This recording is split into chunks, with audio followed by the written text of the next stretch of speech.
Alright, hello everyone, and welcome back to podcast. I'm, of course, LokaCola, that's how the whole thing goes.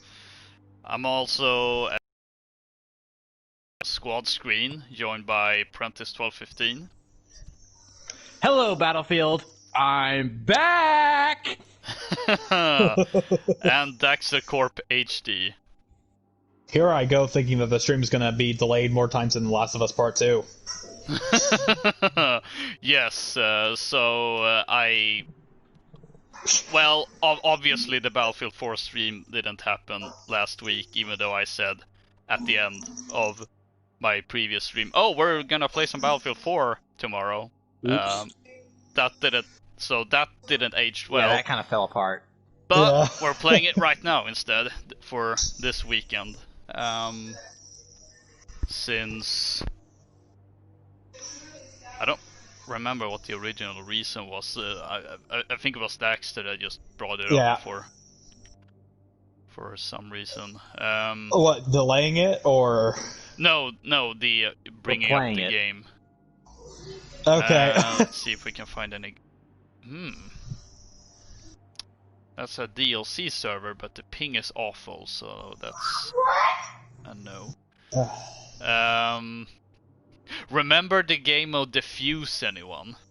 Oh god. No. There's a server with it that's only has one player. Oh, Rush has more players than that. This is Battlefield 4, not Bat Company 2. Let's see. Yeah, this is the downside of playing an older Battlefield game, in that there aren't really a lot of official servers. Although, hang on, I think I did see. What maps are those?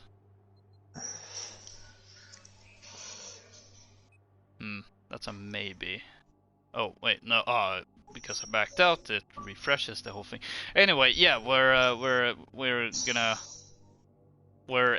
essentially escaping from 2020 and time traveling back to the days of 2013. The day when, well, not me, because I wasn't playing this game back then. But I know Prentice did. This may be the game, with the exception of perhaps Battlefront 2015, this may be the video game I have put the most amount of hours in of all time. I've got something like 300 plus hours in this game. Not even Battlefront 2, like 2005. No, even more than I think. Well, I mean, there's that stuff because it's so old, so I don't even count it, and that's really before I was a quote unquote gamer.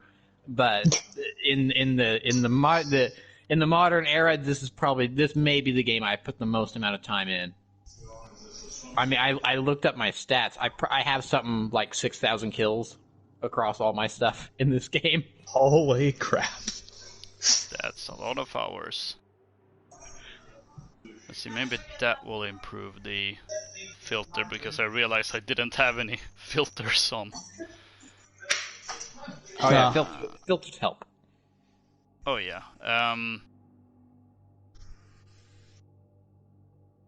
that's only one free slot. Riveting gameplay, I know, but Yeah. that's So while you look for a server, let me try to track this back here. I started playing this game in February of 2014 on the PS3. Ooh. So that tells you how far back it was. So it was February of 2014 on the PS3. The game was playable and no longer completely broken like it was at launch. It was still broken, but in a fun way, to where your quad bikes would no longer explode on impact with the ground. But you would still have moments where a helicopter would crash and then the chassis would just go flying into the sky, and it'd be hilarious. And that was the fun kind of broken. Then a couple months later, I ended up picking up a copy for the PS4, and then I started playing it on the PS4, and then I didn't look back because the PS3 version was a downgraded was a downgraded version of the game. It didn't. The maps were not as large. The lobby sizes were not as large. But then the Xbox One and PS4 versions were on par with the PC version in terms of scope and scale. So you had the big 64-player lobbies. The maps were the sizes they were on PC, and then there was more detail. So a good example is Siege of Shanghai. That map on top of the tower, there's all these chairs and stuff sitting there. Yeah, it's set dressing. Those things get blown up pretty quickly because of all the gunfire and grenades and stuff whenever the two teams clash on that rooftop. But there is stuff up there that's set dressing, and there's also like curtains that are blowing in the wind and stuff up there. There's all these little details. None of those details were there on the PS3 version. It was just an empty rooftop. Okay, I didn't know that. Same with the little shops down below. Honestly, it wasn't quite as bad, but it was sort of kind of almost the equivalent of Black Ops 3, PS3, old gen versus current gen, where there was that one map in Black Ops 3 where on the PS4 and Xbox One versions, it was you'd go into this room and it'd be TV monitors and stuff everywhere. But then you'd walk into the room on the Xbox 360 PS3 version and it was just a bunch of washing machines. Oh, wait, what? I'm not joking. Hang on. Wait, Play that back for me one more time. You can Google that and look that up. Ooh, Dragon's Teeth. Yes, I chain link. Finally found a NPX, server. here I come. Finally found a server that either that didn't have low ping, and also didn't have only 2 slots free. Since we're free, three of us. That's a little bit of a problem. But yes, finally. All right. Oh, hey Jenkins! Woo! I'm back, boys. I am the battlefield. Let's go. I did not want to. I did not mean to spawn with that, but I guess that will do. Nor did I mean to spawn back at base. This was a mistake. Oh man, I'm running slow. I swear that guy's cheating. He killed me without even looking at me, although it could have been just us jumping in real quick. Did you spawn behind me? Because yes. Yeah, that's what happened. So, like last time I streamed Battlefield 4, which was over a year ago. There may not be super exciting gameplay, because it's just gonna be me trying to readjust to how this game plays compared to how Battlefield 5 plays, because boy, am I not used to running this slow, nor not having nor having having to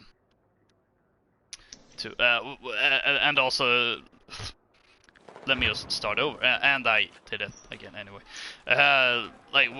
Where this game does, I feel you run a bit slower compared to Battlefield 5. You can't jump over ledges that are just above you. You can't crouch sprint. So if you see me doing weird stuff, that just be thinking Battlefield 5 in my head, even though it's the wrong game. Where's he? Oh, there it is. It's Schoolyard. Schoolyard. There we go. Well, I've been back in my Battlefield 1 playing mood, and I am a fantastic sniper in that game. I come back to this, and I can't hit a single target. I don't know if it's just the difference between it or what have you, but it feels different here. Almost sluggish compared to Battlefield 1, which is crazy. I can see that being the case, because I had a similar experience, except when I still got my stinger. going back to Bad Company 2 from Battlefield 3, because I'm not a good sniper at all in Battlefield 3. Like I can't seem to figure out the range shot and such. Oh, I see him. They're flanking behind us. And then one day I just randomly put on Bad Company 2, picked a sniper, just set up in on a hill or something, and I just pulled headshot after headshot after headshot. Well, I can tell you why that is. There isn't much bullet drop, and there's no sniper sway. Oh yeah, I know. But it was still just like, oh, apparently I can be a decent sniper when I in the right game. Ah, there it is. My beloved AK-5. Yeah, it's crazy the difference between those two games. Like Bad Company 2 is still a fantastic game. It's just a bit easy. It's just a bit of a lower skill gap than. Oh yeah. But it makes it far more hectic and fun. Yeah, that's the funny thing about Bad Company 2, or really just the Bad Company sub-series. They're somehow like they're more arcadey, they're more fast-paced than a regular Battlefield game. Go get back. Oh boy. And dead. I'll check on left. Behind you.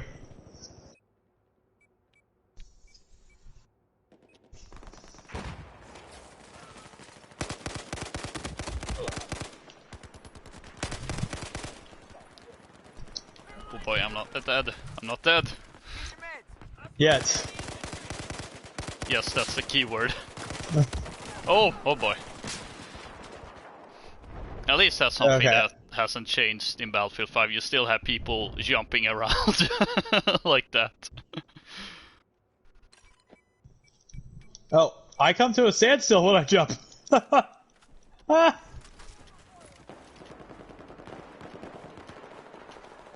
is this madness? I can't move! I can't move! Oh, you're actually stuck.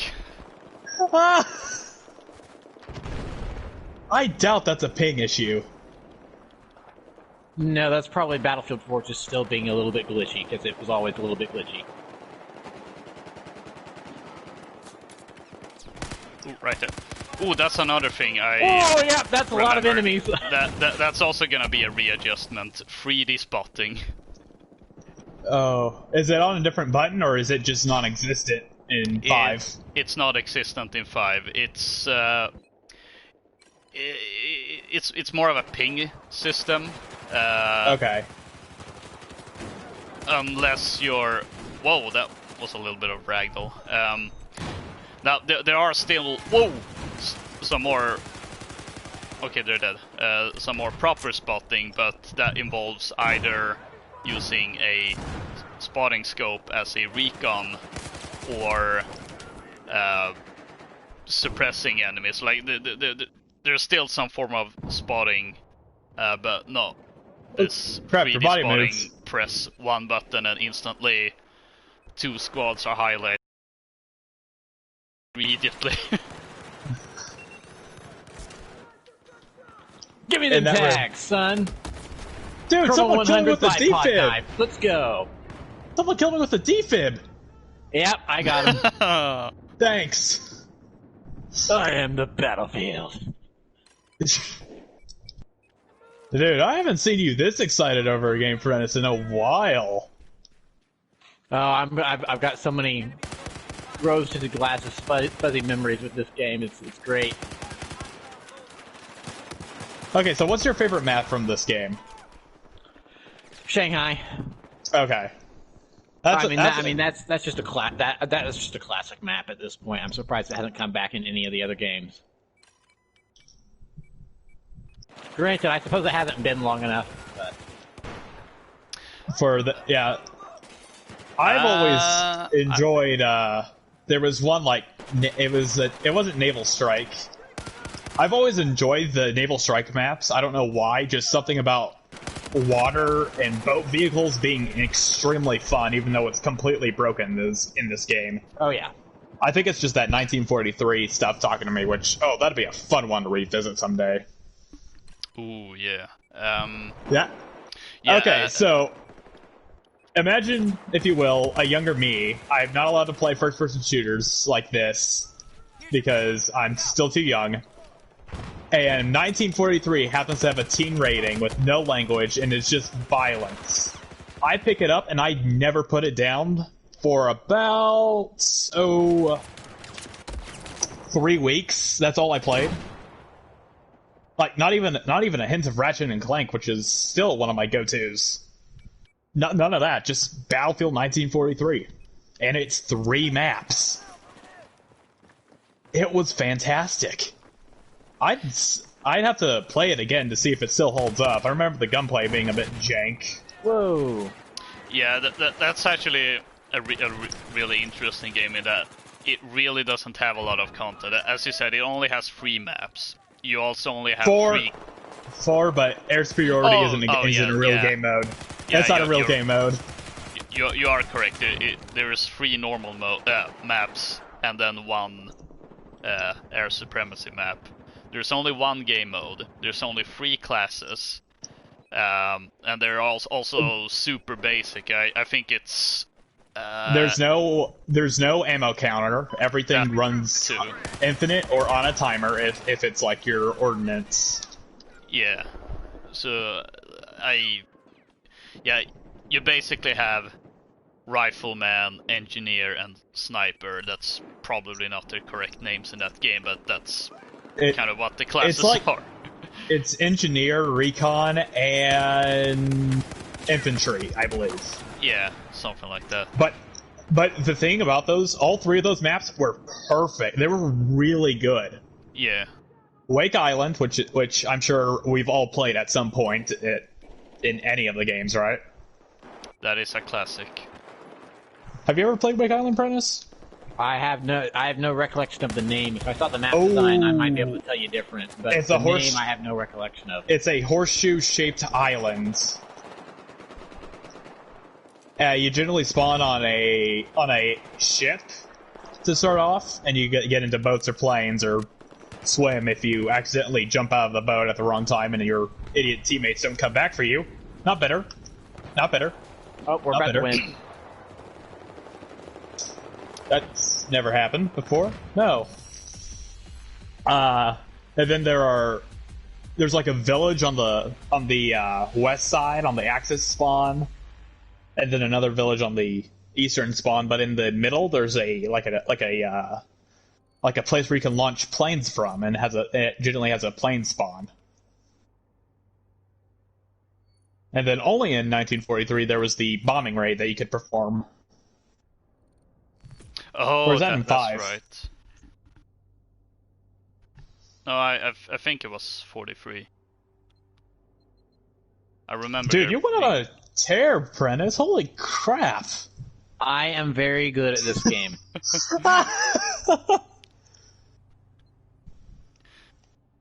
Funny thing about Wake Island is that it was a community map in 1942. It wasn't even developed by DICE. What? And yet it became so popular that it's effectively became an official map and has featured in a lot of Battlefield games since then. I know it's in Battlefield 2. It's in 21. Is it in 1942? Yeah, 21. That's what I was going to say. 2142, yeah, 1943. 2142, 43, Battlefield 3, with the Back to Karkand DLC, since that was just a bunch of Battlefield 2 maps. Okay, see, that was the one DLC pack I never got for 3. Really? So I guess I will. I guess I would not have played that. Oh, wait. This is a good map, too. It's got a fun Levolution. Whatever happened to Levolution?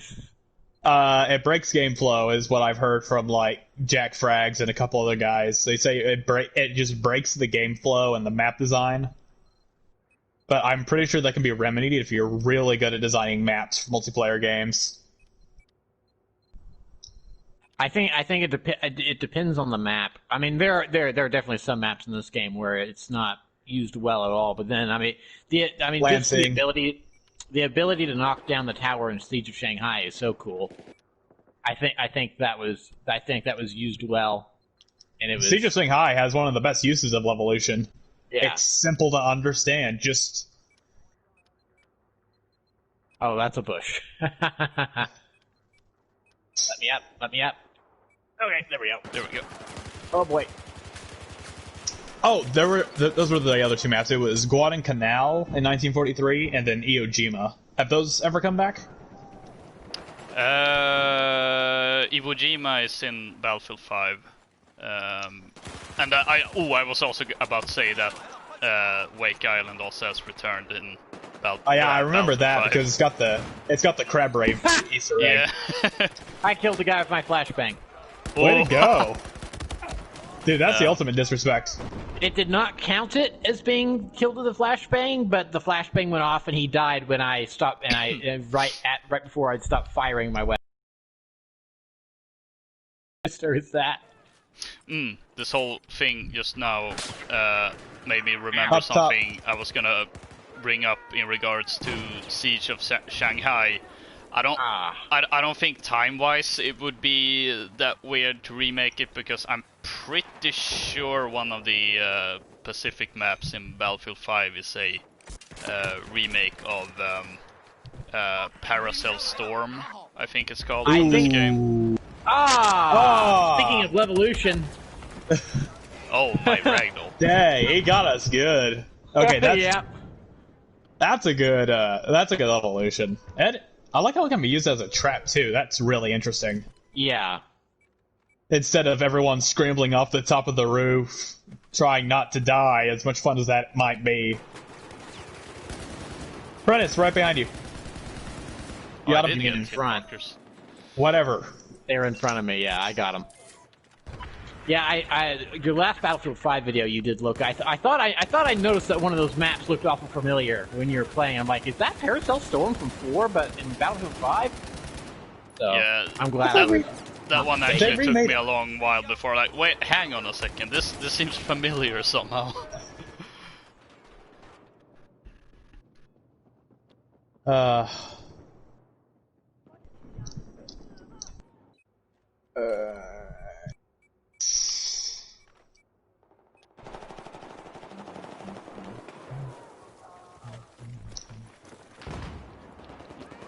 I'd also like to thank Battlefield for teaching me some Chinese and Russian. Nothing generally useful, but at least I understand the context. Modern Warfare 2 has taught me more Russian than anything else, I think. It's like, I don't know how many times I've heard a Grenada Bashla! Grenada! You know, yelled by some Russian. Oh, I recently picked that up on Steam. And of course, the ever prevalent RPG! I wonder what that means. Have you been able to translate that into English? I still don't understand it. The Russians like their RPGs, what can I say? Ammo! You're dead. You're dead. Yeah, oh man. Modern Warfare 2 does not have a bunch of cheaters on PC if you look in Team Deathmatch. It's only in Conquest. Or, Domination, whatever the crap it's called. It'd be Domination in Modern Warfare. Unless they've somehow managed to mod in Ground War, which no one plays. No one plays Ground War in Modern Warfare 2. I can tell you that for sure. Oh no, that's right. There actually is a Ground War. I just remember that. Yeah, but it's just the 9 people on each team Ground War. Yeah. And it's just team deathmatch. Yeah. It's not like it's not Modern Warfare 2019 Ground War. Yeah. You know, it's not even as much fun as like Halo's Big Team Battle, which is the same maps. It's the same map. Actually, no, it's a bit bigger map-wise, but it has tanks and vehicles that you can run people over with. So I can understand why. I didn't do anything. I can understand why they cut it from Ground War for most other games in the COD series. It's just not fun.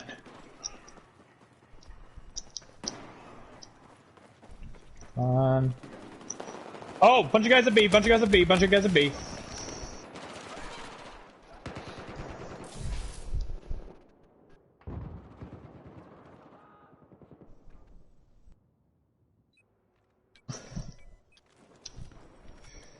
Were there any Battlefield 1 maps that made it into Battlefield 5, Loka? No, I I don't think so. At least. Yeah, no, I can't remember any Battlefield 1 maps that have been ported over to 5. I think it's... Yeah, no. Okay. There were some fun ones there too. I know Prince didn't get to discover most of them. But there were some pretty good maps. Oh, no, Battlefield 1 had some good maps. It's just that the weapon selection, or rather lack thereof, really made that game not fun to play at the end of the day. Was it because you can't use single action rifles and all that coolness? Or you're just more of an automatic guy, so... Promoted! I need my automatic weapons. I'm not good with semi-autos, so... Okay. Oh, that was something I could deal with. Well, I also used that base medic. It was a semi-automatic weapon that you could use an automatic fire ring mode on, but it only had like 10 shots. Well, and then they also kind of changed. They also kind of messed with the meta a little bit. They messed with some of the roles and the way that some of the different classes work. That it's just like, why did you make these changes? It doesn't make any sense, and so I wasn't a particularly big fan like of some of those. Like the assault class getting SMGs and shotguns and the C4. Yeah, it made it a weird cross of the regular assaults and the support role, which is weird. I always saw it as just demolitions, because you're probably going to be within close quarters most of the time, especially if you're using something like the ribeye or one of the many shotguns. And then there wasn't a tool that you could use to. Well, I mean, they sort of kind of changed that with the vehicles to where, right in the kneecap, they kind of changed that with the vehicles to where it wasn't needed. But I thought that was a problem where the class specific or the character specific classes. The engineer lost the ability to fix vehicles, which I thought removed a big purpose for that class existing. And they instead gave each vehicle the option to self-repair, which I didn't really like. Cause well, then what's the point of the engineer class now? You gave them a lot of explosives, but the support has always had a lot of explosives. So, I didn't like a lot. I didn't like a lot of those class decisions that they made in changing things up. I kind of understood why they decided to make some of those changes, but I didn't agree with the choices they made. And then there was and then of course there's the whole thing about a lot of these guns are semi-auto because there weren't too many automatics back then, and they tried it. I'm honestly glad they tried it because no one had really been able to pull off a World War I game before. I will say there was one. There was one. Verdun. Isn't that a game that's like still in alpha or something? It's one of those Steam games. No, it came out of early access recently. It's on PS4 now, but it was at one point like either a free to play or something. It was what people saw as World War I. It was boring as all get out. It's definitely slow to something like Battlefield. Oh yeah, it's maybe engineer.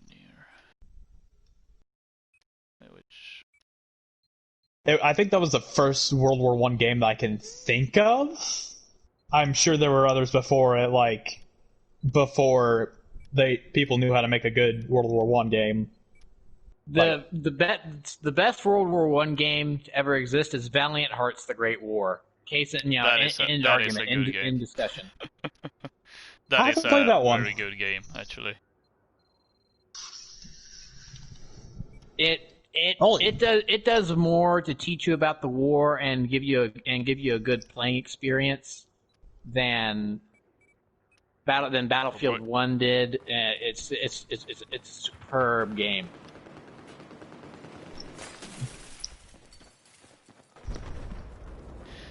Got a guy behind me. I know prior to the release of Battlefield 1, Super Bunny Hop made a video that was basically like, how do you turn World War 1 into a video game? And he looked at a couple of games. Verdun was probably the only one that, and Valiant Hearts, as well as some really old flight sim named after the Red Baron, that was basically the only ones that were actually trying to replicate the First World War. Like, everything else they played was like there was some game, I don't remember what it was called, but like it had World War 1 weaponry. You fought in trenches, but you were fighting demons and such. Wow, What? And it was very fast paced. That's not my Doom. So I was about to say that kind of sounds like Doom. Yeah. It was a very weird and also kind of interesting game, but it's also like I don't know, super unrealistic, right? Yeah, and I think there's that bit of like how exactly do you turn World War 1 into a game? I mean, if it's something like a flight sim, that's relatively easy. You know what's stupid? I know the Red Baron games. Only because it was bundled with a coupon for Red Baron pizza. That still works to this day if you go to certain older grocery chains in the US. Oh, that's funny. Gosh. It's hilarious. I'll have to send you the link to the video. That's this guy, Lazy Game Reviews. He got it to work at an old grocery store in his area because they don't clear out some of their older coupons. That's actually hilarious. If we could have more cross promotions like that, I'd totally play a McDonald's game if it came with like a free Happy Meal or something.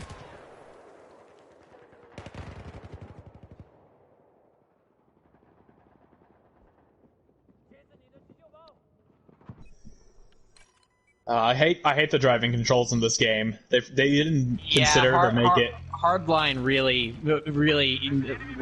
fixed those driving controls. Dice has never been able to do driving controls very well. They've had to have other studios do driving controls for them. No, driving controls on console is what I'm talking about. I can deal with using WASD to drive on PC. Not so much with not so much on like console. Area clear. Link established. Oh, that's not what I want to do. Attack this objective. I need you to attack this objective. Behind us. I think another problem I had with Battlefield 1 is that, ironically, it felt, which is something that's always been a good thing for Battlefield games, is that Battlefield 1 felt too open. Really? Which is a weird thing to say, but it's World War 1. It was very trench based. So I wanted more, just linear maps. That's more linear maps and trenches and hand-to-hand combat and less tanks and vuit. So for Battlefield doing World War 1, they did, they made a World War 1 Battlefield game, and so looking at Battlefield, I'm like, yeah, I should make a World War 1 game. It's just not a World War 1 game I wanted to play because they had to take some. Whoa, the ragdolls. Yeah, so they just had to take a couple liberties here and there. There was one really good map that you missed out on. I forgot what DLC it was, but it focused mainly on the French offensive. And one of these maps I forgot what it's called, something Outpost. It has one of the Phantom Project Easter eggs needed for the Peacemaker. But it's just this fort. It's just this base, and it's really close quarters. So there are no snipers, except for the losers who decide to stay on the outskirts of the map, trying to pick off anyone going on the outside for our flanking routes. I'll have to look it up. You know, Are you thinking Battlefield of sniper mode. that Fort de Vaux map? Yes, Whatever Fort de it's Vaux. called. Fort de Vaux. Yeah, that was a good map. I've played that map because that was one of the ones like where they were trying to get people to buy the DLC. So it's like, hey, one of the maps from this pack is free for everyone to play, and then buy the DLC for everyone else, so you can play the rest of them. Yeah, that's a good map. I like that map, but it's like I was so unenthused for that game, and it's like, you want me to buy DLC for this? I don't think so, Buster. So That will be one of my favorite maps, and I hope they bring it back. Along with, honestly, in 6, if they bring back Levolution and the Behemoths, that would be fun. well, see, so that's the discussion. It's like, is the next game going to be Battlefield 6, or is it going to be Battlefield Bad Company 3? I thought it was going to be like Vietnam 3. So I actually had a discussion around the next game in mind, which yeah, we might as well jump into that now. Of course, there's really nothing official, which is a problem. We know they're working on a new Battlefield game. That's as much as we know, essentially. Yeah, and that it's There's a new battle. Please buy the premium pass. Oh wait, sorry. This isn't 3 or 4. This is. Was it going to be the battle pass? How do you think they're going to squeeze money out of us this time? The same way Battlefield 5 has, probably. And Until- Battlefront 2. Until a new thing comes out? Or until a new way to monetize your games comes out, I should say. Probably, yeah. Yeah.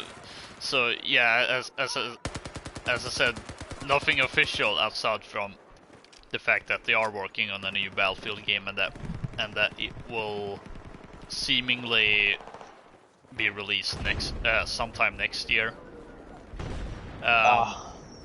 And that's really all we know about it. That and the fact that here's a perfect analog to to a movie that I feel most of us has soured on.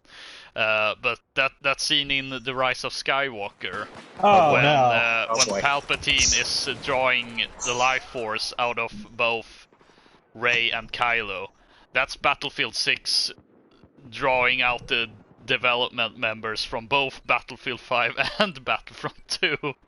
Yeah, that's fair. But other than that, like I've seen a couple of rumors. I only saw like the Cold War Vietnam was going to be a potential setting. That's about it. Well, yeah, but I think that rumor is only going around because that's the direction that Call of Duty seems to be going for this year. So yeah, that is one rumor. It's not like, what has Battlefield ever done something to capitalize on not Modern Warfare, just Call of Duty in general?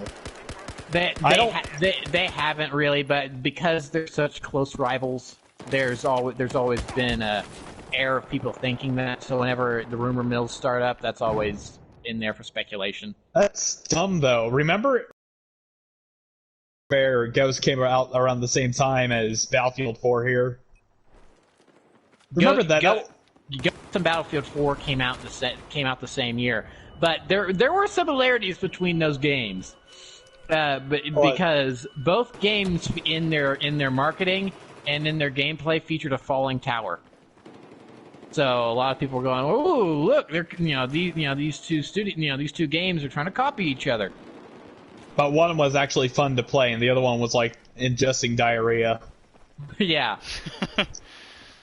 Well, but it is funny to think back to the forgettable Ghost campaign. It's like, oh yeah, they had a big falling tower set piece that kind of looked like Siege of Shanghai in the trailers for this game. So that's kind of funny.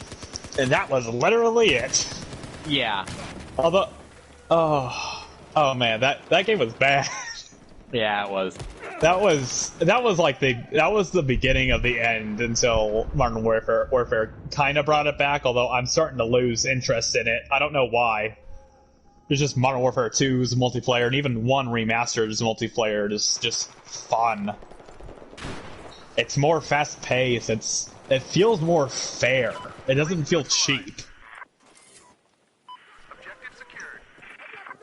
I know that sounds dumb, but that's how I feel about the game.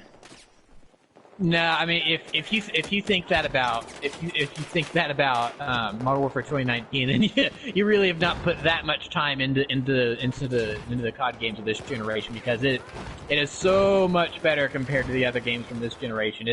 I mean, that's one of the reasons I really like Modern Warfare 2019, is that it is the closest thing we've had to, getting back to those glory days of Modern Warfare 2 and the original Black Ops and Modern Warfare 3. I mean, every COD game has had cheapness to it. I mean, honestly, Modern Warfare 2 in a nutshell, to kind of describe that game, it was Syndrome's plan from The Incredibles. When everyone's super, no one will be. That was Modern Warfare 2. Everyone was high on cocaine and noob tubes and really unfair death streaks and overpowered kill streaks and all that, to where everyone was so overpowered that no one was overpowered. So that's why that game at the end of the day ended up feeling fair, because everyone was just bonkers crazy with their different weapon choices and stuff. And dude, I can see that. After now finally having played it. The game was so unbalanced. It was balanced because for every crazy weapon combination someone could come up with, there was an equal but opposite reaction to it. Somewhere out there that you could meet it. If you got a right, we lost. If you've got a riot shield and an AA-12 shotgun, then someone's got an intervention and a throwing knife and Commando Pro to jump over you and stab you in the neck.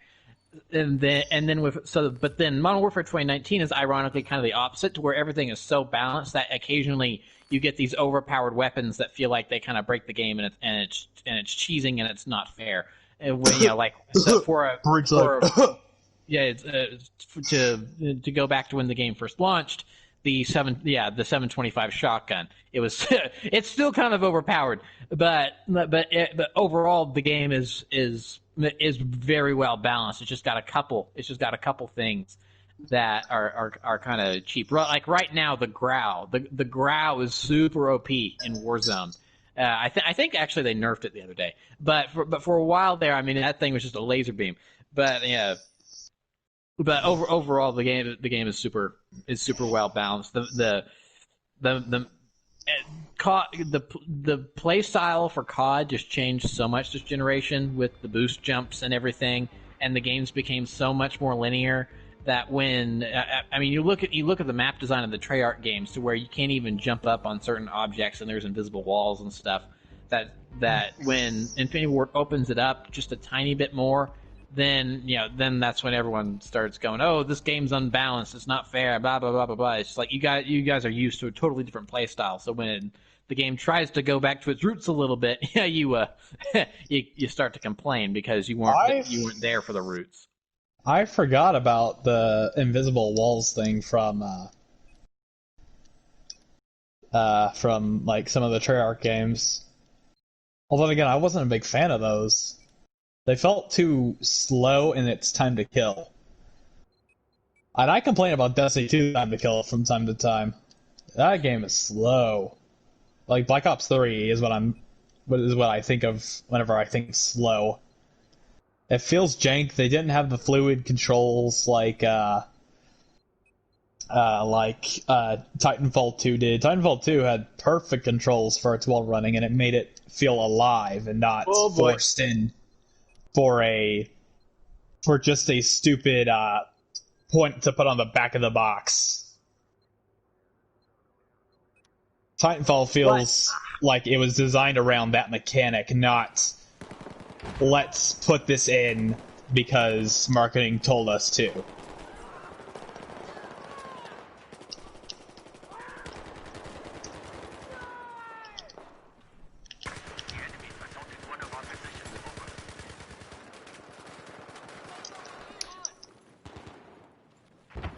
Oh no, I should have.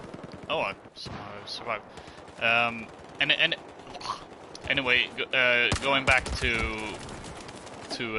Battlefield. Battlefield 6. I think I'm just gonna call it Battlefield 6 from now, just for convenience sake. Yeah, for now that. Whoa. That Cold War thing is something I have seen. Interestingly enough, it was also tied with another rumor. Bad Company. Yeah, that Bad Company 3 was gonna be a Vietnam-based game. Which I'd love to see. I'd love to see Bad Company back in action because they're fun. Yeah, I do really miss those games, and it wouldn't be that of a reach for a Bad Company 3 to be in Vietnam, because I mean Bad Company 2 had that Vietnam expansion, so it would work. However, like the original source for that Bad Company 3/Vietnam one like doesn't strike me as believable. Initially, because the guy who started with that had apparently leaked some things from Battlefield 1 that turned out to be true. So when he was saying in early 2018, oh, the Battlefield game that's gonna release of 2018 is gonna be Bad Company 3 and set in Vietnam. So initially a lot of people were like, oh, that means it must be true, because he leaked a bunch of stuff from Battlefield 1 that turned out to be correct. Then you had also a lot of people that seemed to have connections with DICE that said that no, it's not gonna be Bad Company 3 or a Vietnam-based one. And then this guy came back and said, okay, so I checked with my source, and that Bad Company 3 is happening, but not this year. Instead, it's gonna be a World War II one, which turned out to be true. But like with the whole thing like there, and also he's come out of the woodworks again to say before EA Play that, oh, DICE is making a remaster of Battlefield 3, which hasn't really turned out to be true, at least not as of today. This sounds like a guy that gets lucky. Yes, Well, dude, exactly. okay. He just says stuff until he gets it right. Yeah. Well, and I want to bring up different sorts of leaks, like from Smash Brothers. You know how big a deal it is for us to get any sort of new character in that game.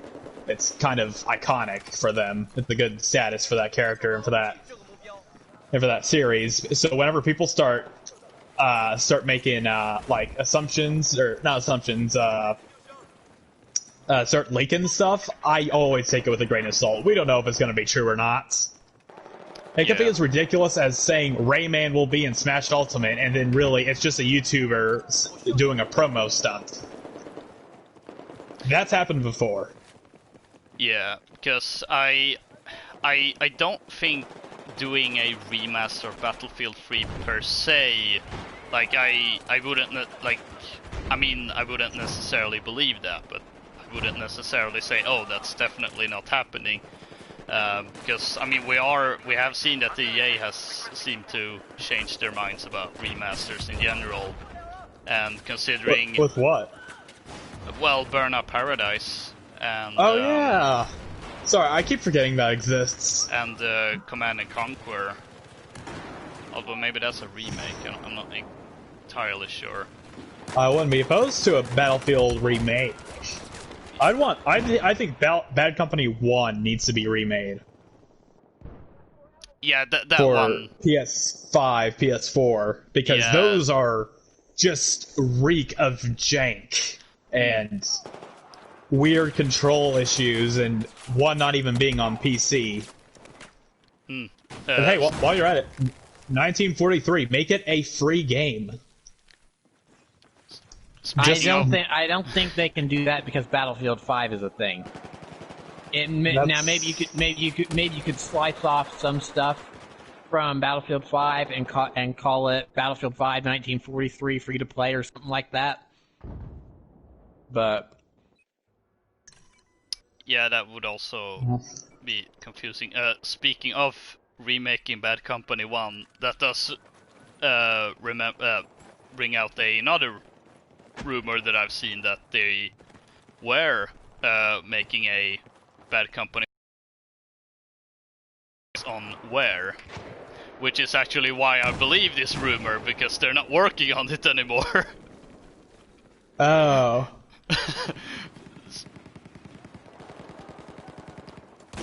Where, yeah, if this rumor had said, oh, they're working on a Bad Company 2, Bad Company 1 remaster, I would have been a little bit, I don't know if I believe that.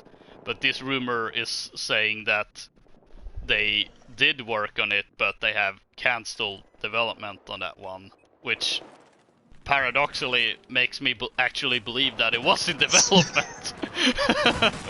Because that does sound about right, that when we finally get a Bad Company, it's not happening anyway. Which also brings me back to that rumored Battlefield 3 remaster, and why I don't think that is believable. Because another rumor is that it's just gonna be straight up Battlefield 6 set in modern times, which would make remastering Battlefield 3 very redundant. Yeah, exactly. It would be like, I mean, kind of as Prentice and I have discussed in regards to the Modern Warfare 2 remaster. If they were to remaster that game, and especially with its multiplayer alongside the new one, it would be like, but what's the point? There goes Modern Warfare's soul, like, that's the only reason people would buy it. It's just gone. Goodbye. No one's gonna play you anymore. We're all playing Modern Warfare 2, and we're actually enjoying ourselves. Yeah, they would just be shooting themselves in the foot if they released that. I don't understand why they didn't release the Spec Ops missions. Yeah, no, that I had more of a problem with no Spec Ops missions than I had with no multiplayer. Even if they had guns like, all right, we're taking all the classic Spec Ops missions and we're putting them into Modern Warfare 2019. Okay, that makes sense, but to do nothing with that, that was a little that felt a little odd. Spec Ops is dead. It's just dead. It's more deader than zombies ever was or will be.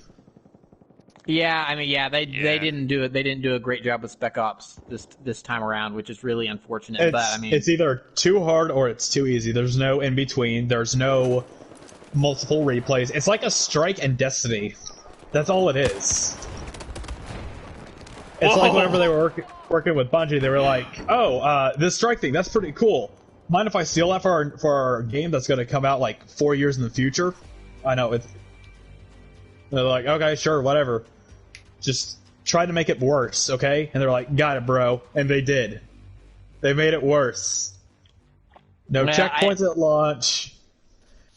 I don't give them a pass, but I do give them a pass. Is that Spec Ops has always been the least time spent mode in the Modern Warfare games. I mean, I spent a lot of time in Spec Ops in Modern Warfare 3 because of the survival mode. But multiplayer has always been the bigger draw, and of course, they were really focused on nailing the campaign for Modern Warfare in 2019, which they did. So I give them kudos for that.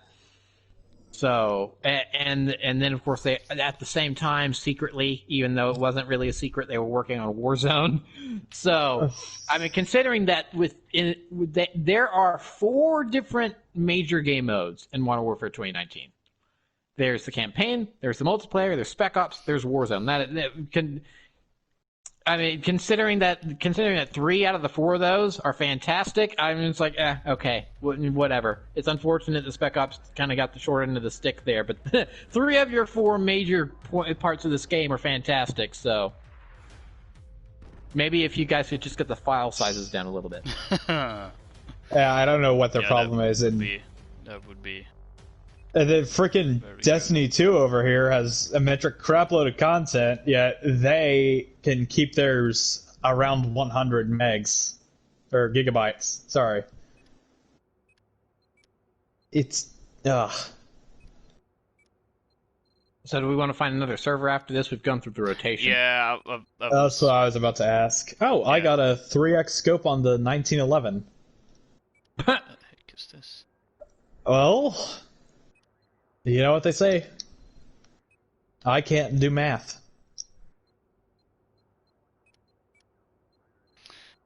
Yeah, so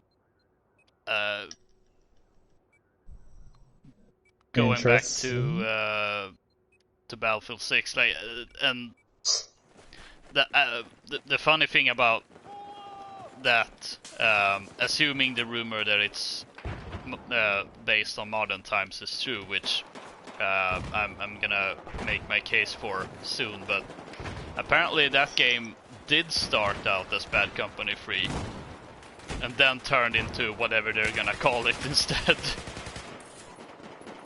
Which makes me sad that we seem to just, like, at this point, like, I just don't think we're ever gonna get any new Bad Company. I like to think that they keep doing this Bad Company thing just to mess with the fans. Yeah. Well, here's the thing. Because they know they can't top it. They can't. The writing's good, the characters are interesting, and they actually have depth. Well, as much depth as you can get in a military first-person shooter, that is. I'm sorry, Price, but you don't hold a candle to Sweetwater. They have also said that first-person shooter campaigns have never really been about character depth. So, I feel like I would want to see a first-person shooter where they made the characters likable. Oh wait, Halo exists. Well, yeah, but they've kind of ruined that over time, haven't they? Oh, it's kind of. I think it's 343's fault. They don't really know what to do. I think they're going to have a better grip on it with this new game. What's even more funny is that DICE said that they actually don't know why everyone loves Bad Company 2. Me too. Yeah, exactly. Which is like, okay, what? This is the game where they took money out, hired a Major League Baseball player to do a PSA about grenade spam. Where's that EA? That EA has never existed. The EA was busy with something else, and DICE got away with it. So so that brings me to the point that I want to make is that remaster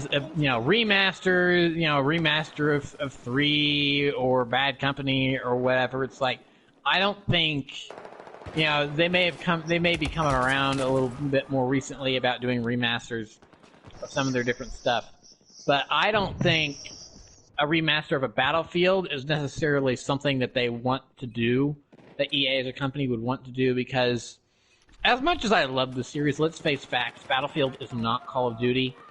Battlefield games do not hold as much of a nostalgic twinkle in people's eyes as several Call of Duty games do. I have nostalgia for Battlefield 3. This game which we're playing now, Hardline, a lot of people have that same thing for those games, and Bad Company 2, Bad Company 1. But the amount of people that have that nostalgic little twinkle in their eye is far less than people have for Call of Duty 4, Modern Warfare 2, the original Black Ops, World at War, etc. There's just look at the sales numbers. There's way more people that would buy a Modern Warfare 2 campaign remaster than would a from the ground up Battlefield 3 remaster. And the Modern Warfare 2 campaign remaster is just that, a campaign remaster. Battlefield is not as lucrative a franchise, a brand IP name as Call of Duty is. So there's less incentive to remake older games than there is to make newer games and maybe recycle maps from the older games.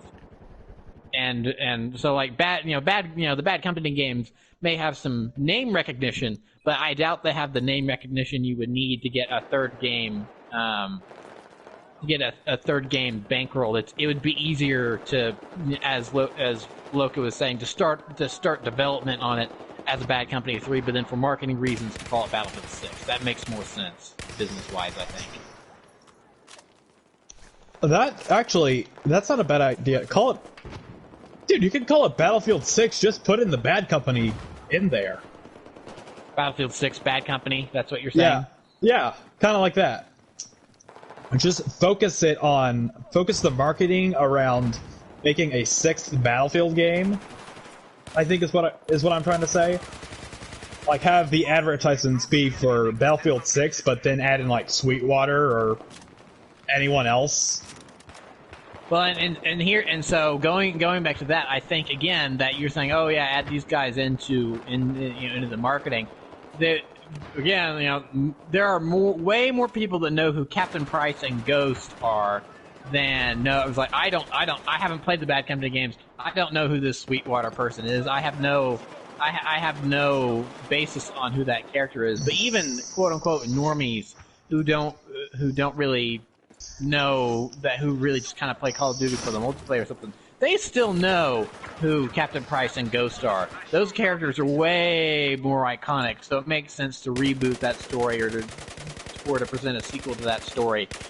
Again, those characters from Bad Company may have some recognition, but on the level that some Call of Duty characters have, no, they don't. Now they don't have any. They don't have near enough recognition, I don't think, to warrant them getting a push in the marketing. Now that's not saying that Battlefield 6 still couldn't be, Battlefield 6 Bad Company if they just leave out the subtitle and they maybe. But I don't think that to have it would almost be like putting out a trailer for a new Star Wars movie and then going, hey look, Ponda Baba's in this movie. Who? Exactly. But he's the Aquilish that got his arm cut off in A New Hope in the cantina. That's Ponda Baba. Oh. Oh, boy. Oh, no, So no, I mean, no, yeah, I think maybe that's exaggerating a little bit because Ponda Baba is a side character who had like 3 lines that he grunted and then had a brief appearance in Rogue One as well. But it would. What about having Gonkstroid in the movie?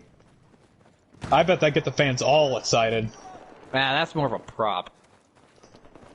He's the best character outside of the mold one. Space Jesus.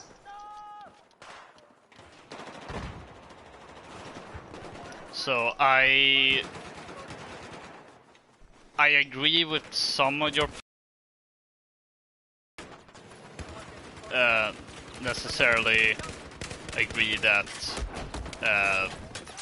there wouldn't be a opportunity for a remaster. I mean, you are correct in that Battlefield is nowhere near as recognizable as COD. But oh boy. I mean, for instance, looking at the Modern Warfare 1 remaster, the number one reason it was made was to kind of appease to the fans. Especially the older fans. Oh! Did you see that? No. He went through his. You killed him. Prentice killed him. He still went through his knife animation and then went off over to this little blood spot over here. Yeah, like he did a little 10 flip. feet away. Oh, it was awesome. Oh. Next April 1st for any Battlefield game, it needs to have like the ragdolls turned up somehow. Oh, I think they've done dumb. Yeah, it'd be dumb, but people would be talking about it. Yeah, I mean, I've seen a lot of people saying, like in terms of Battlefield, like, oh, Battlefield is not what it used to be. Like it would. Like what did it used to be? What was it? Like, what point in time are they talking about? Well, most of them seem to talk about Battlefield 3 and 4. 3 and 4? They do know that there were more games other than that, right? Well, Battlefield 3 was arguably the height of Yeah. Battlefield's popularity, when the most people were playing. Yeah, I guess you're right. and that's when, to me, I agree with that sentiment. To me, that's when the games had the most features, and then then starting with 1, they've kind of been dialing back on gameplay features and kind of been making them a little more gimmick based. I mean, technically it's starting with Hardline, but I think Hardline. Hey, don't throw 1 under the bridge. You got freaking Hardline over here, Mister. Yeah, no, Hardline started the trend, but Hardline was a good game in its own right. 1 and 5, I'm not really so sure on in that regard. But Battlefield 3 and 4, that's when the franchise was at its peak, and it used to be a little more niche because again, it's never been as popular as Call of Duty. And I think one of those reasons is because the scale has always been so much larger. People have often treated the series as being more chaotic, but it's also been slightly a little more strategic because you have all these different factors of combat. You up until Modern Warfare 2019, the last time Call of Duty had like tanks available in their gameplay had been 2005 or something like that. It had been a long time. It was 3. Yeah, I remember it being 3. So you have tanks, you have jets, you have planes. Whenever that stuff comes into play in Call of Duty, up until recently, they've all been kill streaks, and even then, to a degree, it's still only kill streaks in Call of Duty. There's not you can't just jump in a helicopter and fly it around. That's still, well, I mean, I guess you can't right now because helicopters weren't really around in World War II. But you get the point. Yeah, that Battlefield allowed a certain amount of freedom for you to do stuff. But then that freedom made things a little more crazy, and so not everyone was on board for the crazy. They the Call of Duty was a little more restrained in some ways, even Modern Warfare 2, which was probably the craziest COD it's ever been in terms of the multiplayer suite. Even that was a little more restrained compared to some Battlefield games, because the maps were small. So you just had the small arena to run around into, as opposed to like a giant field. So I think, to play off of why Call of Duty has more, not lasting appeal, but more memorability. Look at how the media has treated the Call of Duty series. I'm talking about 2 and the violence in that game, and 1 mission to be specific. Remember, you know how many people blew You remember how many people blew a gasket over that? Do you remember your grandmother yelling about how there's so many violences in games? No, my grandmothers have never done that. Okay, good. Thankfully I've never had that experience either, but I'm sure most people have. But things have changed in the last 10, 11 years. I think video games nowadays are really treated more as an art form than they used to be. That was back when video games were still seen by a lot of people as just Mario, and anything that was a little more violent than Mario was like, oh, it's indoctrinating our children. In a lot of ways, the whole video games are a bad influence conversation has completely died out. It's not really, in some circles. I'm sure the conversation is still there. But the last time that the media has blamed someone playing video games for some sort of horrific event happening was years ago. I can't remember the last time that happened. Swear I remember seeing something in the past couple of years. It's been years. It's been at least 5 years since something happened. And even the last notable case I can remember was the Newtown, Connecticut shooting with that guy, and he had like Left 4 Dead and GTA and stuff. But they didn't. But I mean, in the days following, sure, there was a little bit of that. But the mention of video games was more or less just kind of a footnote. It's like, oh yeah, and he played these violent video games.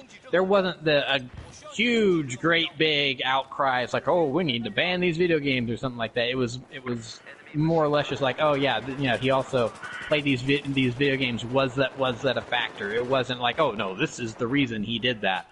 Yeah, video games have become less of a target over the years. I mean, Modern Warfare 2 was re-released with no Russian with no Russian, in the game still, and the only people that made a stink about that were video game journalists.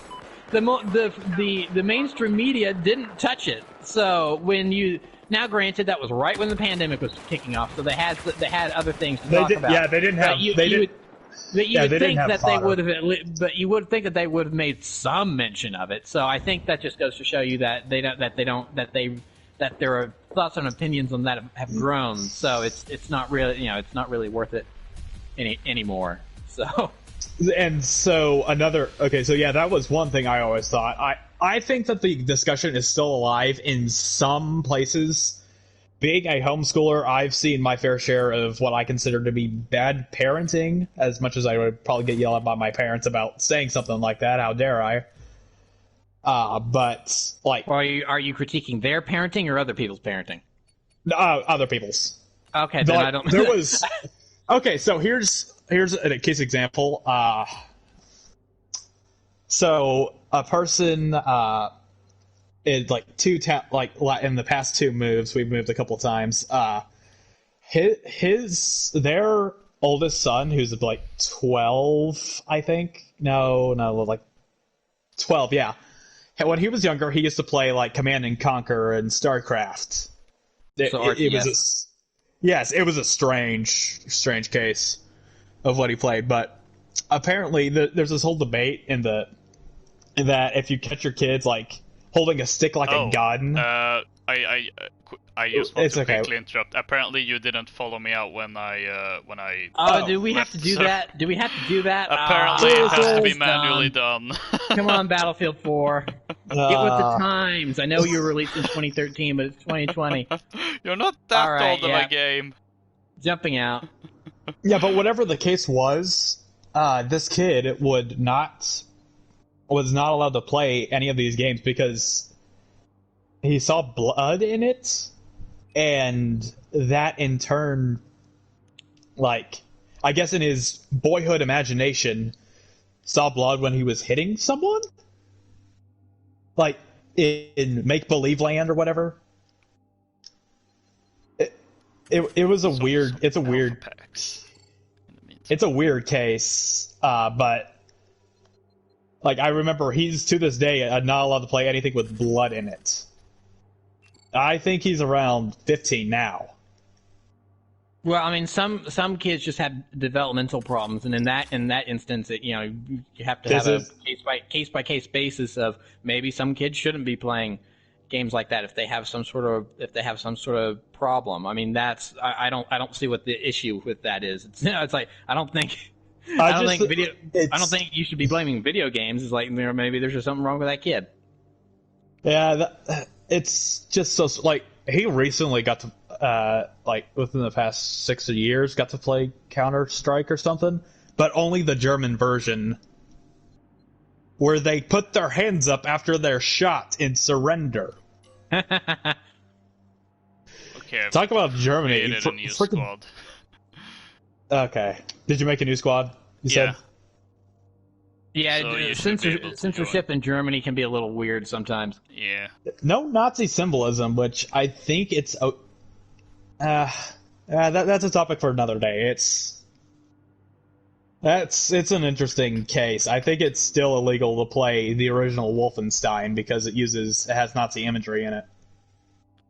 They've relaxed their stance on some of that in recent years. I don't understand it. I really think you're right about every kid having a case by case basis on what they should play. I feel like there's at some point you have to break it. You have to break that mold. You can't keep them in that certain like time period. Like I think my first mature rated game was Halo, actually. And that's not even a like gory game. It's just that it's an old like 2000s first person shooter, so the blood effects are going to stay on screen. Like I don't know what you've played, Furnace, that might have that. Like Modern Warfare 2, like sometimes whenever you kill a guy, sometimes the blood effect will get onto the wall behind him or onto the floor. I mean, that's almost any FPS. That happens all the time. That's not relegated to just the early 2000s. That still happens.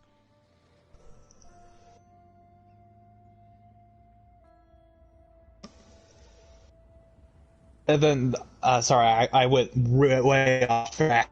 The other reason COD has track ever.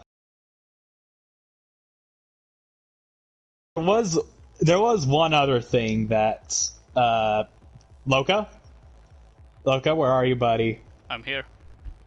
Oh, there you are. Oh no, he's back, guys. Okay, there he is. He was not showing up in the squad there for a second. We got scared. Yeah, I was like, oh no, is he on the other team? Oh, that would have been unfortunate. So, yeah, not as super populated server, but I think this will do. All is gold on highway or railroad, so we'll see how many we get. But the other reason COD has more recognition. Remember back in the early 2000s, you were on the schoolyard and the second grader was playing Call of Duty and you were still playing Super Mario Galaxy? No. Can't say I do. Oh wow, you guys are old. Okay, I forgot you guys are older than me. We're several years older than you, so. I'm 18, dang it! Don't even remind me how old I am. Especially since a few days ago I ticked one number up on that, and I'm definitely not having a midlife crisis. Happy birthday! It's Loka's birthday. Ah, how did I miss? How did that miss? I am not It's gonna because I am tank. useless. There's a tank. Oh, okay. I should have picked. Listen, I'm not back here. I'm not back here. Ah!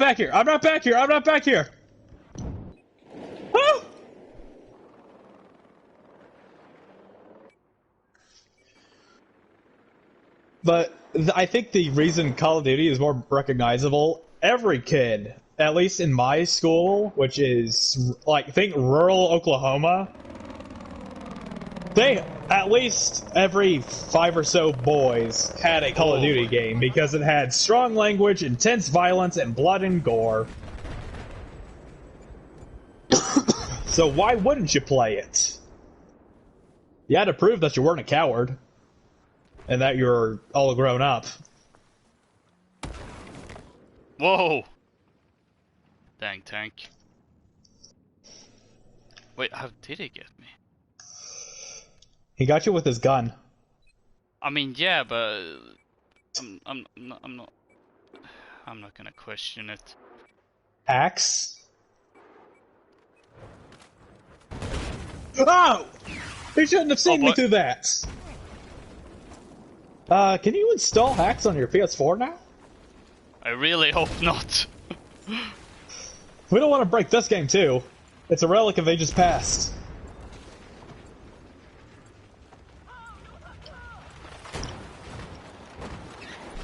You guys got your slams? No, unfortunately not. No, I've got a straw equipped. Okay. I got a RPG 7. Also, Z-Flare in chat, if you're gonna be disrespectful by that, like that, towards me or any of my guests, I will throw you out. Oh my. Oh.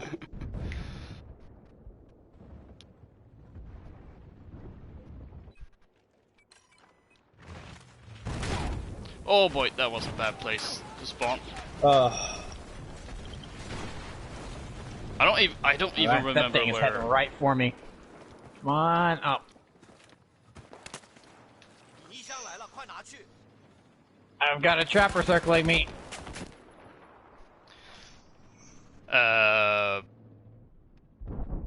We have circled around so much, so I have literally lost track of I'm at Charlie. where we were. No, I was thinking in terms of you mean conversation-wise. Got it, Yes. okay. Okay. It's like, look on your map, I'm on Charlie, you can see me. It's like, oh no, conversation. That makes more sense. Yeah, that's what I'm talking So, about. Go down, you. Did you have anything else to add on? I shot the pilot. Yeah, I shot the pilot Oh, out. nice. Oh, I'll take that. Thank you. Oh, I'm still alive. We got a tank. Anyway, Were we ever on track? Oh wait, you already said that. Oh, no. He's almost dead. He's got 24 health left on his vehicle. But I got nothing useful against tanks. I did it! My slams killed him! Nice. I hit the ground too hard. Oh, and there's a guy with an SVD too. Or 12. 12. Yeah. So, He has a scout rifle. Yes, I played Destiny 2. What about you? so to kind of circle, Yeah. circle back a little bit back to Battlefield. Like, of those rumors that I just remembered that like in terms of remastering games, like the reason why I made the comparison to the original Modern Warfare is that right now I'm not really sure how Battlefield is doing. Because I'm as we said, Battlefield 3 and 4 were the heydays, and then since Hardline it's going down. It went upwards a little bit with Battlefield 1, I think, although that wasn't. I'm not sure I would say beloved. It kind of is beloved by the community, but also not. It seems to be very split in the middle. And then Battlefield 5 has been very interesting, I guess is the best way to put it. I've seen straight up vitriol for Battlefield 5. Oh yeah, if you go to the Battlefield 5 subreddit, it's gonna make the especially after some really controversial changes, it was so toxic that I would say a normal day in the r/Modern Warfare is way healthier of a place to be in. Is this after the 30-meter drop thing? Yeah, this was after the Red Dead 5.2 time to kill update. Thankfully they walked back on that, and so it's playable. Yeah. I've got a bogey on my 6. Please hold.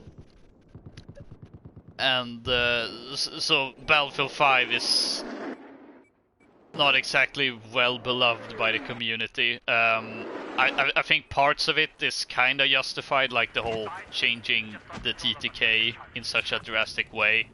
But yeah, then that was a dumb idea. Yeah, but then there are also things like, okay, yeah, that may be a little bit annoying, but saying that, like, for instance, now the recent thing is that, oh, they didn't have a skin that a lot of people really wanted in the current armory rotation. So, and I'm like, okay, yeah, sure, maybe that's a little bit annoying, but I don't think it's worth getting super angry about. That's something you nitpick about. Yeah. That's not an actual complaint because it doesn't affect gameplay. Yeah. Really. So, No, okay, so sorry, but what about in Modern Warfare when I said that the map, like, they do game mode rotations? Is that nitpicking, or is that a genuine complaint? that can be a complaint because that actually affects gameplay because it changes what you can and can't play. Okay, so Yeah. I'm not crazy for saying that. No, Oh, not at all. I remember Sushi said that they added back a 4-player for quad Warzone. Yeah, that at this point they finally got they have sub menus now Yeah. on on the Warzone playlist. So there's no need to have just only like 3 options available at a time. Now they have sub menus, so it's better. Yeah. So this kind of goes back to the whole. Okay, the community is very unhappy with Battlefield 5. So from that point, I think remastering something like Battlefield 3, I don't think they could do any newer than that, because that wouldn't make any sense at all. I mean, imagine Battlefield 4 getting a remaster next year. That would be Battlefield 4 remaster. It's like, what? The Yeah. game from 2013. It's not that old. Yeah. So like, where do you need to drop you off, Prentice? So from that standpoint, I do think it's not out of the question, at least. Attack trapper on our right. There's something shooting us. It's a tank. Oh, it's a tank. It's a tank. But again, that's more like, okay, yeah, for that reason I could see them do that, but I don't. Bill, get out, Loka, get out! I don't think that's necessarily the definite plan. And also, like, it goes back to what the next Battlefield game will be, because as we said, the rumors seem to indicate either a modern-based game or a Cold War-based game, or maybe even just Vietnam-based game. Of course, it could also be something completely different, sort of like how Battlefield 1 was World War 1, and no one believed that until it was announced. Wait, the next game's going to be about it's going to be about the Civil War. I'm calling it now. Now here's an idea that I think some people would put stock into and make theory videos on. We are no longer going to get any Star Wars Battlefront games. From now on, we're getting Star Wars Battlefield games. It's gonna it's gonna be Star Wars Battlefield. That's what it's gonna be called, and it's gonna be Battlefield with a Star Wars skin. It's like that's is that a game mode, or is that a separate? Is that like a game mode in our Battlefield games? Is gonna be like a $60 skin for some code, some reused code? I'm kind of curious. Let's see if I'll... Two tanks! Oh! Burn, baby, burn! You have to be more specific. This is Battlefield. There could be 2 tanks anywhere. Well, there's 2 tanks on me. Oh, I see it now. Okay. So... Oh no! He's shooting at me! He's shooting at me! He's shooting at me! He's shooting at me! Yeah, I see. It's a little bird or Russian... Yeah, that's right. Havoc. Eat my blowtorch. Did you get a blowtorch kill on a unit or just on a? I was burning a tank. Okay. So out of these options, or one I have seen, like, people like not necessarily saying, oh, maybe could be like, not as a rumor, but just as like, hey, here's an interesting idea. What about a kind of Cold War gone hot scenario? Ooh. Like set in the 80s, which I like. When I read it, I was like, you know what? I would actually. I don't think that's going to be something, but I would 100% be on board on that. That could be cool. Yeah. Hardline 2. Where's that? Well, so Hardline was controversial enough for multiple reasons when it came out originally. I think it would be even more tone deaf to release it now, because I was thinking to myself, you know what? Let's actually after we play 4, I should request that we play Hardline. And I'm like, ooh, hold on a second, that may not be a good idea. Okay, why is that? I cannot find Hardline anywhere, so I have on sale, I should say, with all the content. So what's the deal with Hardline as of now? I think the servers are still populated. It's just that politically speaking, it would be a little iffy to play it because of the different tensions in the world. Yeah, that's it. Yeah. Ooh, yeah. And that's all I'll say about that. Yeah. But as that could be a private. That could be like a private game night. Yeah, I mean, that would probably be the only way to really deal with that game in this current day. Anyway, like as for the Cold War gone hot scenario, as I said, I don't think that's gonna happen, but it would be really cool for various reasons. Because one, that would be a little bit of alternate history, which I feel would definitely be interesting. And it would also be a very happy Stay back from that. A very happy middle ground between a Modern and historical. yeah, exactly, because it will be modern enough so that you can have weapons like the M16 and vehicles like the M1 The Abrams AK-47. and the as AK-47, of course. But You know what I think? But it's but also far enough back so that you can still have some really weird weaponry, and also like not as much lock-on gadgets, because I've seen a lot of people not really liking that. So it would be a happy medium, and also just really interesting in general. If there's anything I'd want them to add, it's in this Cold War gun. Dang it! I thought that would kill them. Slams. If you're trying to ram someone with a vehicle, don't use slams. You need to use C4. Hey, because slams are motion trigger activated. So you get out of that vehicle, it's going to blow up before you actually reach your target. Thanks. I didn't. Man, it was a great idea. My last two brain cells thought of that, and it was brilliant. Oh, you mean like how you fused Knock the other day? I wrote him a message apologizing. I felt bad. Although he was okay with it, which is very strange for the Siege community on PS4 especially. Oh, I didn't even realize this was China against Russia. Yeah, this is like one of the few maps that are like that. I think there's one more. There's 2 or 3. It's not a lot. It's really small. Yeah, here's another reason why I'm not sure that the next game would be Bad Company related. Is that DICE has not made a good single player campaign in how long? Since 2011. Yep. No. It's like 11. No, because Battlefield 3 was 2011, and that campaign was not good. Was it 20? Okay, hang on.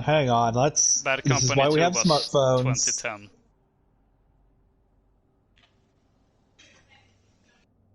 So it's been 10 years. Yeah. I think any games. Yeah, March 2nd, 2010. And later that year, on December 18th, we got the Vietnam expansion. Yep. Which I don't think had a campaign, did it? It was just the multiplayer. No. Yeah, it was just the multiplayer, which is fine. That's what I thought. I'm okay. Oh man, Zavad. It's so weird that the first 3 times on a single player campaign, they actually made something good, memorable, or memorable of Battlefield 2 Modern Combat. Like, what do they do there? Well, imagine the prologue mission for Battlefield 1, where you swap between soldiers, but as an entire campaign. So, any Call of Duty campaign? No, because you can switch soldiers on the fly. Oh! I thought you were talking about the war stories. Oh, no. I was thinking more about... He meant the first mission where your guy dies and then you switch to a new one. Yeah, except you can do it on the fly, and it's the entire campaign. That feels more like a Rainbow Six game, not a like Rainbow Six 3 or. Yeah, it is a little bit closer to that, but I do feel I wouldn't necessarily say that's a great campaign, but I do think it's definitely unique, and like it does have a lot of interesting ideas, like the whole, hey, instead of controlling one soldier on the battlefield, you can control everyone that's on your team by just looking at them and pressing a button, and then just transport yourself across the map if you wish. So, like, it's so weird to see that with that game and the first two Bad Company games, and then to see whatever happened in Battlefield 3 and onwards. Like, how do you go from there? So How? The Battlefield 1 campaign was honestly not bad, but considering it was made up of vignettes and it wasn't one long narrative, I hesitate to throw that in the running with the others, because you know, when it comes to making that one, you don't necessarily have to do the same things that you would need to do with the other campaigns, where it's like, all right, here's Act 1, here's Act 2, here's Act 3. Essentially, it's like, all right, these two missions are going to be one vignette. These two missions are going to be another vignette, so, and with different characters. So you don't necessarily need to do the same amount of work in terms of plotting your story out. So I hesitate to put the Battlefield 1 and Battlefield 5 campaigns in that list. But otherwise, the Battlefield 1 campaign would probably be up there. But hey, Prentice, what's that timer? There's that's for blowing up the tower. If you activate that, then it'll count down, and then the tower will blow up. Stop it. Okay. I never noticed that, mainly because I hate this map with a fiery, burning passion. Why do you hate this map? What's wrong with this map? The lighting. I found it. Oh my gosh, the lighting. Oh boy. Okay, he's dead. Hey, yeah! Last rocket, I hit it. Yes, I hit it. Man, the straw is so satisfying when you actually manage to hit a shot. What did you do? Sorry, I heard the loud screaming followed by existential joy. I shot down the enemy little bird with my straw.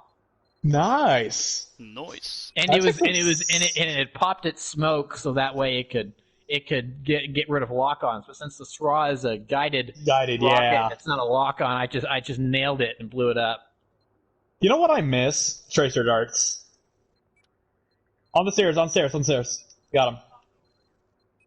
Oh man, I missed the call-outs. I've missed the call-outs in this game so much. Eat some lead! They're so good. That's not I hesitate to call that a call-out. I call that. Well, I mean, yellow. you know what I mean. The voice lines of the soldiers. Yeah, the voice. Yeah, oh, absolutely. Some of these are pretty good. Although, honestly, for me, I enjoy Battlefield 1's. No. Dang it. I don't know why. I just think that some of those are a bit more iconic for me. Well, maybe because I played Battlefield 1 all last summer. That was the game that year. And then I got Siege. Defend this objective. Electronic systems just got breached. Yeah, and like also below you, stairs. Check stairs. Also to add on what Prentice said about the Battlefield 1 and 5 campaigns, I think looking Sorry, go ahead. Like looking at the stories, I wouldn't actually be not all of them. I think some of the ones in 1 is particularly really bad. Which one's that? I haven't worked my way through the first. I only got through the prologue because I've heard it's a really good prologue. I would say the worst one is definitely the one where you're charging up the I think the Italian countryside dressed in medieval armor and having a really big machine gun. What, as a sentry? I got crushed by the falling tower. Oh. Yeah, that one was only the one mission though, and it didn't last long. That's why I give it a pass. But it wasn't that great. It was a bad mechanic, but it didn't overstay its welcome. Is what you're trying to say? Kinda, yeah. Okay. But also, that particular story also kind of stands for why I don't think neither 1 or 5 is really on that level of, oh, they have good campaigns, because as I said, story-wise I think most of them are fine. Some of them I think is even downright really Battlefield great. 4 is terrible. I'm going to argue that. Yeah, that this one is one's not good. This one has no rhyme or reason as to why you're here. It has no. I was able to tell when someone was about to die. Yeah, the campaign for this game is really forgettable. And as for It's way better than Ghosts, though. Yeah. I'll take this one over Ghosts any day. Ooh. Oh. Yeah. I mean, Yeah, I actually liked this campaign a decent amount because I played Ghosts and I played this one. I'm like, oh, this one was way better. But even then, yeah, no, it's not great. Yeah, but like the thing that kills it in Battlefield 1 and 5 for me is that it all delves down into some type of Far Cry Light gameplay loop where you have an open area and your one-man army stealthing your way through the entire campaign. Admittedly, I will say it's a little bit better contextualized, if anything, in 5, but I still don't really like it. Which is why I don't really, because in one of them you're supposed to essentially be the first members of the British Special Boat Service. But you're also playing as some convict that they just decided to, hey, let's throw you out of the prison and make you What go. are we, some sort of Suicide Squad? You know what I wish they had us do? So in the loading screens, they have some pretty cool, like, little, tidbits of information, that's the word I'm looking for. And they mentioned that there was one squad, I can't remember if it's French or British, but they would set up fake cities for bombing targets against the Allied fronts, or the, like against the Germans. I think it was I think it, like someone made a fake terrorist. Both sides did that. Yeah, like I would love to see that specifically. That would be fun. It'd be a weird experience, but I'm now more interested than anything to learn about World War I history, especially in some college classes. Well, they can probably go into a bit more detail compared to, you know, public school or general education stuff. Oh, thank goodness that was a friendly claymore. I would have been doomed. Also, sorry for derailing the conversation like 20 different times with incoherent rants. Assuming none of us has done that. Yeah, we'll call it that, because clearly I'm the least perfect out of all of us. No, I meant that as I think all of us are guilty of that today. I derailed it too many times. No. I'm not sure I've derailed it today, but in the past I have for sure, yeah. Okay, so... Oh, I just killed Sakota! What? Wait, really? It's, yeah, the name was Skoda, so I mean it's not quite there, but it was close enough.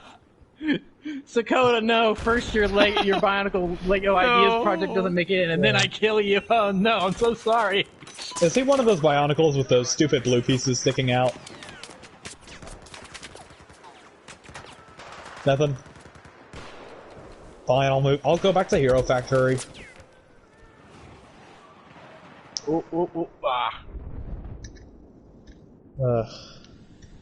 Actually, speaking of Battlefield campaigns, that's actually been a topic of discussion, like in regards to Battlefield 6, whether it should have a campaign at all. Which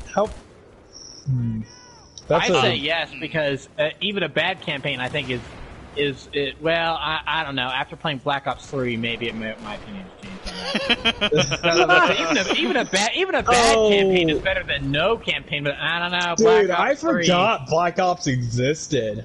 Black Ops 3, that's pretty bad. That's You know what hurts even worse than it being bad? It being not required. Well, I mean, I guess some people would like it, but there's no incentive for me to go play through it.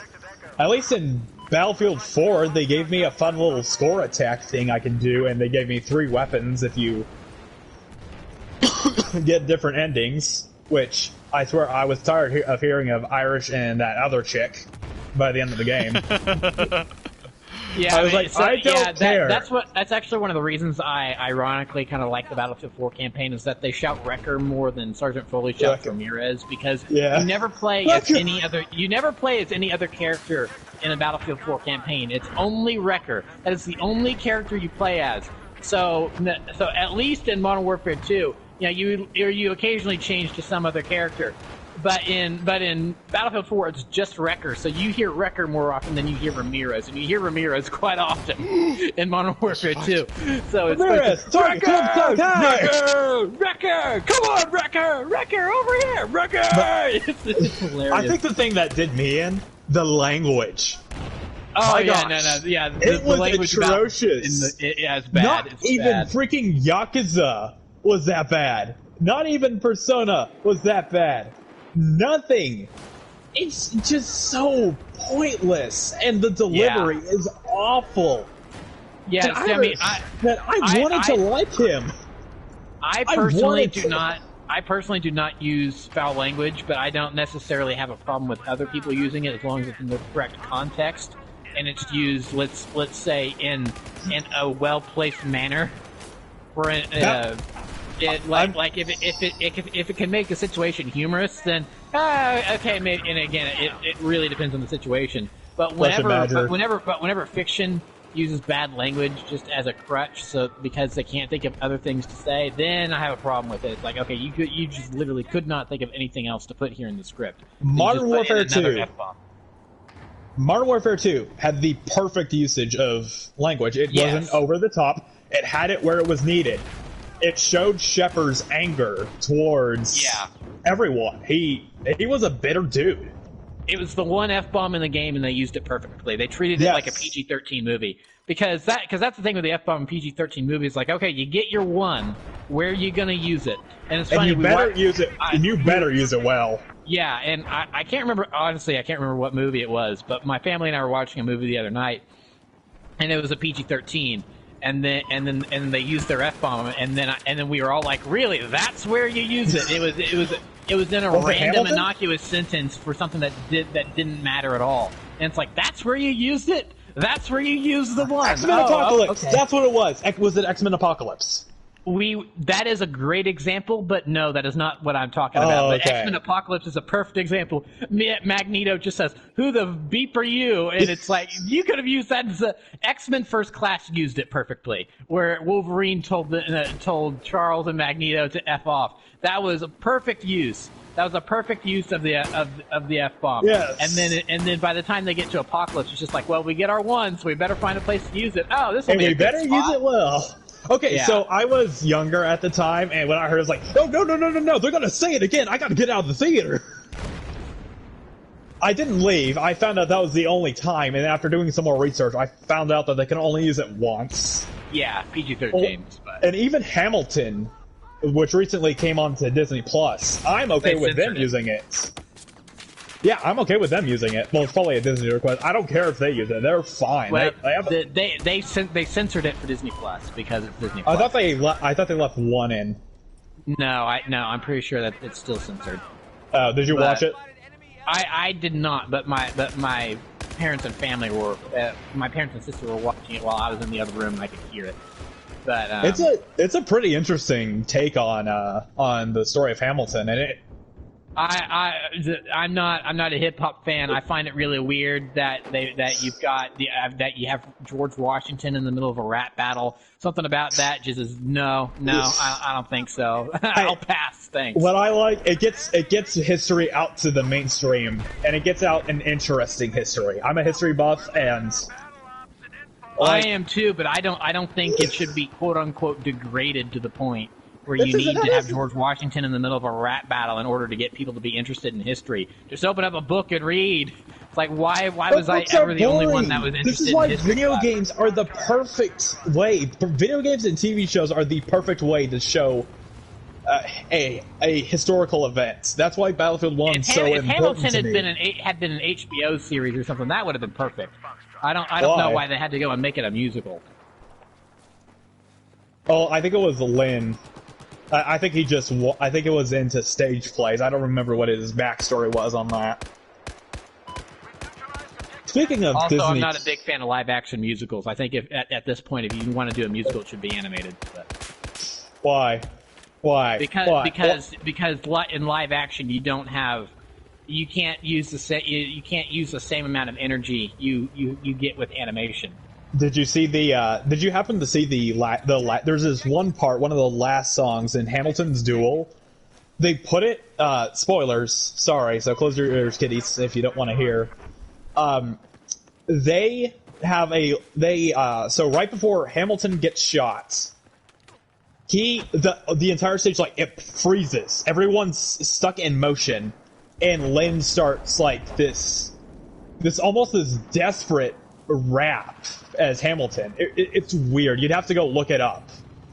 It sounds like desperation, sadness. Yet he knows he's going to die from putting his gun in the air, but he knows he has to do it.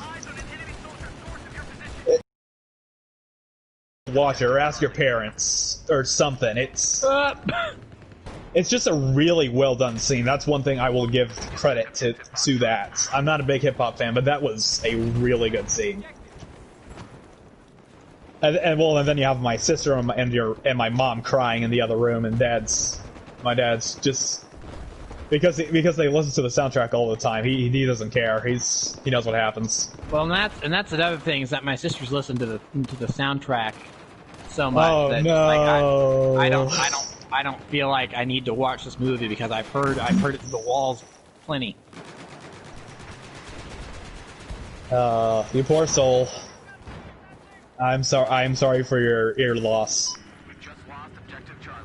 Okay, so I had this conversation with Loka a while ago, but what's your playlist like? What's it look like, Prentice? Movie scores. No game scores? Well, I mean, yeah, that's on the list too. But it's surprising how there are actually a lot of games that don't put up their scores, which I find odd. So a lot of the game scores I'd like to have, I don't because those just aren't available because they don't get released for it. Usually it's the big AAA titles. So like why do the rat? Well, I mean, recently I suppose it doesn't make much sense because they haven't actually been that great. It's like. I would like. It's like what I would give for an album of Ratchet & Clank: A Crack in Time. The score that would be amazing. That'd be great. I take it back. I thought I might have seen it somewhere, but no, it was one. There's a site that archives game music tracks. Well, yeah, but those are rips from the software itself. I'm talking about actual releases. No, they have some CD. Oh, you want a CD? Well, I mean, or a digital CD. I mean, some sort of official release. Would you want a vinyl? No, not a vinyl. I'm not old like my dad is. Oh wait, that's not ooh, shots fired. I would love a vinyl. Yeah, we're in the middle of a war. Of course, there are shots fired. I would love to get a vinyl of like the Uncharted before 4 are some of my favorite game soundtracks. Oh yeah, I don't. Henry Jackman did a fine job, but I don't know why they did not get Greg Edmonson back for. That was weird. Yeah, I don't know what happened. I don't know if it was contract or they really just wanted Jackson. I think Henry did a better job or Edmonson did a better job with his. Because it sounded like the location you were in. It sounded like Nepal. It sounded like the... You guys okay? Well, obviously you're not. You're dead. I don't know why I'm asking that. But I just look over and you guys are dead. Freaking UCAV. Oh boy. You salty about UCAVs, Loka? I mean, that was the first time I got killed by one, so I don't think really? So. I haven't played this game that much. Okay, speaking of salt, watch out for witches, like Caviera. You know we're gonna bring that up every time now, right? Or at least I will. I'm not gonna say anything. Dude, that made that was the highlight of that stream for me. No, I understand what you're saying now. Yeah, that was hilarious. Yes! That was the best part of the stream, hands down. I'm not going to tell anyone outside my family that happened, but it was hilarious. Oh. If anyone Dude, it is, happens to the... if anyone it is happens- watching this Oh. and is wondering what the heck are they talking about, either go back to the last It was Siege Rainbow stream Yeah. It was the last. Yeah. You at did Ace some Combat. point. Yeah, so 2 weeks ago. Depending on when you watch, this, it's the one with the Operation Steel Wave title, or possibly, maybe. Actually, no, I'm not gonna say anything on that matter because I don't know when that's gonna happen. So never mind. What, Ace Combat 8? No, I The was Zero War 2? No, I was talking about think about saying, or you may or may not be able to see it in a upcoming highlight top best videos, not videos, moments from my 500 plus videos. But again, I don't know when that's gonna happen anyway, or if that's even gonna be included. Okay.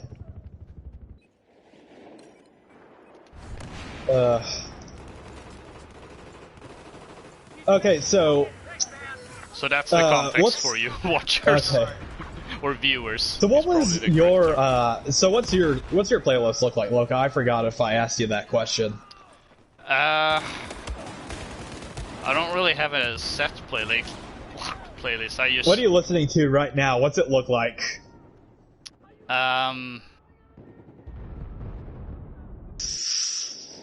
Well, I mean, the thing is that I usually basically only listen to video game and movie soundtracks, but like it can be widely different depending on what I feel like. Sometimes I just go like, I'm trying to. I can't really remember like any big notable binges I've been on. I haven't really listened that much either, because typically I only listen to music when I've been studying, which I'm not really doing at the Study? moment. What's that? Other than that, like sometimes if I'm working on something, I may pull up something that's Go get it. related or something. I don't know. I haven't really listened to much anything lately, but it really is just video game and movie soundtracks. I can't even remember the last time I listened to quote normal music unquote. I think I might have you guys beat in terms of oddity. So you guys stick to like maybe one or two genres here and there. My playlist includes anime soundtracks, like openings and closings, not necessarily like the soundtracks, save for one or two. Some video game soundtracks, because why not? Metal covers of video game soundtracks, actual mainstream metal songs, I was gonna say Guns N' Roses, but that's not metal. Metallica and Iron Maiden and all that. I enjoy their songs. Normal human music like Daft Punk.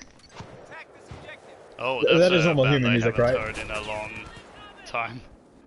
They've still got some good ones. They've still got some good tracks.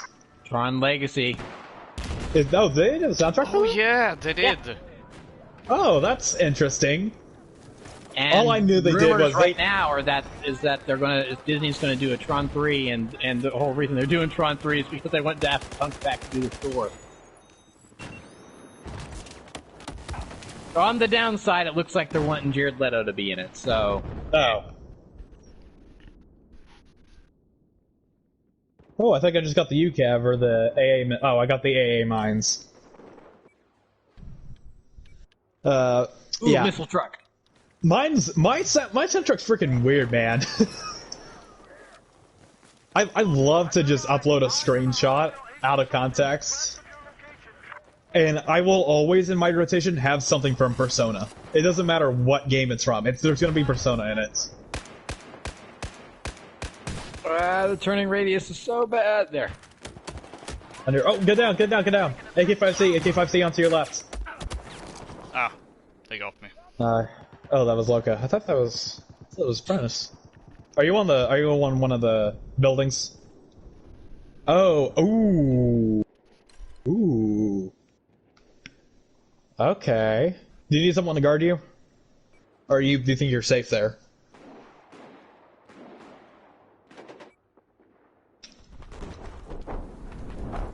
Ooh, I lit that tank up. Nice. We got some guys. We got some bogeys over at F. If you want to start bombarding that, Prentice. Oh no! Whoa! That's a chopper. Sure enough, look at that.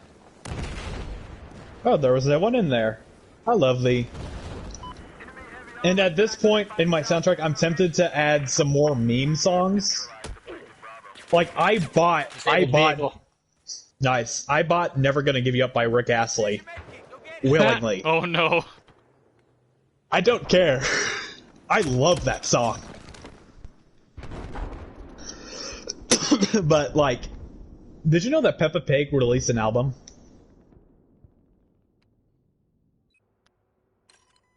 Like, I'm tempted to buy that. Ow! The P90. I can't get away from it. You will never escape the P90. Where's the MX4 Storm in Modern Warfare? Non-existent. Hashtag Well, can it be? season 5. Hashtag season 5. I haven't picked up Modern Warfare since one of our streams. I just don't care anymore. I'm sure I'll pick it up sometime, but right now it's... I Not haven't really. really I don't know what this... You played idiot! much of it Stupid lately, blueberry! but then again I've been focusing on other games instead, especially single player games now that I actually have the time. Did you beat Last of Us 2 yet? Yeah, I beat it last Tuesday. No? The one... Wait. It was sometime last week. Was it any good? Did you like it at least? I really liked it. I don't... Now, I don't think it's quite as good as the first one. But the first one was so good that I don't think it could have been topped regardless. I think that's an impossible task. Yeah, like I was replaying it before the sequel came out, and other from like some weird moments that feel super video gamey, like one moment where you just now we're controlling a sniper and we're shooting people from afar, and they're all storming Last of Us by. game? Yeah, that's weird. Yeah, like this doesn't really make sense, but other than like Well, a few moments like that, there wasn't really anything that I was like. I don't. That's a game I have like a really hard time saying negative things about, because like it doesn't really have much negativity. Dude, it's not a Last of Us game. It is a Naughty Dog third-person shooter. Get with the times. It is specifically a Naughty Dog third-person shooter. Of course, there's going to be a sniping segment. Well, there isn't any in The Last of Us Part 2. Oh wow! Way to go, Naughty Dog! You broke the molds. Yeah, where's Uncharted 5 with? Yeah, I think that's almost more of an Uncharted thing, and there were a few of those moments in the first Last of Us that, especially in hindsight, I don't think I particularly thought much of that back when it came out in 2013, but like replaying it, like, yeah, there were a few moments that really stuck out as not really belonging in the game, but I can't say there's any of that in the second one. Also, we need to put this to rest, Loka. Are they zombies? Are they zombies? I mean, I mean, sort of, kind of. I mean, they're not really called zombies, of course. But clickers, right? Yeah, but again, like Days Gone, for instance, calls them freakers. But I mean, come on, it's still zombies. Yeah, so they still behave like zombies for the most so part. Naughty Dog has never had a problem with the clickers being called zombies. It's Bend and the freakers being called zombies that they have a problem with, and actually, because of where because of where the story of Days Gone went, I kind of agree with them. Because the thing with the freakers is that they don't, when they bite you, you don't get infected with their virus. So there's actually after the initial outbreak in Days Gone, I don't think there's a way to actually make more freakers. I think there's a limited amount of freakers in the world, and if you manage to kill all of them, then that's that.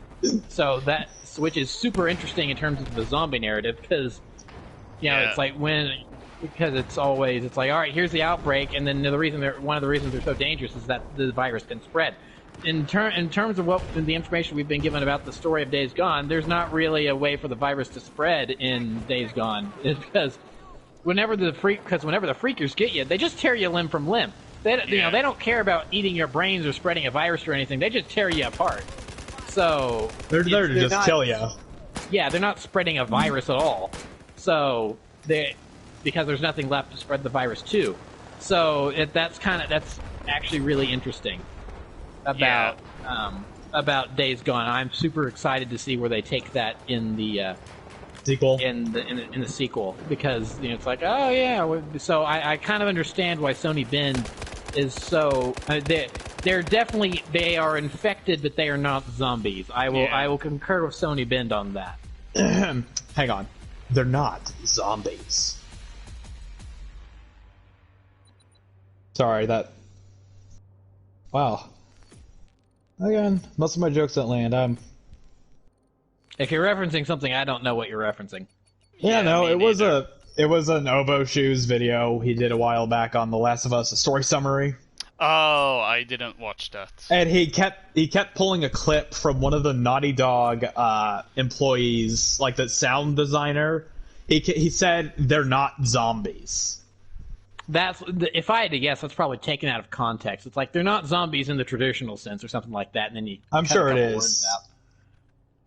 Yeah, I mean, like, as I said, like, in terms of both clickers and the freakers in Days Gone, like, it's not, it is kind of zombies, but they're also not the regular type of zombies, like all those things you said about freakers in Days Gone, plus the fact that they seem to kind of behave. Oh no. Oh no. Are you okay? Oh no. Right, hey, here we go. I'm not ready. Take a breather. Go. Take a breather. Do we need to get you a paper bag? I'm not ready for this. Hey, it's okay. Breathe.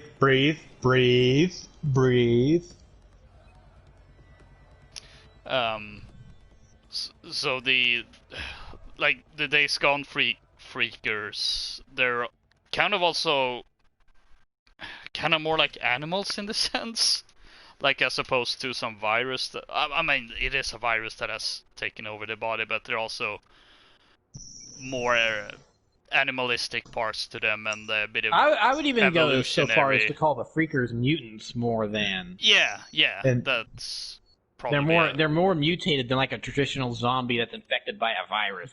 Because there are all these different types of freakers that are definitely genetic mutations instead of it just being like a bloater from The Last of Us, where all this extra stuff has grown on it to where, yes, the body type is now different. But then with freakers and Days Gone, it's like, oh, this guy is growing fur. Humans can't grow fur. That's a genetic mutation. These things are more mutants than they are just regular infected. So. Okay. So what will we call, like, zombies from Resident Evil? Are those zombies? Or would you call those infected / mutated / whatever? What do you guys think? Are they? I've never played Resident Evil, so I can't speak to that. Are they not just regular zombies? Yes and no. So there are regular zombies, but there are also something called POWs. Or no, No. BOWs. Bioorganic weapons. Created from the same virus. And they're like these almost alien creatures, like hunters or the liquor enemy, which I'm sure you've seen. He's got the brains on the outside and the massive tongue, like Gene Simmons. Those are classified as BOWs. And they That have just a sounds big, like someone took the zombie virus and then made weapons out of it. So yeah, there are regular zombies, and then there's well, super it is Umbrella, so I wouldn't be surprised if they did. I would also be on that. They're probably zombies, but it also depends on like.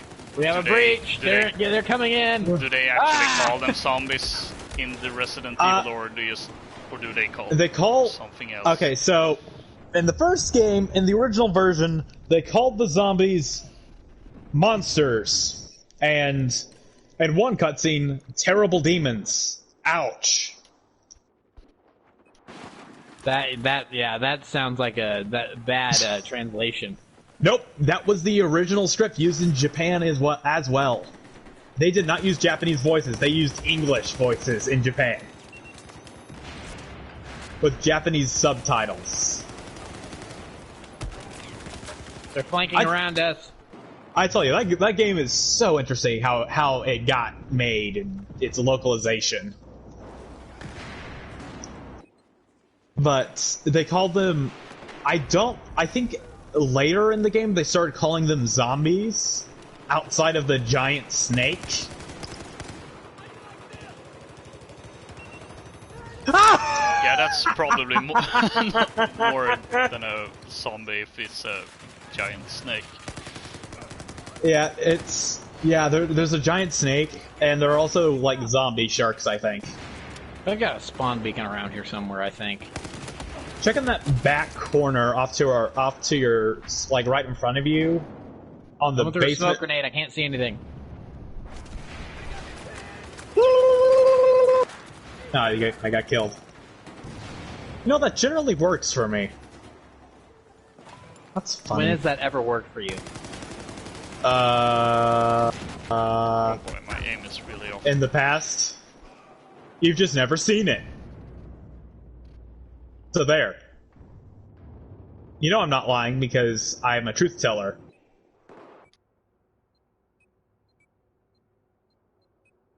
Oh. So have you guys experimented with slugs in this game? Slug rounds, I should say. Not really. Oh. So maybe we need some heavier weapons. Alright. Ooh. Oh.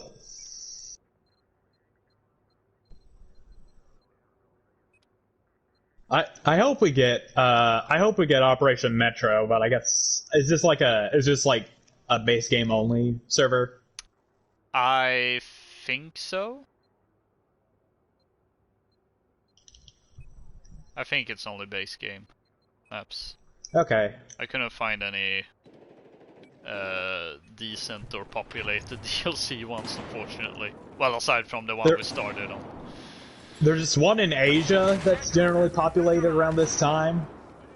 But the problem is it's in Asia, so your ping is garbage. Or at least mine is. Are they taking... Oh, it is. Oh. Man, I need more coffee.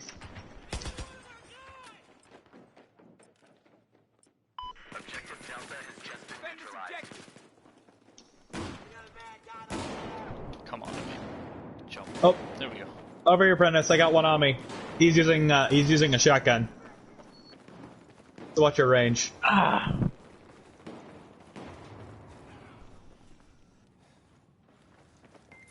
Okay. Alright. Let's do this.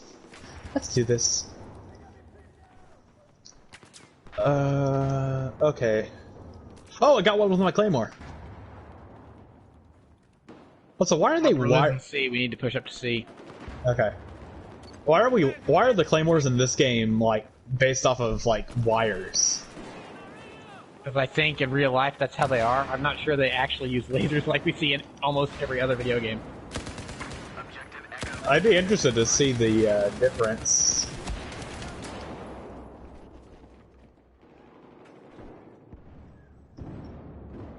Oh. What the crap? Oh, full choke. That's why he had the range on me. Dude, that's Spaz 12. Ah. Man, I guess I do have the Dow.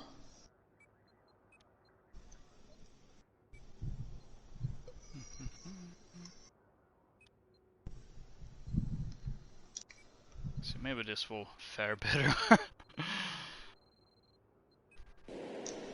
No, no, no, no, no, no, no, no! Come on, come on, come on! No! What? What happened? I got counter-knifed. No. To attack this objective. Can you? Killed with my own bipod knife. So what pistols do you guys use? I'm a G18 man, and from time to time I use a... 1911. Right now it's the P... What is it called? 226 or something. I think it's a starting gun, that first actually. one. Yeah, it may be. It's not a, none of the starting weapons in Battlefield games are bad. They're worth going back to.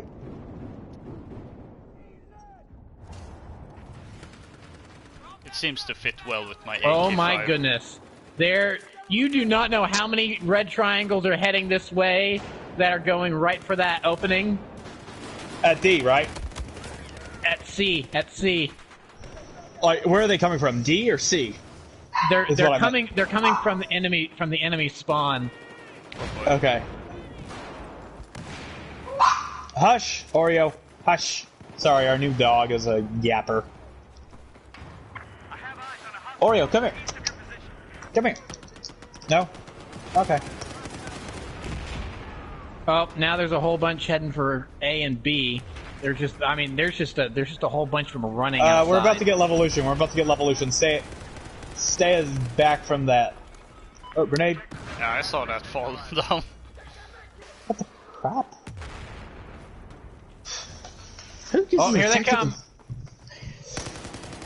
So is there They're any running for our advantage? spawn point. What? They're bypassing objective A and they're running for our spawn point. Really? Is spawn camping allowed in this game? Or in the server? Not on the server, it said in the description. Okay. Ah! No. M32HE. Ooh. That's one you hardly see. So I'm gonna really rein us back. Now about the sequel to this game, Battlefield 6. Yeah, so my original point of like, hey, here are these different possibilities and rumors. So which one do we think is more likely?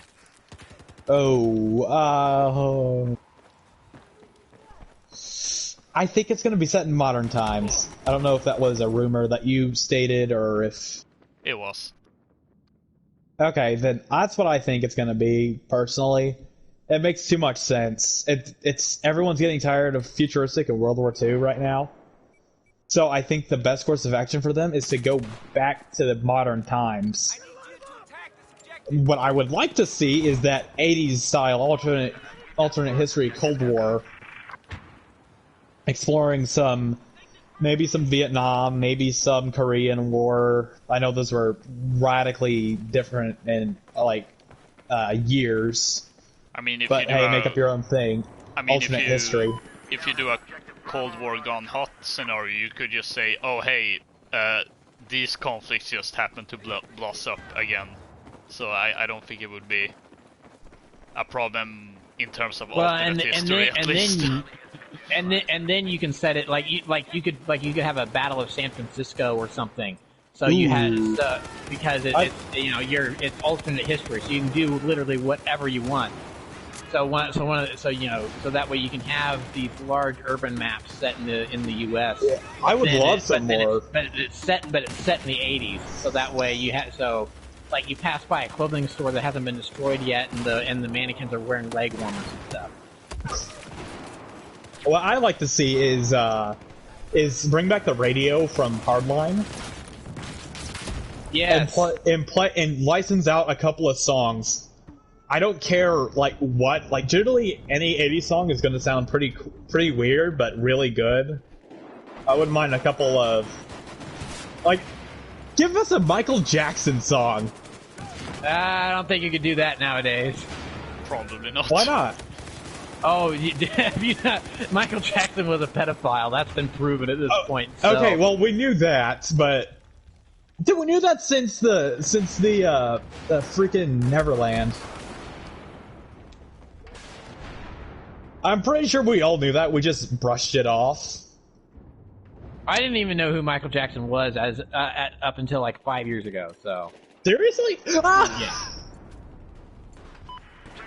He's got some pretty banging songs. I think. I mean, when I looked at his discography, I'm like, oh, he's the guy that did this song. It's the guy that did that song, but I didn't know who he was as an artist. Okay. Actually, the first time I think I even heard his name was when he died. So. Ooh, that was what, 2010 was it? 9. Oh, I feel old. I'm not even that old. Man, if you feel old, you don't wanna know how old I feel. 45.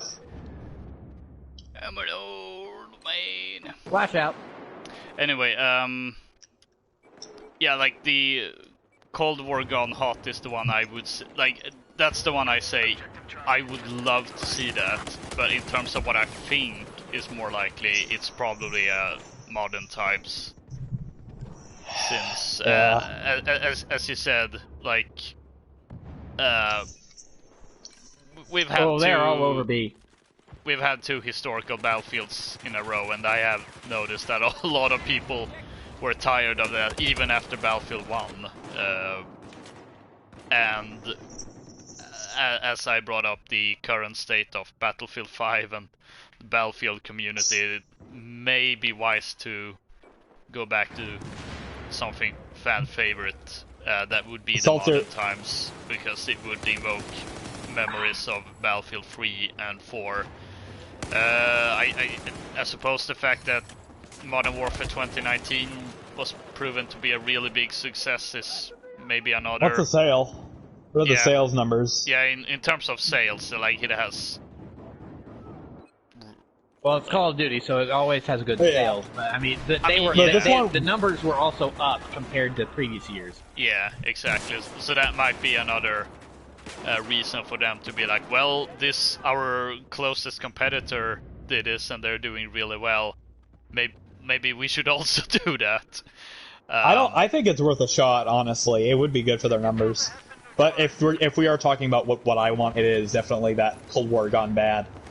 And I kind of want them to bring back some of that like you know how Metal Gear Solid 5 they had the soundtracks that you could fly dust off to.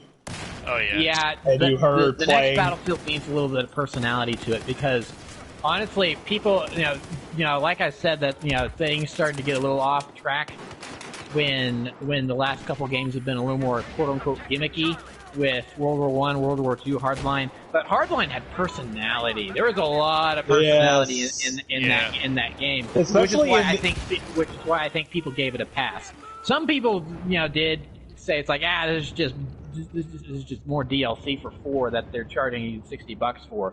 And to a degree, I kind of see where they're coming from. But at the same time, there was enough new stuff and there was enough personality in that game to where it definitely felt like it was its own separate title, and it was definitely its own thing. So I feel like the next Battlefield needs some personality, because after that we have World War I, which was, oh hey, guess what? It's World War I. This has never been done as an FPS before. And it's like, hey, we're going back to our roots like every other FPS has been doing. We're going back to World War II. And then we're just going to play the favorites again, sort of, kind of. I mean, I think Battlefield 5 has kind of done a better job than COD World War II did in terms of touching more theaters of the war and not just doing Europe for the upteenth time. But World War II is jank as a game. yeah, so It feels far more dated than Modern Warfare Remastered or even 2 does. Like, Modern Warfare 2 feels fluid. It feels like I'm actually able to make... I don't know if I'm saying the right words. It feels fluid, I think is what I'm trying to say. It feels natural. It doesn't feel jarring. It feels right. Even with the not unlimited sprint option on. And even in third person, when you really got to see the beauty of the those 2009 models. It still felt good. I don't know. It could just be because I'm just super tired of Modern Warfare 2019.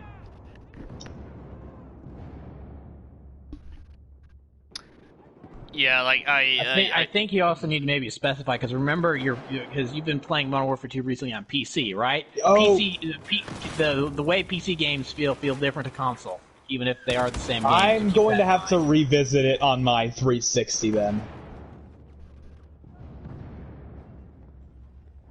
Because last summer, when rumors were starting to ramp up that we were going to be getting a new Modern Warfare game of some degree in the Call of Duty franchise, I got really excited and I went back and I played Modern Warfare Remastered. Oh, hello, goodbye. I played Modern Warfare Remastered on the PS4. Then I broke out the PS3 and I played Modern Warfare 2 and Modern Warfare 3. Modern Warfare 2 and Modern Warfare 3 on console feel pretty dated. So, ooh, I didn't consider that they might the have... extra sensitivity you're probably getting on PC is why you're probably going, oh, Modern Warfare 2 feels so smooth. Yeah. Oh, that's maybe it's not actually as smooth as you think it is, but Okay, no, you're right. I'll give you my full status report. Daxter's status report. How good does Modern Warfare 2 feel console compared to PC?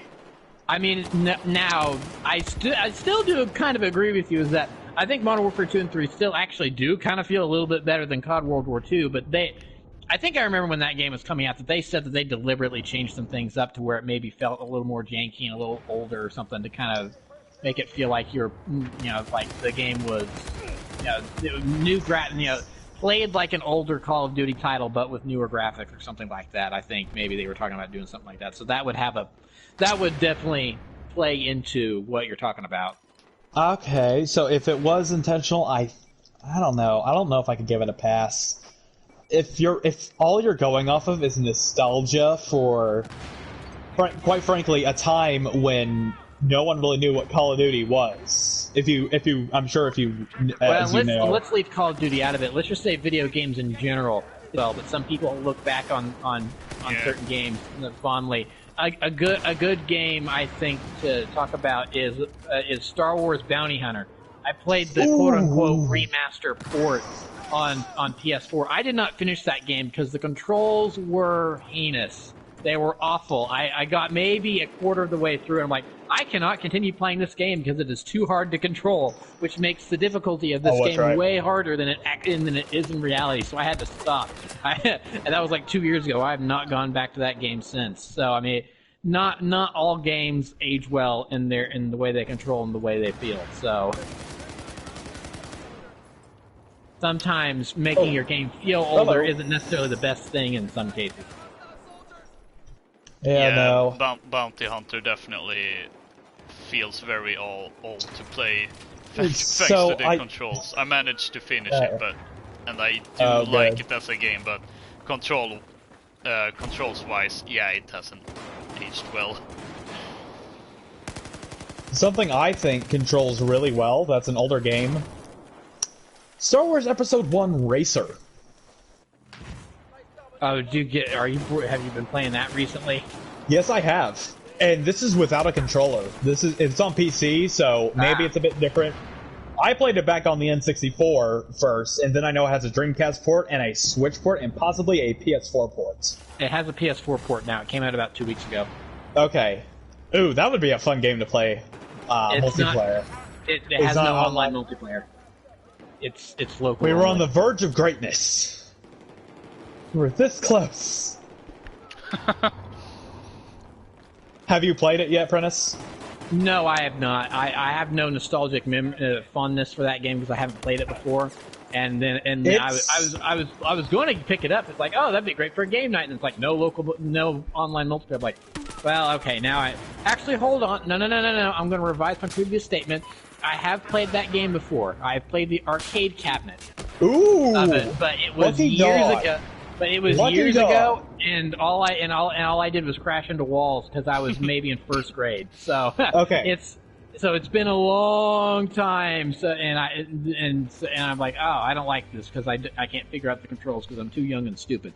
So something I'm going to say about that game's hard. That game's hard. It is not easy. It is a very hard arcade racer. But well, then maybe it was just hard and I wasn't used to that difficulty then. Well, okay, so considering you played it on the arcade, I played it on the N64 when I was I think it was 6 or 7. So I will say, I don't want to sound braggy, but I will say that back then I think I was better at older style games than I am now. Like, I think I had a better grip of some games compared to my peers. I don't think that's braggy because depending on the age that you are, you can. I've seen a couple articles on this. Is that younger kids can play these older games and then it's like because games used to be super hard back in the day. Games are easier than ever. So, ooh, yes, Rogue Transmission. You know what we're doing. Get your explosives ready, gentlemen. We're going for it. Yes. But games used to be super hard back in the day, and they're way easier than they've ever been. But you can plop like a 4-year-old down in front of like Super Mario World or something on the original. You better say this right. I'm in the room. Nintendo, whatever system, the NES or whatever, and they'll be able to figure it out. But then you could place a 30-year-old in front of the game, and they're not going to be able to figure it out because their mind is too developed, or something along the lines of that. So there's that, and. So I can definitely see. So I don't think that's bragging because that's just kind of a thing that happens. And so now that we're older and we're so used to playing these modern games, I can't wrap my head around Bounty Hunter or any other of these older games. That's because the way we control video games have changed, and for the most part, they've kind of been unified to where X is always jump, square is always reload. And on the off chance that a game does change up its control scheme, like say Horizon Zero Dawn making crouch be square, we call that out as being weird. So that is an interesting thing about video games nowadays compared to the way they used to be. And so it does make going back to older titles a little bit difficult. Yeah. Well, if you also remember, strafing wasn't a thing back in the early days of third person or in 3D no, they were not. first person games. The original Ratchet and Clank did not have strafing. Oh, dude, that game is jank. I still enjoy the game now. I enjoy it far more than I used to when I was 12 or 10 at the time. Get out of the building. Get out of the building. Too late for me. Boop. I'll take that. Ah, he saw me. Yeah. But I've gotten used guys, to that. Don't spawn in yet. I've got an idea. All right. What's your plan? Daxter, get some slams equipped. Done. And then spawn on me, and then Loka get some regular tank mines equipped and spawn. Okay, where do you want the slams? Don't place them yet. Hold on. I'm waiting on Loka to spawn. Okay. Oh, hold on. Bad guys. Behind us! Behind us!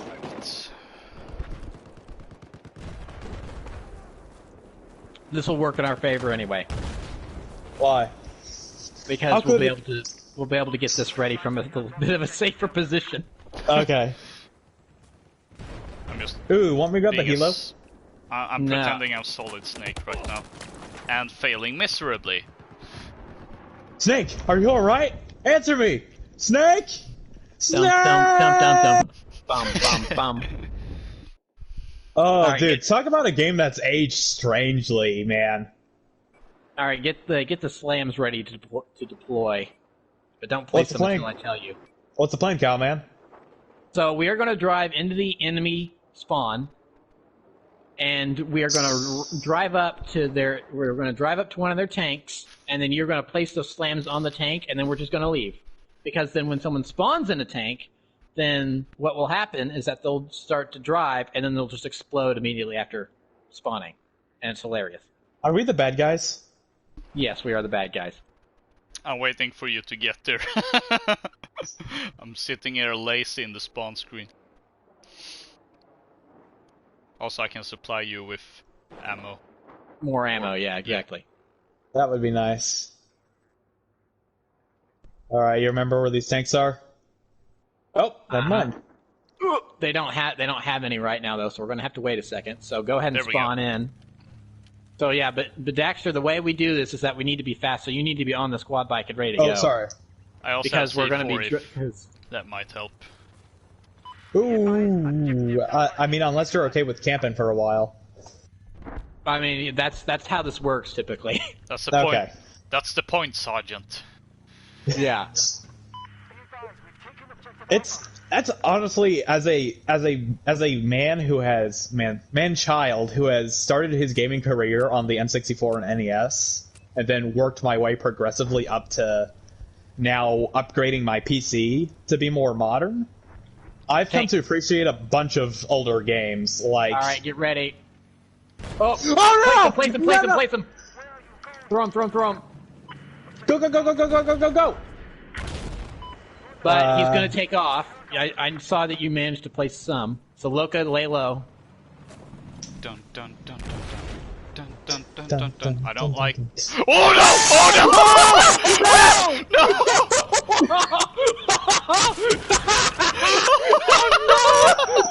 What did I tell you? Oh my god! What did I tell you? So that didn't work, but that's part of the fun, boys. Hashtag only in battlefield moments. Oh my god. Alright. Let's try that again. Alright, I'm equipping Oh, no, I'm equipping an RPG. I don't trust myself with just a... That's another tank.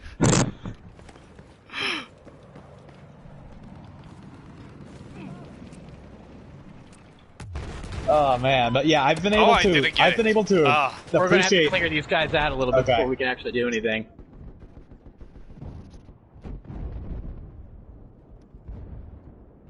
Okay, I disabled the vehicle.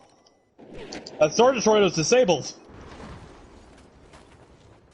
Me when I say I like the sequels. A Star Destroyer... never mind. But yeah, I've been able to enjoy, like, the original Metal Gear Solid, not even the remake on GameCube.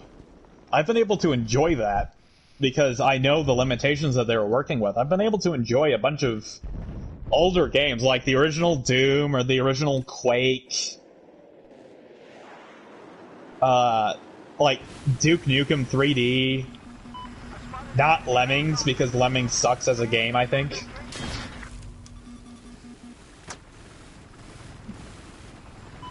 Like, there are some genuinely well-done games that are older that just have weird controls. Like GoldenEye, for example. That game has weird controls. That's a good example of. I've seen a lot of people say that. Yeah, when we were adults, we tried to go back and play that, but none of us could because we were so not used to it. Yeah, so for the one of you that doesn't know, they didn't use stuff like they had strafing, but imagine your left control stick, right? Forward and backward is moving forward and backward, but left and right turns you. It does not strafe. And there was never a control scheme put in place in those games back then that would actually do that. Until what? I think Halo 1's the first instance of our modern day control setup that I can think of. Sounds about right. And if we want to talk about jank, we can talk about Halo 1, man. Halo 2's aged fine in the controls and gameplay. Actually, it's aged fantastically in that department, but the graphics... the graphics are there. They just are not good. Like, maybe at all. They've got some really weird early 2000s charm to them. And because it was going for a more realistic look compared to, I don't know, Ratchet and Clank, it doesn't look as nice. Like, you can go back to the original... Are you still alive? Yeah. Okay. When did I equip that skin? Oh, so two of your slams are still there, according to the map. This will be interesting. I blew up a tank, I just don't know Loka what... spawn on us. Oh. Oh, the tank showed up, Ah! Oh! No, not worth it! Not worth it! How am not I worth alive?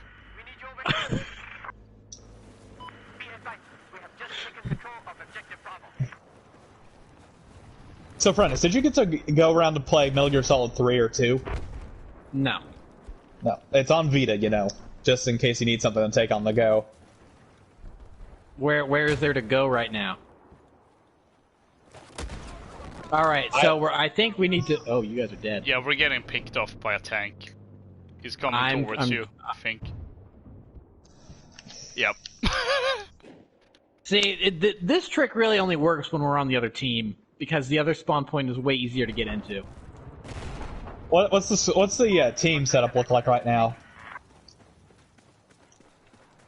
You know, we could always be Italy and change sides. No, it's full. Ah, dang it. Lobby. I was about to say we could always pull in Italy and change sides in the middle of the war. The big Mac. The Big Mac.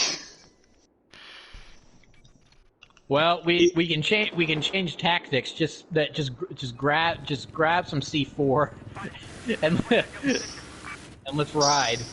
We'll just do drive-bys of tanks that we find. Wow. We won't bomb their spawn point. I'm actually hitting the jet with this machine gun. Yeah, also, this is something I've noticed about Battlefield 4 compared to 1, and I don't know if 5 has it, but aerial vehicles and how they function in-game. Like, 1, I always go for, if I get in a bomber, I'm always going to do carpet bomb runs for my team. But in 4, you don't really have that option, do you? You can just kind of annoy people with your... You can pick off individual people, you can't really get a whole squad and...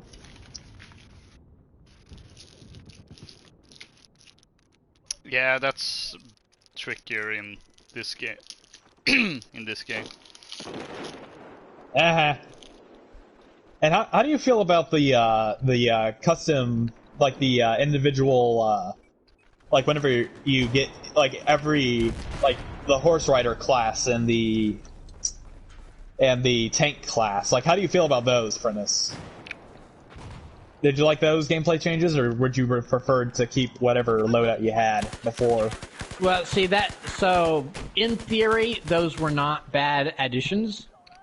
But in practice, I think they were, because it took away choices that you had in the customization of your actual class. Because like because in, let's say the way Battlefield 4 is designed, let's say the Battlefield 4 had DLC that was World War I themed. Okay. This game would have allowed you to just equip a sword. It would have just, all right, here is that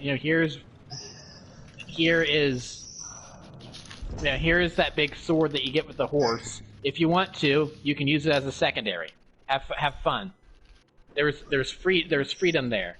Where with Battlefield 1, it was one of those field pickups, which again, or when you'd get on the horse, it being attached to the horse class makes sense, but. Oh, nice kill. Boom. But you should also be able to equip that stuff on your regular class if you wanted to. The game does not allow you to just regularly equip. Now, maybe it doesn't need to be as... I hear a spawn beacon. Maybe the stuff that you could just equip isn't as powerful as the stuff you get with the horse, which still gives you the incentive to actually ride on the horses if you want to use that stuff. But still, you should be able to equip stuff. The same goes for some of the other weapons that you could find around the map. Like there's the armor that you can find. Oh, like the specialized classes. Yeah, some of the weapons and gear that you can get with those things. You can't use in the regular classes. And again, the big suit of armor is not something that you need to use in the regular class. But the weapon it comes with, I think like maybe you should have the option to use a slightly less powerful version of that. What about the flamethrower? Flamethrower, that's the one exception. Flamethrower is maybe a little too much. Now, one thing I was a little, not mad, but disappointed, there is no spawn beacon. It is only available for the infiltrator, who has a sawed-off shotgun and a grenade launcher. That is the only spawn beacon, that's the only thing that gets a spawn beacon in the game. Which you could say that cuts down on some campers, but I really don't think it does anything. Oh wait, hang on, I'm not...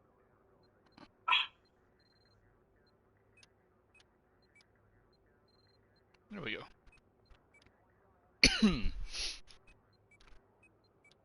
Behind that tree I'm shooting at. I don't know if anyone's on me.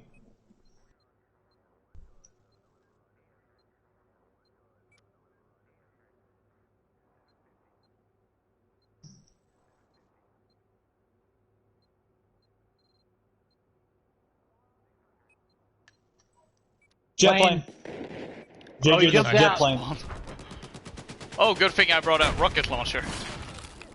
Oh! Where'd he go? Got him! Nice. Woo! Thank goodness for Good kill. C4. Stupid box quit tumbling. Come here, Orion. Come on up. It's so framey, too. There you go, buddy. Aw, yes, hello.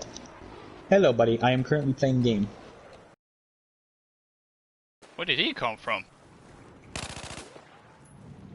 The puppy orphanage. No, not there's the some dog. guy here. He's like dressed as a pilot. Oh, he was And the he guy got that me. jumped out, I guess. Yeah, he was the jet fighter pilot. Got him. Did any of you ever go for the Phantom Bow? No. I have it. You do? Yeah. Wow. That's dedication. Well, that's because eventually they just allowed you to pick it up and it'd be unlocked. Oh. Seriously? I don't have to go through the Phantom protocol? Correct. I may have to find an empty map. Do you still have to go to the secret location?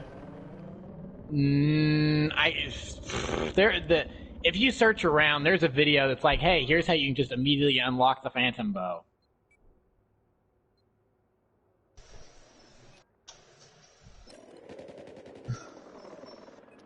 Come on, let me spawn. I want payback on this helicopter. I'll distract it. I'm the distraction. Oh, that was way too far. Dang it, I can't do this in this game.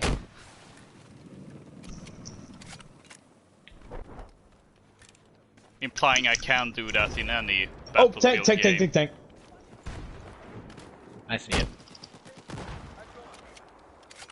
He got out, he got out. Yeah, it's right Got him. there. Alright, now Daxter spawn back. Don't touch the tank. Let's not touch the tank. Let's leave it and let someone else jump into it, and then when Daxter spawns back in, he can blow it. That's a good All right, I'm putting on my gold magnum. Hang on.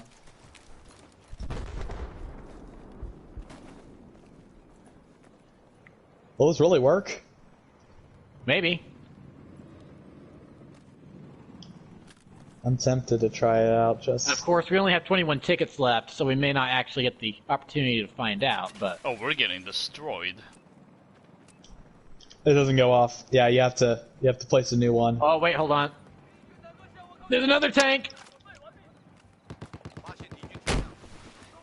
Come here. Ah! Do you think they have a commander online? No, we do not. No, they. Oh, they may. I don't know. Hold on, let me look at the scoreboard. No, they do not. I swear, I'm getting hit by like a that was a UAV or something. Could have been a MAV or something. Okay. I'm gonna go get some pretzels.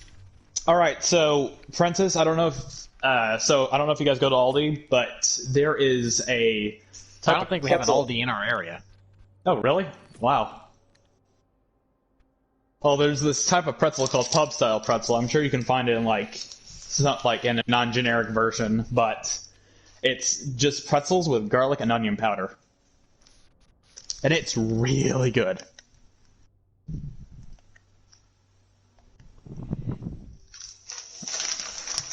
Hang on, I'll be right back. Give me like 10 seconds. Right.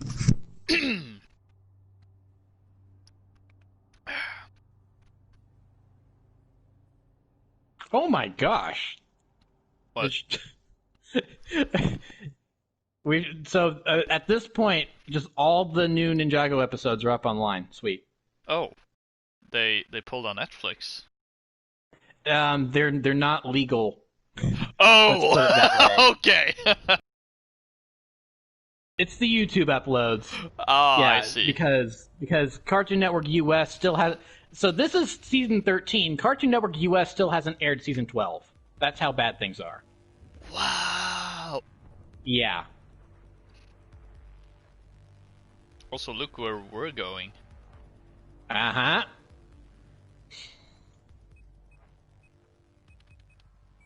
Actually. No, that one I used. Hop in, but well, I guess Daxter's not here, but hop in, Loka. Let's head for that tower. There we go.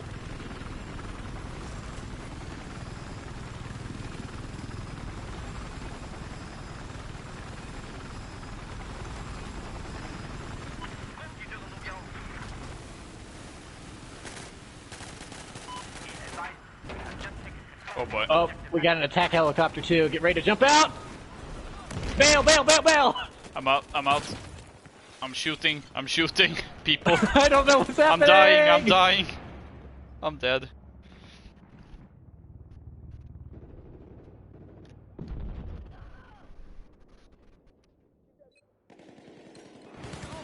Okay, I'm back. Back. Across the way, I'm dead. Yeah, I see. I got one. Praise Another one. Talos! It's Siege of Shanghai! Yay. Where's the father Oh. Justiciars when you need one? Oh, Ysmir's dumb. He's one of the weakest 8 divines ever.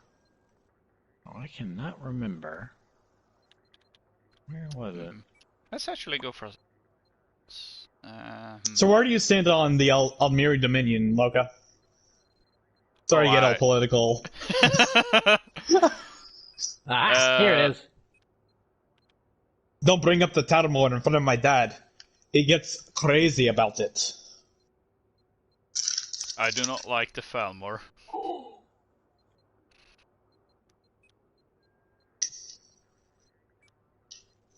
Alright, where are you, Daxter? Here, look.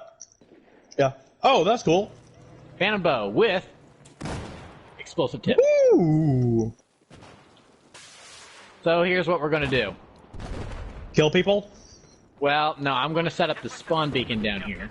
I've got one. Oh, we probably only one, you're right. Oh boy, are all of Hold us on, speaking of beacons. spawn beacons. Oh, goody. I'm gonna set this up right here. and then we can infiltrate the tower. I'm setting up one more just in case. So we take separate elevators? Yes. Oh no, they're on to us.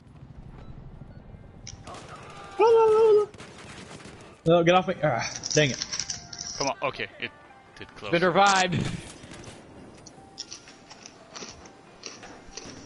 So they got Daxter's I'm on the roof. spawn beacon. They did not get mine. Whoa! It was right in front of me. Ah!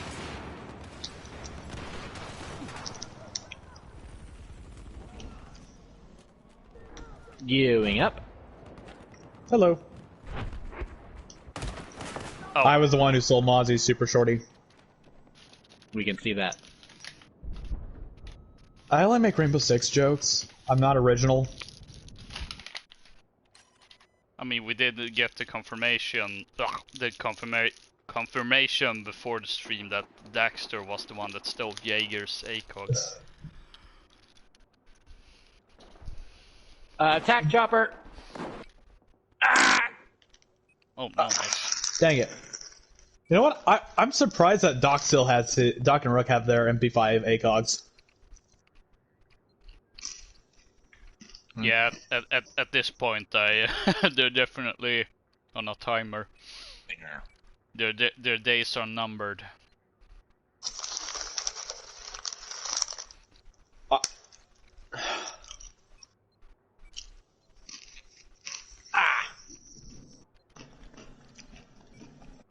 So let me ask you a question.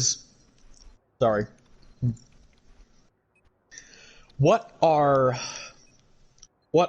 patches made for? Are they made to make the game better for the developers, or made to make the game better for the community? I think the answer to that is yes. Yeah. That's about right.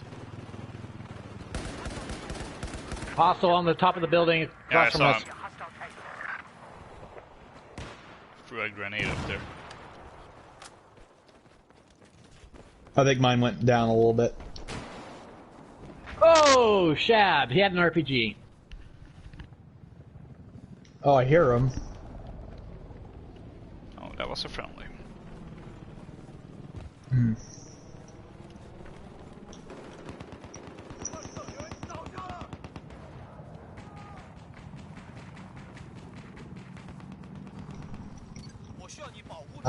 Shoot! Oh, I see one. Where is he? Where is he? Ah, no! I fell. I'm not sure where he went. Well, actually, this can get me on top of the roof. Maybe I'll have a better chance at getting that chopper.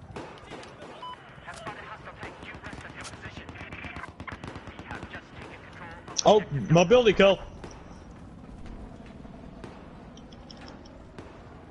He's gone. No, he's coming back. These guys don't. These guys always circle the building. Try to mark him if you can. Alright.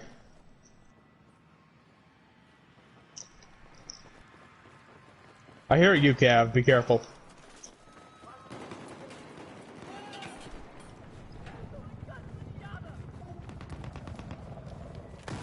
Wait, we're the Chinese, right? Yep. Correct. Okay, just making sure. I sometimes get lost. Alright. There it is. Where? Okay.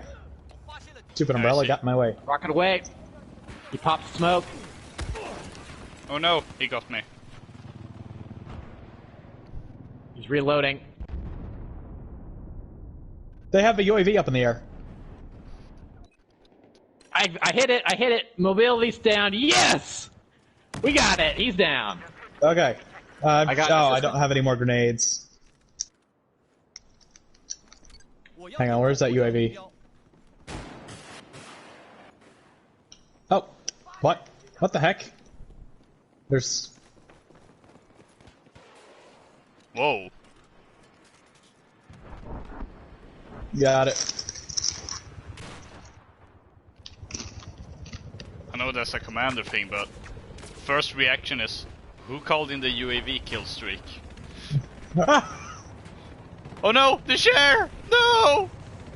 Oh boy! What just happened? Hi guys, I'm back. I don't know what's happening. On? There's a guy on top of the elevators. Yeah. Of course there suppressing. is. I'm depressing too. Oh, that's Came in just a little friendly. too hot. He moved off the top.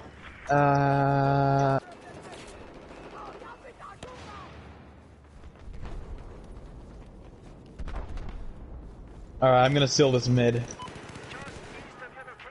Okay, so I love these. I love the idea of picking up some overpowered weapons on the battlefield. Especially the sniper rifles, man. These things are broken.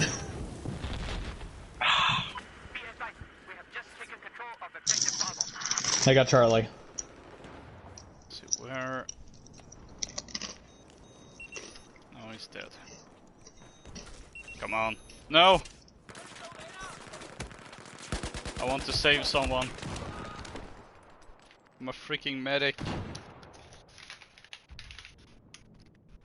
Ironic. He could save others from death, but not himself. Well, that's the thing, I wasn't able to save anyone. Oh boy! Oh, you did. Oh my gosh, I freaking love this sniper rifle.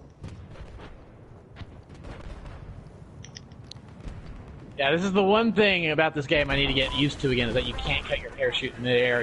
You're in for the ride. And you also take fall damage if you jump too high. Ah, he got me. All right, Loka, separate elevators. You in one, me in the other.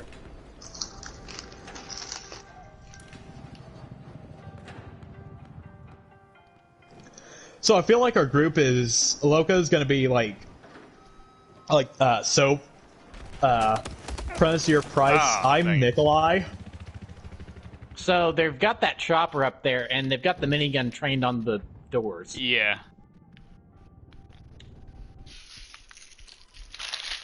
Speaking of Nikolai, Yeah, you need to get us a little higher. also I'm kind of glad they brought Nikolai back to Modern Warfare 2019. I thought he was a fun character. Honestly, it wouldn't be Modern Warfare without him. Without him. Nikolai, yeah, he was the reason why they went into Russia, right? Yeah. Why? No, but he was there with them. I mean, in the original, they went into Oh, safety. in the in the original, first yeah. one, not. Man, this And is I'm trying to- definitely not gonna be confusing when you have two different timelines.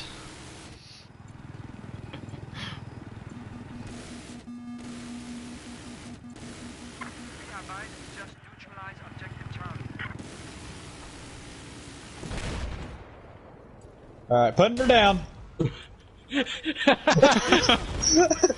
I didn't say well, I just said I am putting her down. Yes, that is clear. Dude, I am not really good with helicopters, but I think they're fun.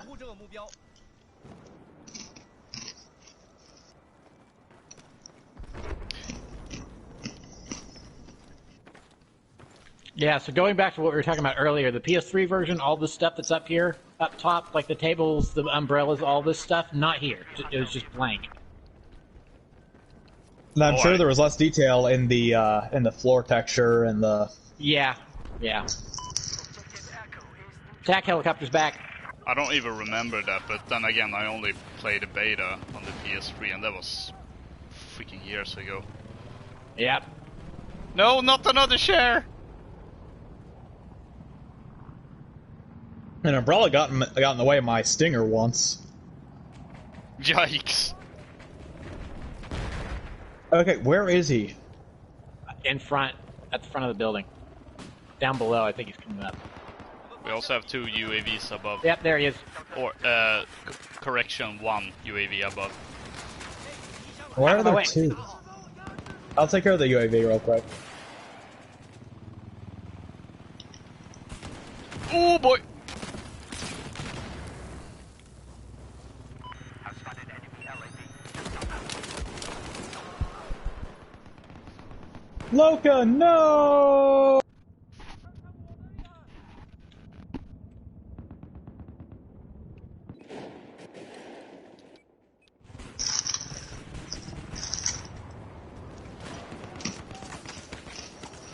Oh, I hit the pilots a bit. Nice. Hmm?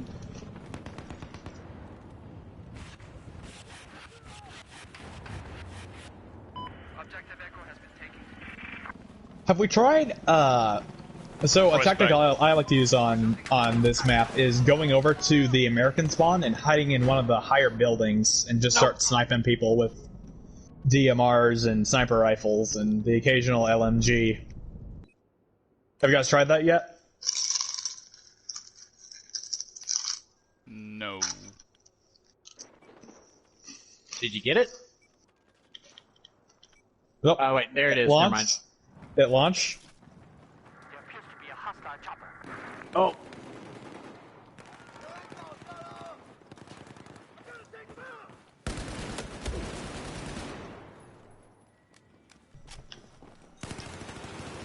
gotcha. That guy was bad.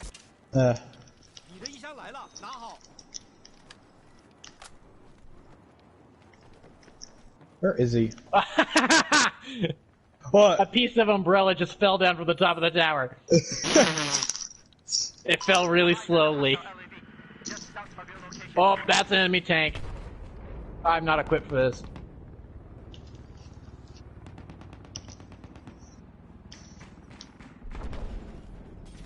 Oh no! No! No! Oh, okay. I'm safe. I'm safe. So the next Battlefield game, I kind of want to see the return of the tracer darts from Bad Company 2. That wouldn't You remember actually be those, a Loka? bad idea. That wouldn't actually be a bad idea.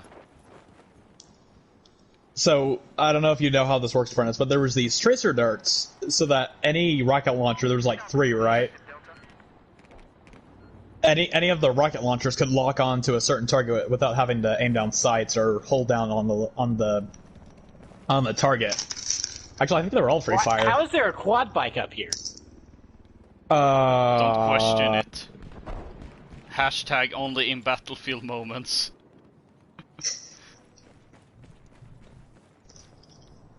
Whee! But these tracer darts would lock onto, once you shot them, they would lock onto targets, and you, like humans, like seriously, you could lock onto just infantry, and you could shoot your rocket launcher at them, and they die. It's hilarious. It's usually unintentional though, because your main focus is on the tanks. Stack chopper coming back. And the helicopters especially. Mm-hmm. Just west of where you're at. Have eyes on enemy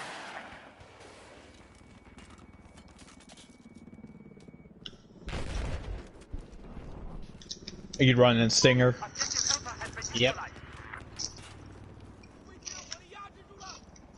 Where did that shot come from? One guy down there. There's someone down, yeah.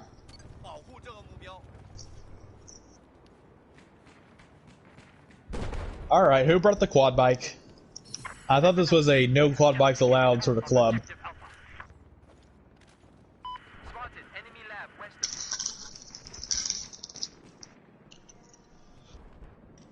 of And it's an enemy quad bike too. We can't get on it. Wait, really? Yeah. That shouldn't make a difference. That's dumb.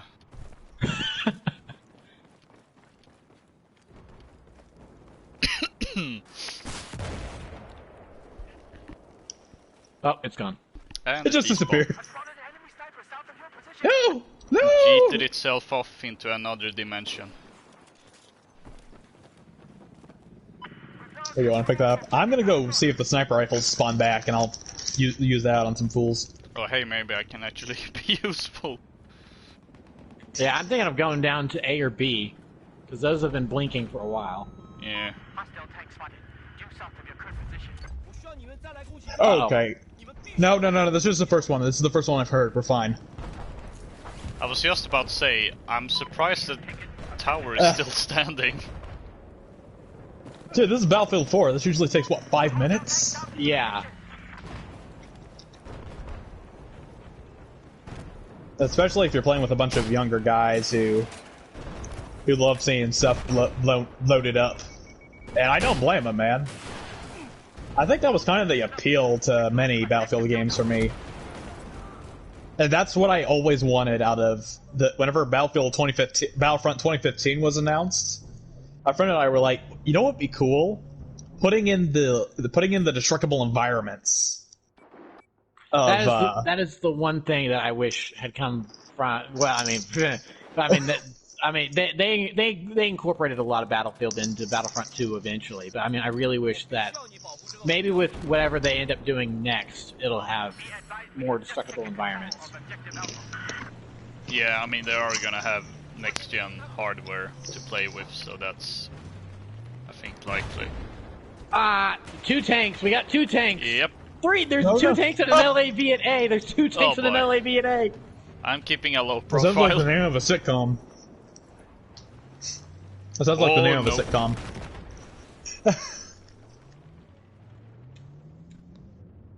Okay, I've got a plan. I just need a chopper. I'm in one. Oh, no. Sorry, buddy, I'm stealing this. It's for the good of the Republic. Bam, bam, bam! No! And the attack chopper's back. Oof.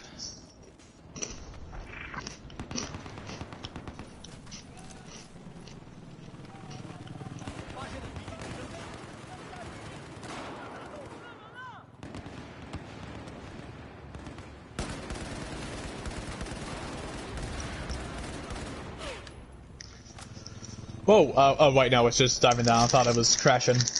Thank you. Oh, I'm getting sniped at.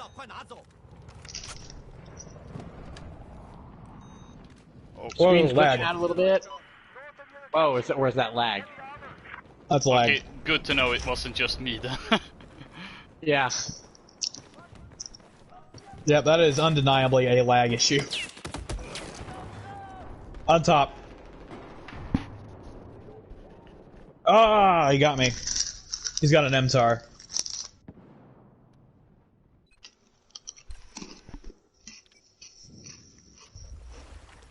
That's 2. You want to bring the roof down? Do you want to take the roof off this place?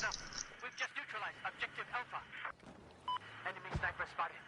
Oh, we got enemy soldiers. Yeah, I think they're about to bring it down. All right. Yeah, I see them. How do you guys All the feel way about over there. Lansing Dam? Or, sorry, Lansing Darn. I don't want to be too vulgar on this I channel. mean, Land King Dam. Whatever. I'm I'm American. I like Yeah, that I'm map. sure it is. I haven't played this game enough to really know the name of all the maps. It's that one that's got like a facility. Like a Chinese facility of some kind. A big dam. I think I know which map that is. Ah!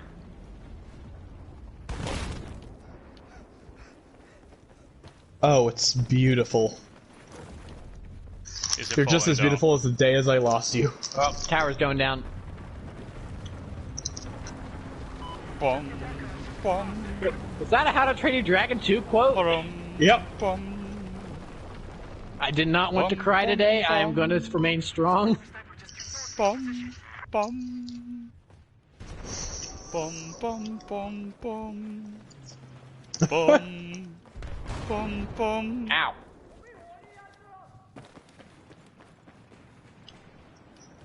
So, I've been I shot don't for like the How to Train tower. Your Dragon.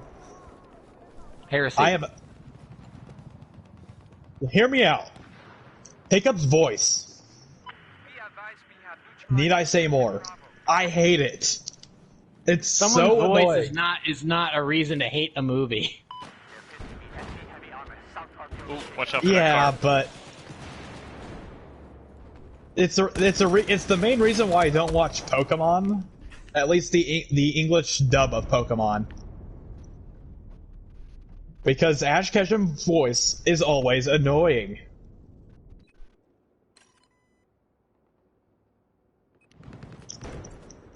Enemy helicopter! Still north of your position! Anyone want to spawn on? Oh, you guys are there.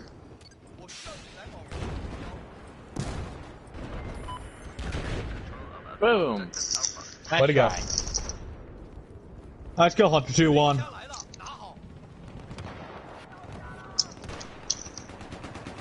Oh boy. Attack chopper. He doesn't see me. He doesn't see me. Another tank incoming. Yes, he does. Yes, he does. Maybe?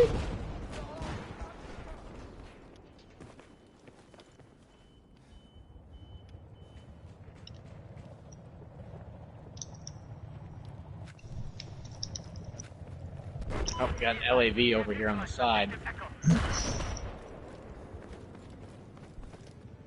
I'm surprised no one plays carrier assault anymore on this. Boat. Oh, that was...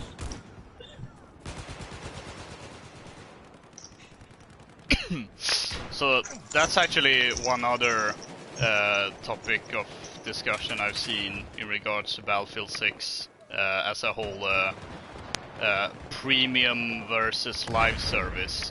And what you just said, Dexter, about carrier assault is probably my biggest reasoning for why live service might be a better idea than going back to premium.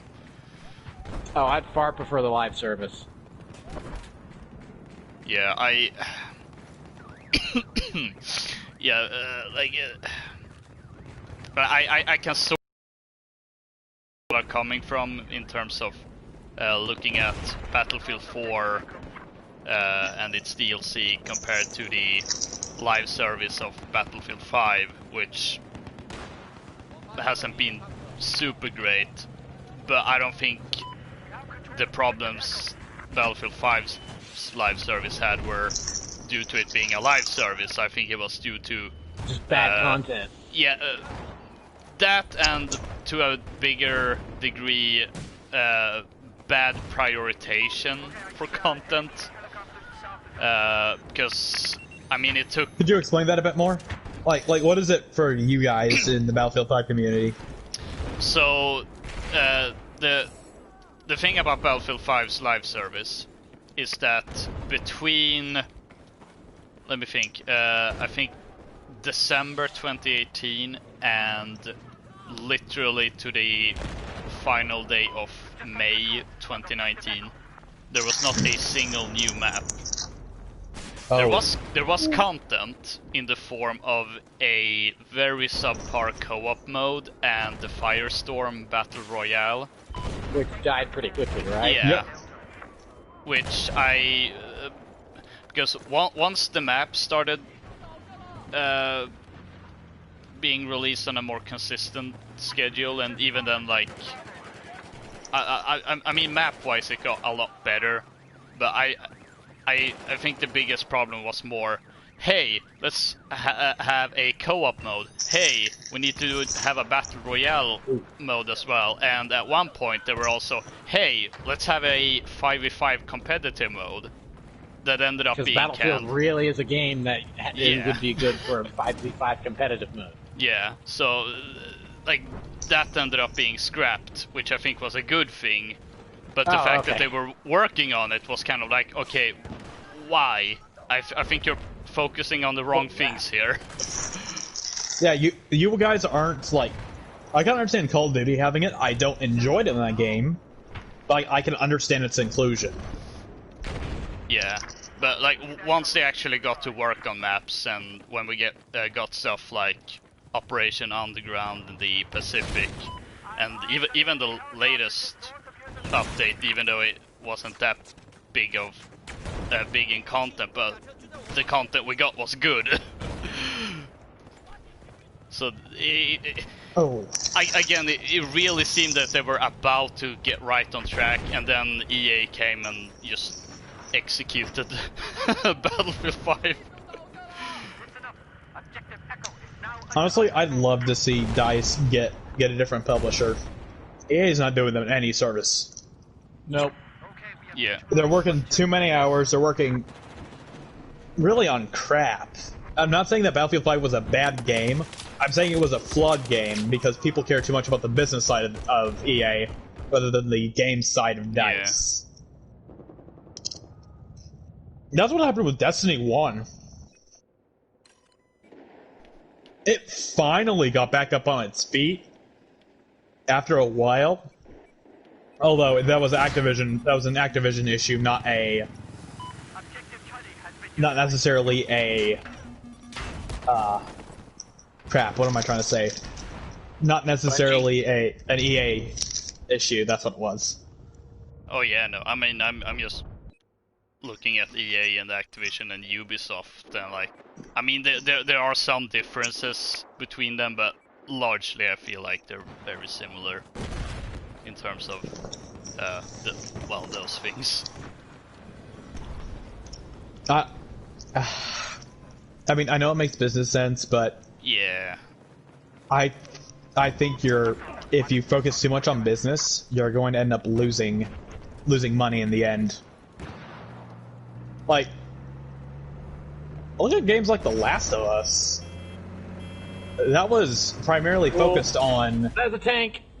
Oh, get out! Run. That was quick. Fast ride, boys. Oh, I got him. 22. 21. Ah, crap. Okay. That should be a kill. Yeah, there we are.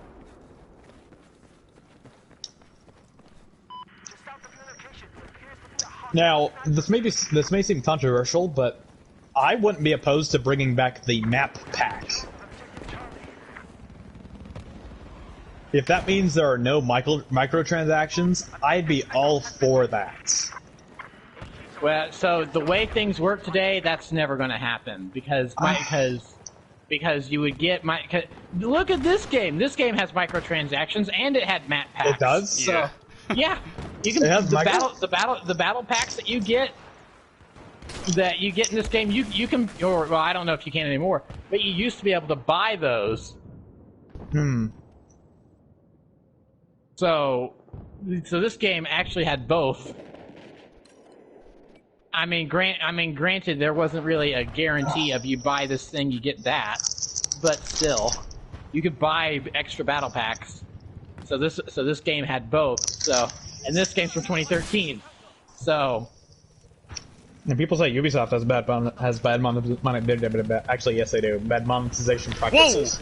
Hello. Stupid helicopter. Yeah, crash and burn.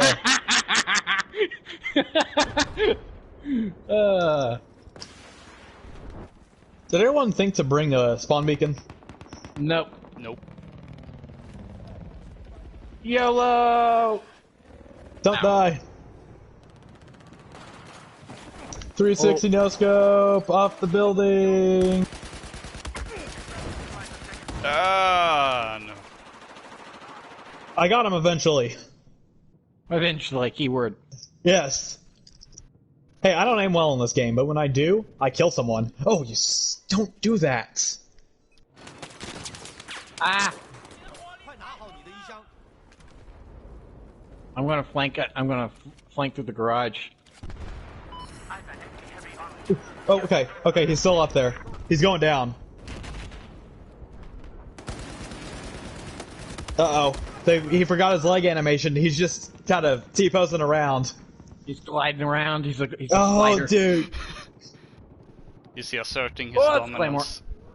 Yes. Now, there's a game mode I'd love to see. Battlefield, all of April even. Like, make the physics on the ragdolls ridiculously high, and then have everyone, and make sure no one has any sort of walking animation. Just get rid of animations altogether. Just the glidey slidey game mode. Yes. No, it'll just be the entire game.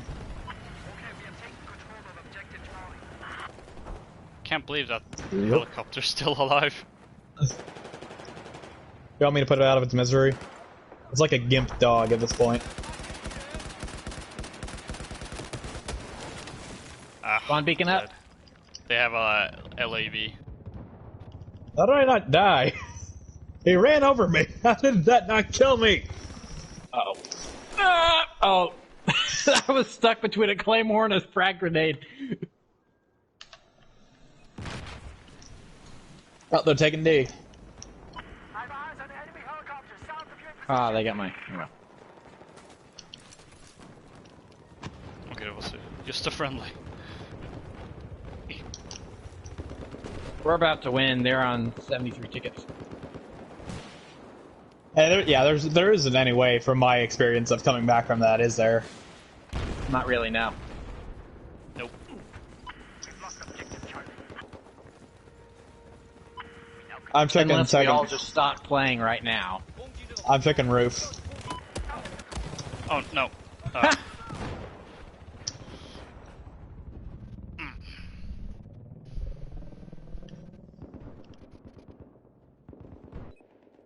What's up, mother puppers? Dang it. Alright, they're coming down, and they placed an AT. Do AT mines activate on pressure from normal players? Not just tanks? No, just vehicles. Okay. That guy's really just wasting.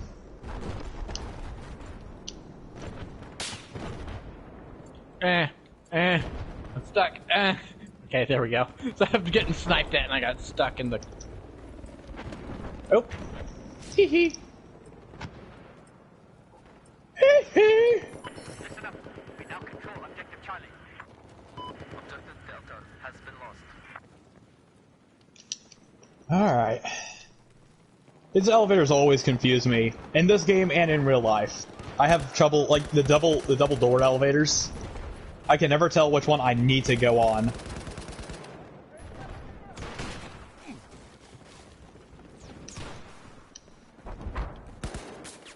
Oh, that's not what I wanted to.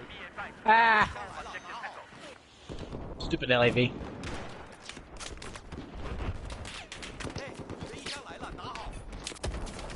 Oh.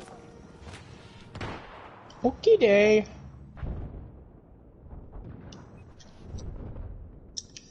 So, Prentice, I am now interested in checking out Rebels. Why are you now interested? Because I saw Sam's take whenever he was screaming Kenobi. I saw a clip of the behind the scenes of that. And I am interested to see him in action again. And I've heard stuff about Thrawn. About the Thrawn trilogy, or... Yeah, now anyone that tells you Rebels is bad didn't continue watching after the first season. Okay. And the first season is not bad either. It's just not Slow. Because well here no it's not slow because it's only 13 episodes as well, so it's not slow at all. But here so think about the time frame. UCAV. Think about the time frame in which Rebels season 1 premiered. The last Star Wars episodic TV content we got, technically speaking, was Clone Wars season 5. With the Lost Missions had arrived on Netflix, but I'm not counting that because they weren't on TV. They went straight to Netflix. So season 5 of Clone Wars, arguably some of the best stories that Star Wars has ever told in a season. That was Umbra. That was Umbra and Prague Krell, right? No, that's season 4. Okay. Season 5 was Ahsoka being framed and Darth Maul taking over Mandalore and that stuff. So that is the last Star Wars TV content we got. Very dark, very mature, very intense and action-packed. Then the next season of Star Wars TV content we get are these plucky, happy-go rebels running around doing doing some quips, you know, mild vandalism. Some mild vandalism, being a little more lighthearted, being a little more kid-friendly. Whenever stormtroopers get shot, you see them move a little bit because it's like, their armor protected them. They're not quite dead. So when you compare the two, it does seem like that Rebels is a downgrade compared to Clone Wars. Because it just went it just decided to go a little more kid-friendly. I don't really think it's fair to say that means Rebels is bad. It's different, sure. The tone is it starts out, the tone is a lot lighter. Also, before the season ended, people were complaining like, "Oh, all these episodes are filler. There's no story in the season. All these episodes don't matter, and it's just filler." It's like there's not really story arcs here, but then the season finale happened, and everyone ate their words. Because these episodes people complained about just being filler. It's like, oh well, guess what? This one little innocuous thing that you thought was innocuous from episode 3 turns out to not be so innocuous and actually plays a pretty big role in the season finale. And without it, our heroes probably would have died. So it's one of those things. It's like you can only make judgments on something as it's happening, and then things will change to then make it look like that your foot was in your mouth the entire time.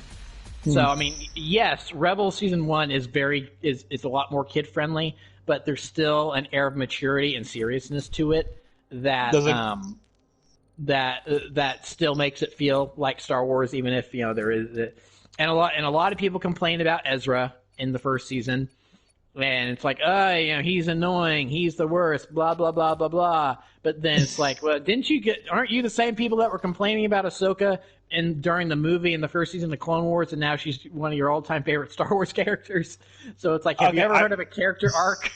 Yeah, I will say this. I forgot how annoying Ahsoka could be in the first season of Clone Wars, but I realized that was just her growing and maturing. Exactly. She was a young teen. Yeah.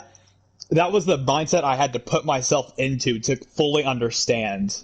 Yeah. Because I enjoyed her in the last... she became a bad expletive in the final couple of parts, especially with Season 7. I mean, I think the moment that really people look at that turned a lot of people around in terms of action with Ahsoka is when she's surrounded by Mandalorians. R2 hands her lightsaber. She jumps up, twirls at the same time. I mean... Okay, so that reminds me of a Reddit clip I saw. Oh, sorry, I'm in the kitchen getting the water. Gotta stay hydrated when you're in these sick gaming sessions. Stay hydrated, this is a threat. But, Hail hydrate. Yeah, hail Okay, I haven't heard that one. That's good. But I remember someone set a montage to Mr. Blue Sky of every death in the Clone Wars that was grisly. Mm-hmm.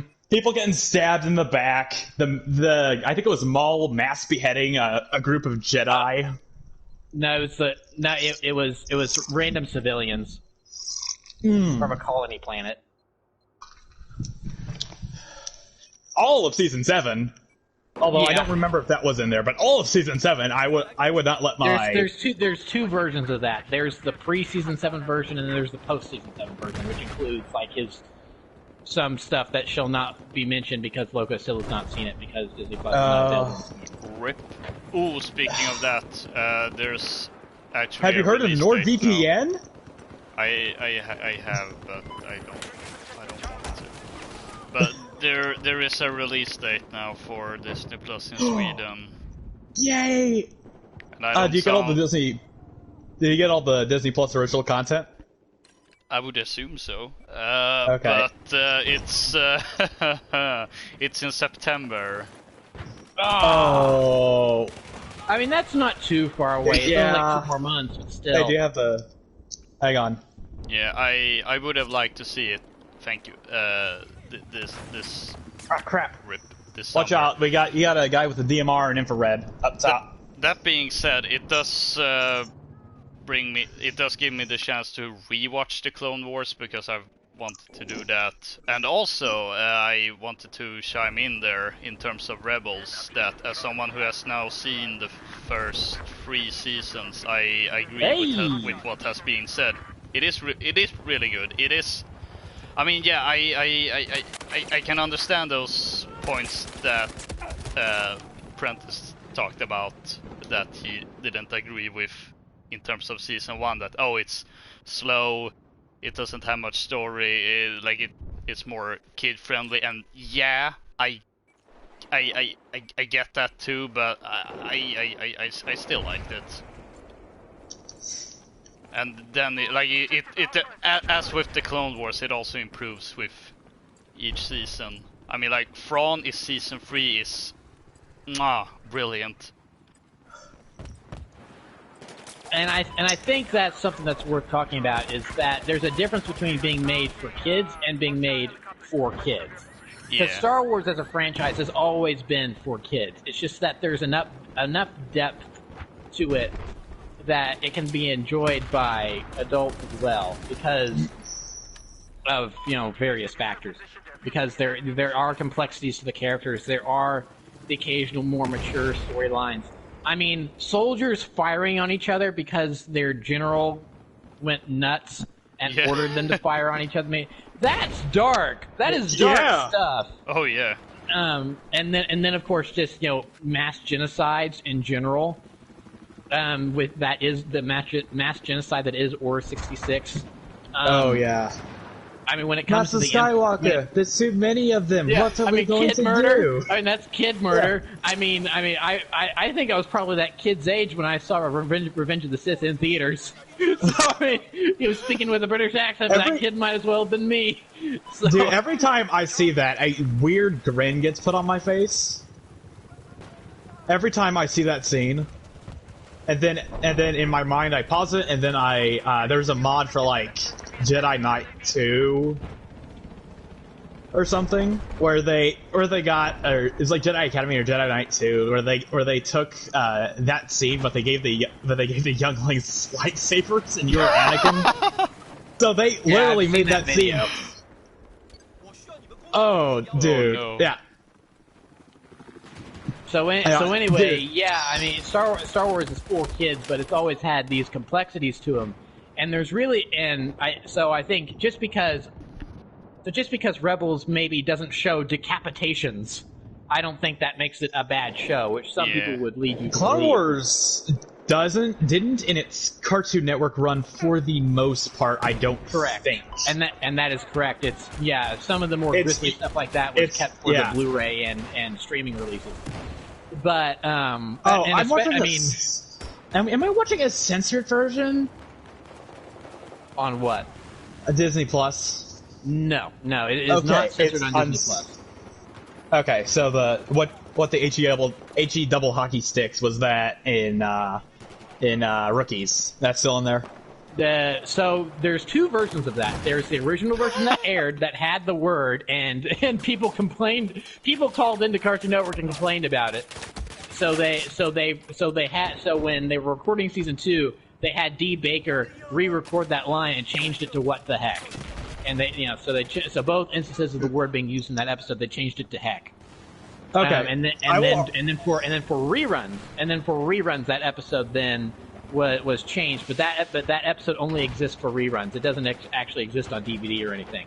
Then during Liberty on Ryloth, whenever Mace Windu and his ARC troopers come across that mass grave for the Twi'leks, there's another instance where that word got used. But because of the way the episodes aired, and Rookies was so early in season 1 that they proactively changed Liberty on Ryloth to not include that word and changed it to must have been one. Isn't this the spot where they were massacred? Must have been one heck of a fight. They changed it to that proactively. So that's the version that aired on TV. Oh my gosh! You okay? Well, I just ran into like 4 people and only one of them died somehow. Was that your Han Solo moment of the stream? That was my Han Solo moment for the stream. Yes. And it's always this map. It's always this map where it happens. I have a soft spot for Flood Zone. I don't think it's the best design map, but I love the gimmick. Yeah.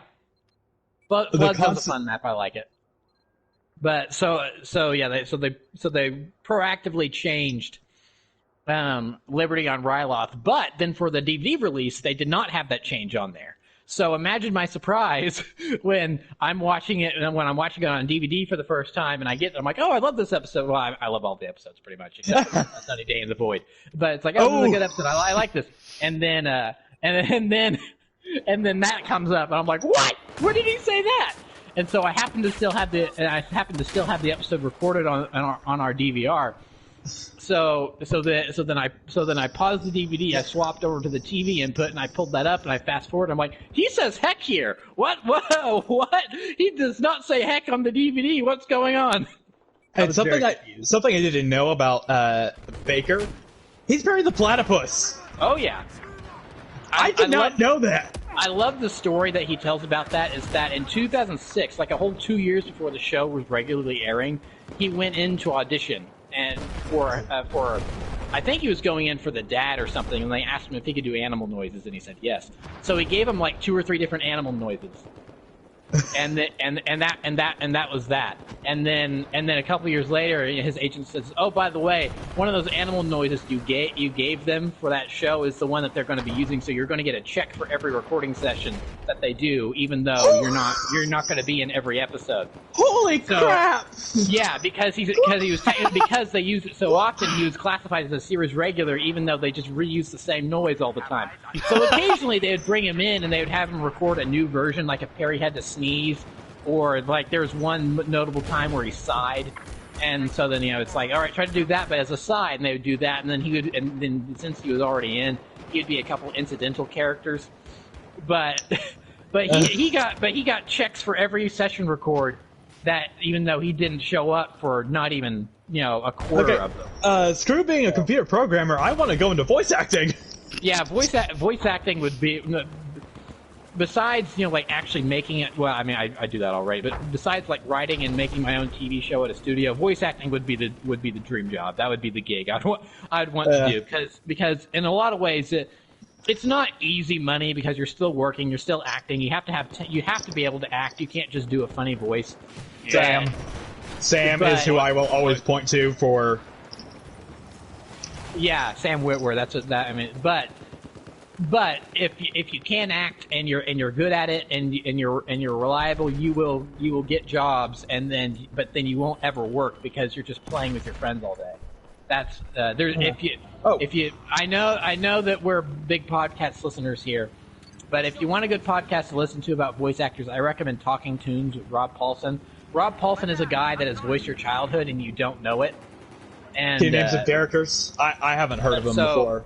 So Carl Weezer from The Avengers of Jimmy Neutron, for one. He has also been half of the Teenage Mutant Ninja Turtles. He has been both Raphael and Donatello. And then he was also on Animaniacs. He was Wacko and Pinky from Pinky and the Brain. Wow, there's something I haven't heard in a long time. Pinky and dude. I mean, honestly, Rob Paulson's filmography is large enough that I forget some of the stuff he's in, and then I'm like, oh yeah, he was also this, he was also that. He shows up on different stuff all the time. He's actually kind of, he's not retired, but he hasn't been doing a lot of voice acting work recently because he's actually doing voice directing now. So like the current Teenage Mutant Ninja Turtle show that's running, he is the voice director on that, which is kind of cool. That he's been half of the cast, and now he's directing the current cast. Interesting. So that's fun. And which? Oh, whoa, Lag Spike. Yep. So which Teenage Mutant Ninja Turtles? The old '90s one or the 2000s? He was the original Raphael. So he's the G1 Raphael from back in the late '80s, early '90s, and then he was the more recent Donatello in the Nickelodeon CG reboot that ran for a while. That ended a couple years back. I forget that one exists. Yeah, but he was Donatello in that one. And I'm not a big Ninja Turtles fan, but I know but because I've listened to that podcast, I've picked up a lot of stuff about that franchise through just listening to it because it gets brought up a lot. And so he has a lot of voice actors on the show. Basically, if you can name a voice with the exception of Frank Welker and Peter Cullen, if you could name a voice actor, he's had them on the show. James Arnold Taylor. Yes.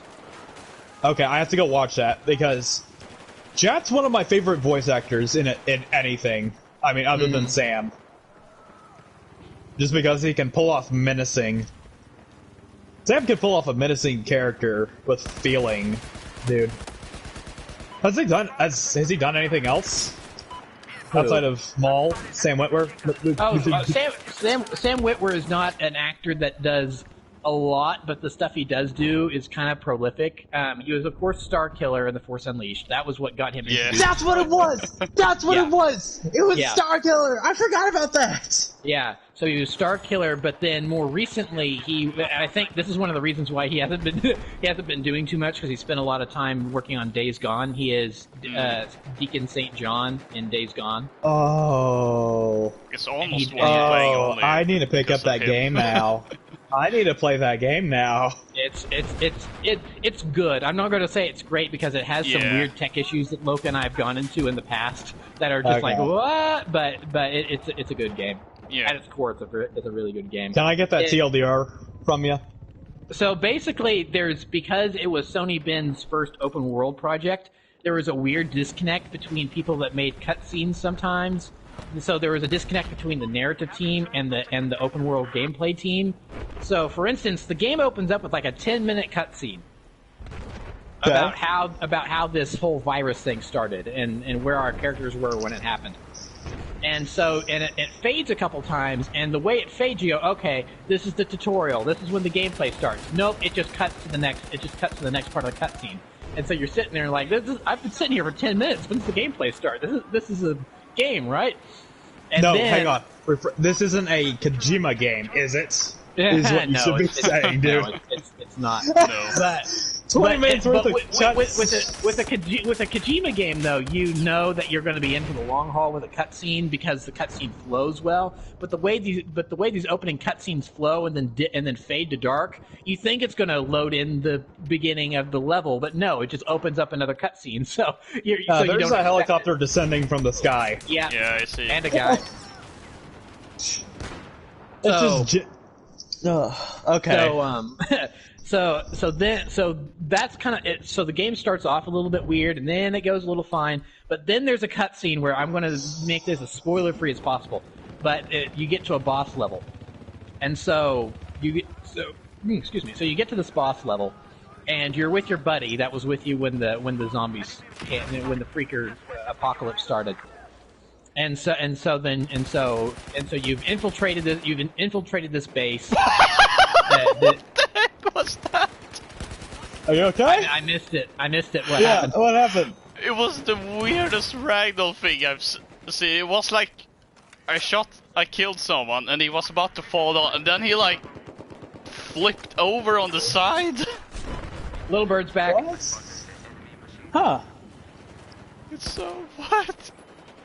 So you've infiltrated this base, and your buddy helps you up, and so your buddy boosts you up to this area that's too high for you to reach on your own. So it's like in the Last of Us when Joel links his hands together and Ellie steps up and then pushes down a box for him. It's that basically. Or but any video Uncharted game ever, game. Yeah. Any Uncharted game, that's overused. That happens in I'm going Uncharted a to lot, say too. that. Hey, give me a boost. And then there's usually something quippy. Yeah, exactly. But you do that, but your buddy doesn't come with you. You go up alone. So you get up there, and the place is empty. It's still a cutscene. Deacon St. John is sneaking around, and then he gets blindsided by the boss. And then they have their little I hate you too. And then it fades from the cutscene, and then you actually get into the boss battle section. Now let's go back to what I just said. Deacon in the cutscene has come up into this area of this hideout where the boss is hiding, and they're both alone. It's just them, right? Mm-hmm. Well, when it fades from cutscene into actual gameplay, you are now surrounded by. But it's not a video game thing where it's like, okay, I gotta kill the goons, and then the boss will come down from his pedestal, and I'll beat up the boss a little bit, and then more goons will show up. No. All these goons are encircling you and the boss, and then you have fisticuffs with the boss, and the goons are the boundaries of the level inside this building. And so these goons have magically appeared from out of nowhere, and it's like a schoolyard fight. Essentially, what this boss battle boils down to. And so then they're the bullies. You might want to turn, whoever's alive right now. You might want to turn around. Yeah, that's so me. and so then they're all the bullies' friends. And so then if you try to run away, then they're going to push you back into the. It's like Uncharted 4. Yeah. Remember the prison fight? Remember exactly. Yeah. That's exactly what it's like. So you beat up the boss, you win, and because you're the good, you're the hero, you're the protagonist. Of course, you win. So you beat him, and then it goes to cutscene where you're going to finish this guy off. All the goons disappear.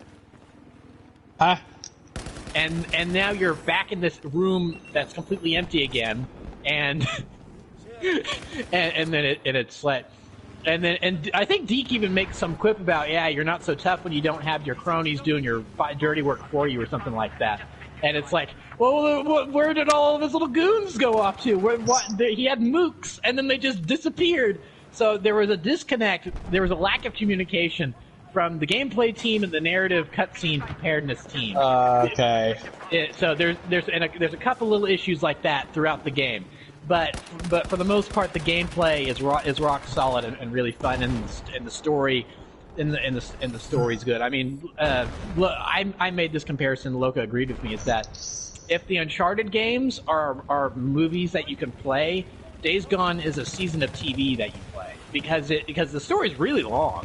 I mean, it's a good 30-hour story. Is it like? Well, like Rockstar levels of long in some of their stories, like I've never played a Rockstar game. I can't speak to that. Red Dead Redemption 2 was like 8 feet long script wise, if I remember correctly. My body just got corpse launched. Okay. I was like, like Red Dead Redemption 2. They said that the script was over. Like 8 feet long if you combined all the papers together or something like that. Oh wow. I don't know. It may be something like that. Well, I heard that Red Dead is something like 100 hours long. Days Gone isn't that long, but Days Gone is pretty long. Maybe a little because bit too it's long. because it definitely had. I mean, to compare it to Clone Wars, it has arcs. And it has different locations that you visit for each arc that then combine the large. The open world is huge. It's probably as far as I've played of the Sony first party, it's the largest open world map that. Until Sony Ghost of Tsushima. Well, right? What's that gonna be like? I think it's bigger than Ghost of Tsushima. I think it's bigger than Ghost of Tsushima. Ooh. Because Ghost of Tsushima is just like on an island, which, yes, admittedly, islands can be large, but it's still an island. I mean, this is an area of Washington State.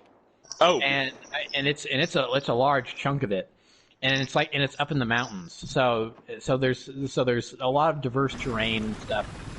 So the friggers are the friggers all like game devs? No, they're not. They're not game devs. They're just basically anyone that managed to get infected. But What's the form of infection? Virus or? It was a virus, yeah. Okay. Bye, helicopter. I always have to ask that question because there can be bites, there can be injections, there can be it was an airborne virus. Yeah, because isn't that what Doc Ock's thing in Marvel Spider-Man, the PS4 Spider-Man? Yeah, that was an airborne virus as well. So it was funny that, like, right after Spider-Man came out, another game from Sony had to do with a virus. Oh, holy crap! I got a guy. I crossed out the guy with an RPG. Loka, there's a guy in there with you. There's another guy heading toward you. Yeah, I got him. nice. He got you though, but still. It's the small victories, right?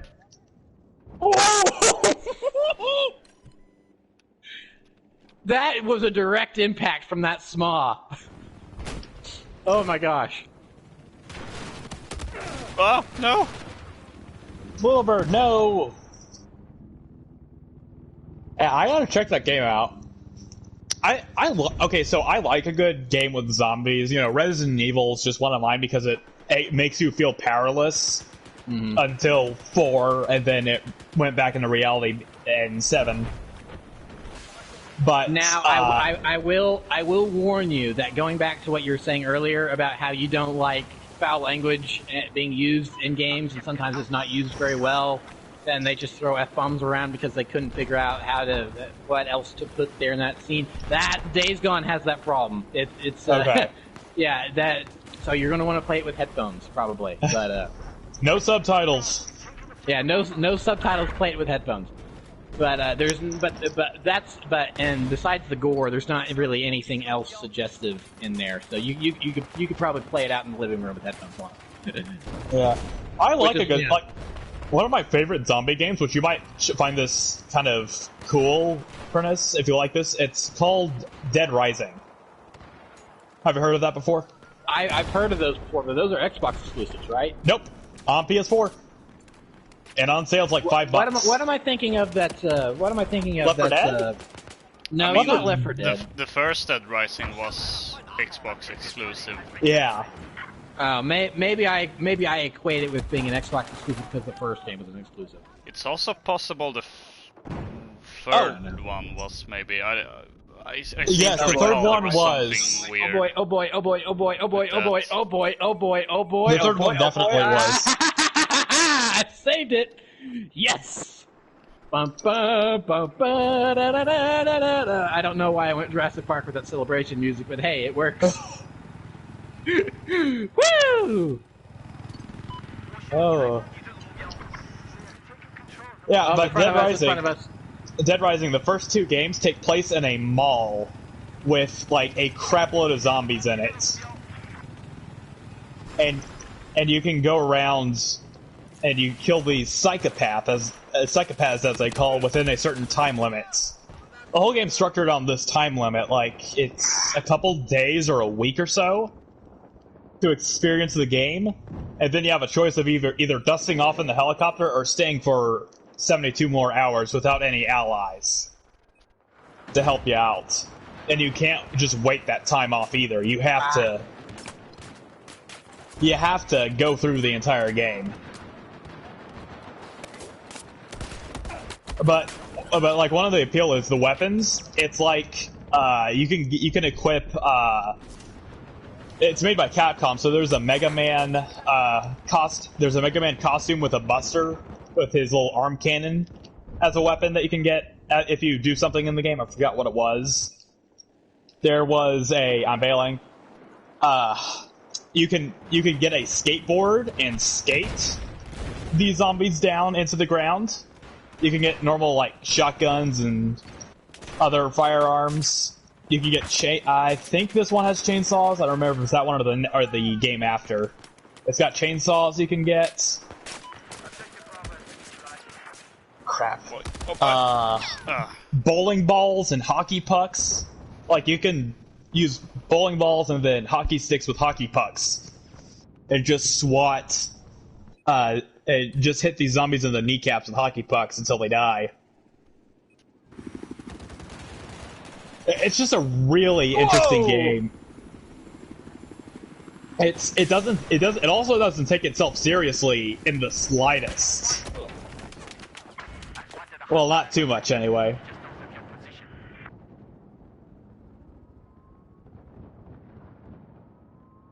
Yeah, we got it? We got it. Oh boy.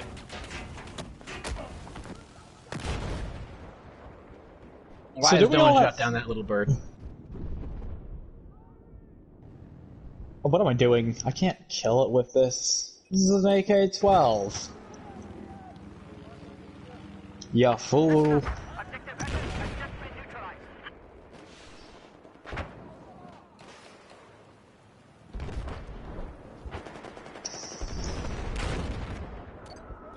on. There you go. Bye-bye. Do we all have Uno? Yeah. No. No. Okay. I still haven't picked it up. Suki got it the other day, though. Yeah, I saw that. I did see that. That will be a fun game night. full of yelling at each other, and my parents coming into the living room saying, "Shut up, we're trying to sleep." Or my sister coming in and saying that, or the dog, or the cat. When do we ever do these things at night anymore, though? Well, I mean, for Loka, yes, but Yes. Hey, it's usually Saturday or Sunday. You know what we're doing Saturday or Sunday? We're America. We take naps. I can't take naps. Really?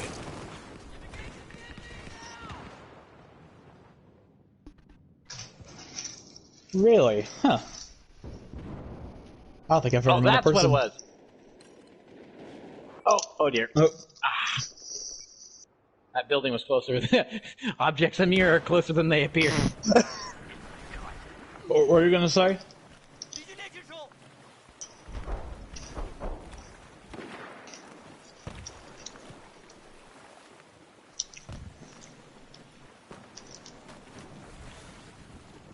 Doesn't see me. Oh, he didn't.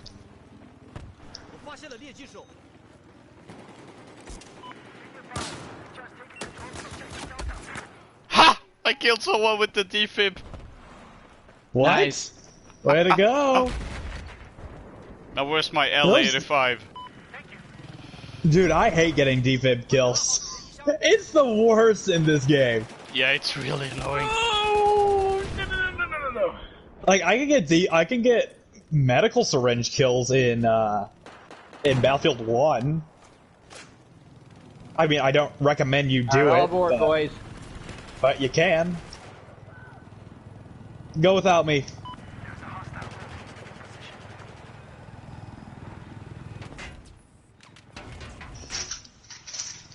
There's a rib boat lighting us up.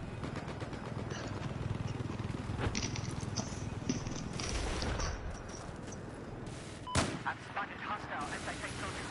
You need to your position. Come on, go, go, go!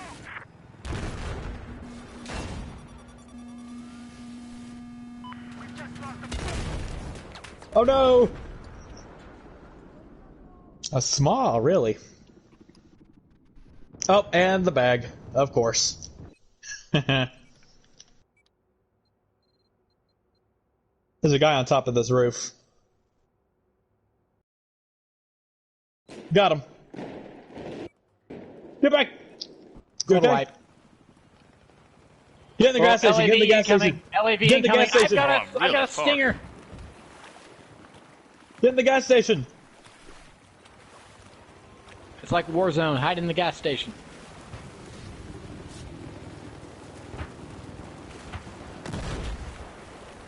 Okay, so Loka. So I can't believe I haven't asked this yet. What is the local dish for you guys in Sweden? I just need something to freshen up my menu. I just want to know what it is for you. Probably potatoes and meatballs, I would say. Maybe. But that requires me to go to IKEA. How do I get it at my house? Although I do like potatoes. Dude, potatoes are incredible, aren't they? You can mash them, peel them, cook them. Great any way you have them. Except for salad. Because salad's nasty. Samwise, shoot, what is his last name? Oh, crap. That guy from the Lord Samwise. of the Rings that's played by... shoot, I forgot his name too. Anyway, he wants to know your location. Oh, back to Shanghai. Okay. Well done. Interesting. Maybe we'll be on the oh. other side this time. Yeah. Oh. So today marks the 5-year anniversary of ex-Nintendo president Satoru Iwata's passing. Oh, yeah. Rip. That news honestly came out of nowhere for me. Aha! We are on the other side. Yeah, that one seemed kind of sudden. Yeah. It was sad. It was sad.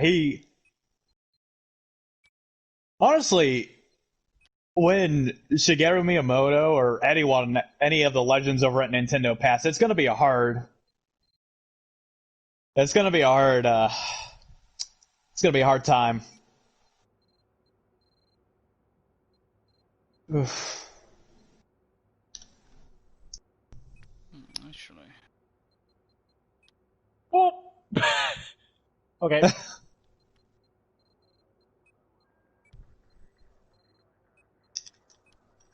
Behind you, Loka! Ow. That's not Loka! No, I haven't. No, that was spawned me. yet. There we go. Aha! I love how you're always too late with saying behind you. It's like I've already been shot. It's like, Yeah, oh, you're hey, behind you. It's like, yeah, I noticed. I Oh, know. this seems a bit more normal. I now have the ACOG on the gun that Jaeger can't have an ACOG. Oh, shopper! I know. Dexter. Oh no! Oh no! I feel kind of bad for doing that, but at the same time, I never get to do that.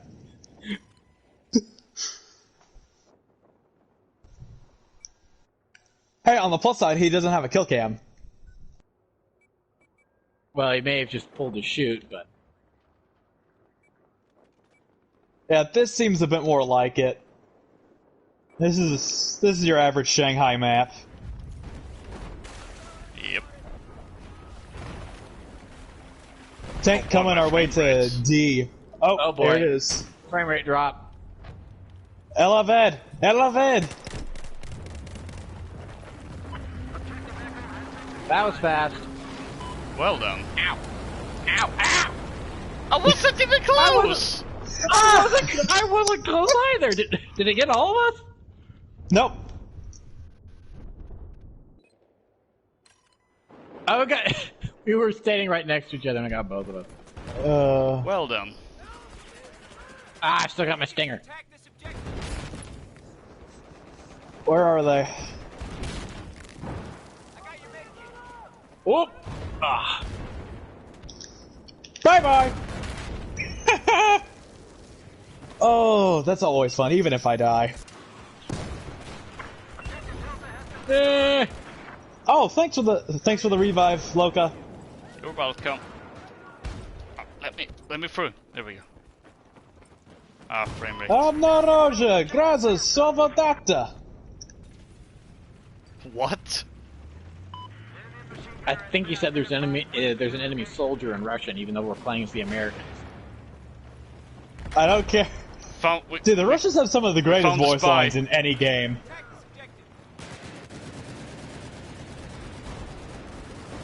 Oh, holy crap! Okay, so there's a guy on the top of the tall building over by Arcade. There's like a support. So take this elevator with caution.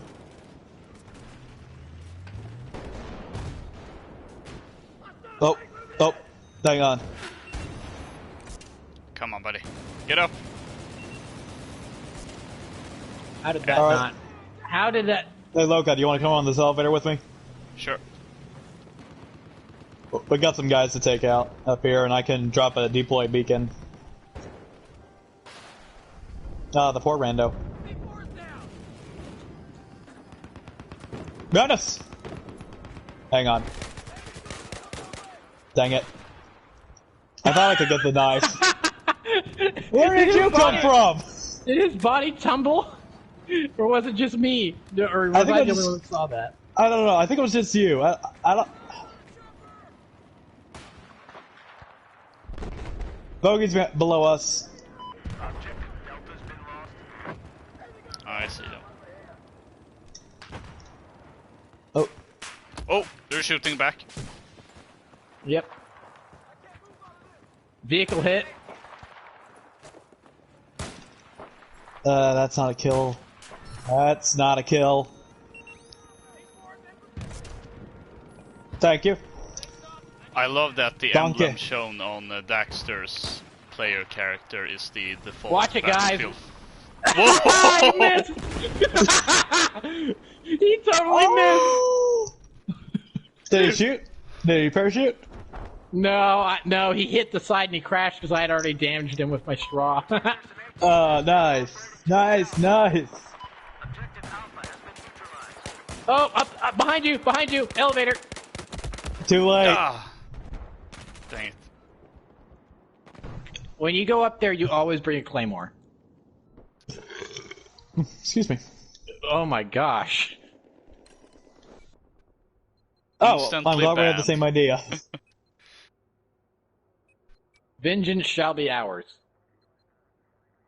Now this is gonna be back to bad company days.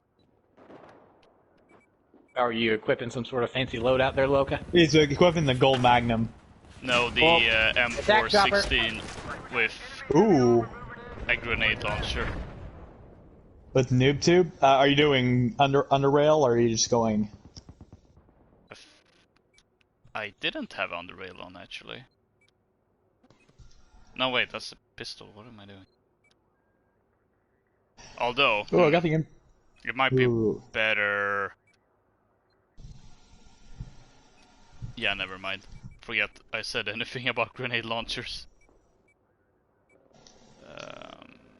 What do you guys like in terms of LMGs? Do you have one that you guys generally go to? Like in terms of this game or just in general? This game. In terms of, I would have been able to tell you in the past, but I've had a set loadout for so long that it's just like whichever one that I'm running right now. I can't tell you other than that. Yeah, I haven't played this game that much to really have that well of a understanding of most weapons.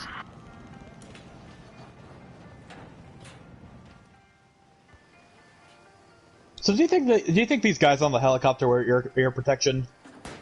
Dang it! Hostile helicopter has been Dang it, Ryu from Street Fighter! Curses! Foiled again by Ryu from Street Fighter. Scared a bird. Oh! Oh, that's why! That's why! That's why! Oh boy. Boy, oh boy. Wait. Ah! Oh, one's dropping down. He got me. Got him.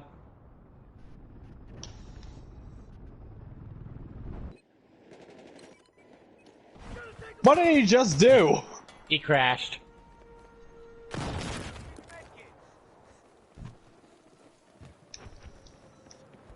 Looks like there's some enemy light armor east of your current position. There you go, claymore. Planting claymore. Objective Delta has been neutralized. Oh, there was more down here than I thought. I'll suppress him. Thank Coming you. down to help. Oh no, no, I fell off. Delta is now in our control. All right, they're dead. Ow! But now the attack chopper's shooting me. Guy with a deagle. I don't know, maybe I'll be able to get the hit. If anyone's got a rocket launcher, that would be great. Where's the I've got one. elevator? Oh wait. Curse you, Ryu from Street Fighter. Where is the blaster beacon? I knew I heard it. Watch your tongue. Watch your tongue. You're speaking to Alfred Stonecloak, Jarl of Windhelm. There's a BTR as well.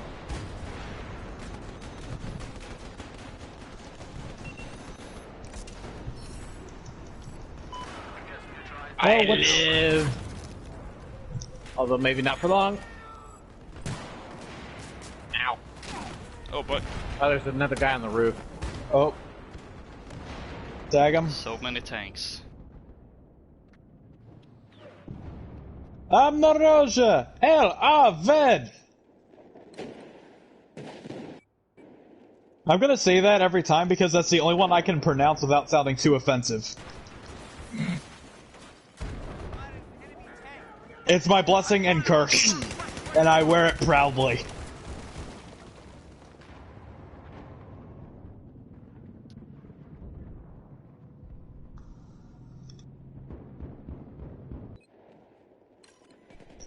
Guy jumping off from the roof. Lost objective Delta. I need you to attack. Oh,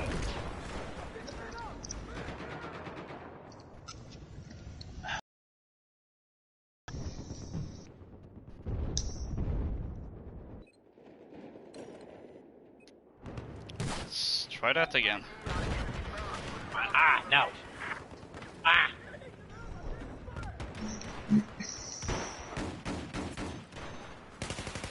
We need a SOFLAM or whatever that thing is that marks vehicles. Ooh, I think that's on the support, right? Or not support, sniper. Ah! Sniper recon. Yeah, I was about to say, I'm pretty sure Recon has it. Okay, that was just a friendly using the elevator. I can do that if you want. Are you after kidding this. me? Yeah, this one's kind of broken. Oh, no. In terms of. Ah! I resurrected Dang you it. only to have you killed again. That's Battlefield for ya. I mean, yeah. They literally have all the objectives. Oh, we need to do something about that. Okay, give me a second.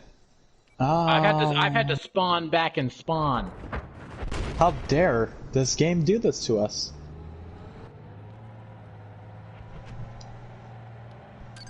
I need you to Oh, no, attack not objective. there we go.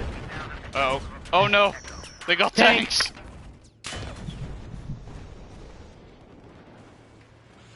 And that stupid attack chopper. It's everywhere. Oh, was it the PLD? How did I only get one of them with the roadkill? Enemy tank has been identified. I were on the verge of greatness. Yeah. Do you want the PLD or the SOFLAM? SOFLAM. Okay. There we go. And I brought the. Oh, Another boy, tank. Ah.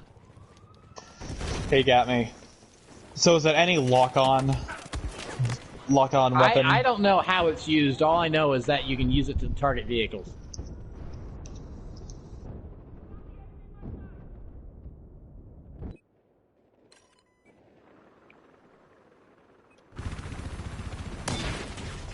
Oh, Whoa, fail.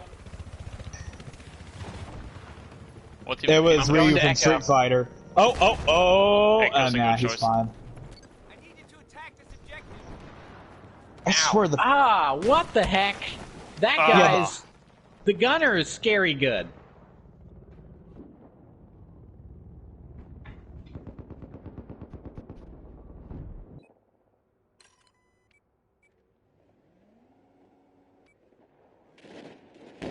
Oh, I have the anti-air mine? Huh. I wonder.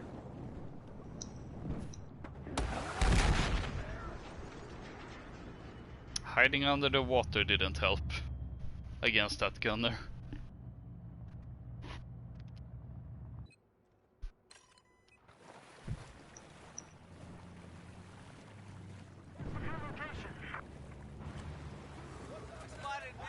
Oh, get down! There's a guy with PDR. PDR, get down! Get down! Get down! Or as down as you can in the water, because apparently they don't know how to dive below for like 2 inches.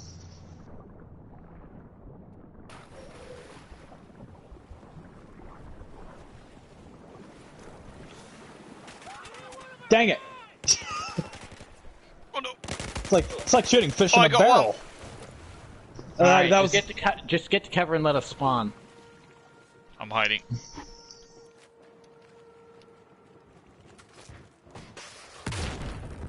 Nope. I think I'm going around. Yeah, this area is too hot. Go around somewhere else. Oh no, I can't go That that way way. towards- That's the spawn. towards spawn. Oh wait, there's one. Spotted a hostile. Maybe. Where's the ladder? There is no ladder. Oh no! What's that grenade gonna do in the water?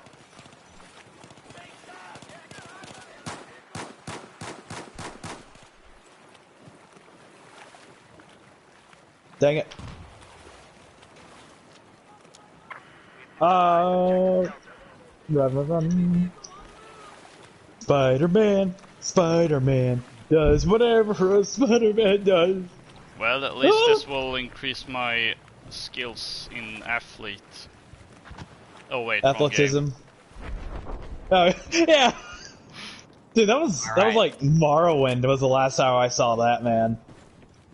No, it's in Oblivion as well. Maybe it's been too long. I remember specifically. I think I heard a spawn beacon. That was mine. Oh, good. There's one guy. I missed all of my shots. For Don't worry. Stealth. They said this was a stealth mission.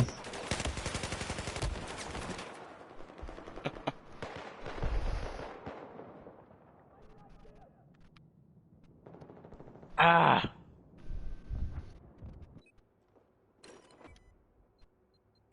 Stop it.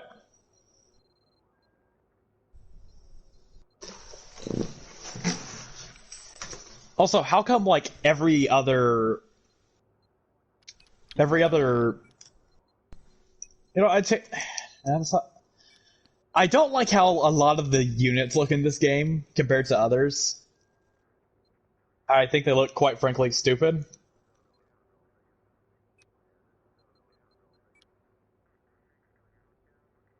Ooh, angled grip. Okay.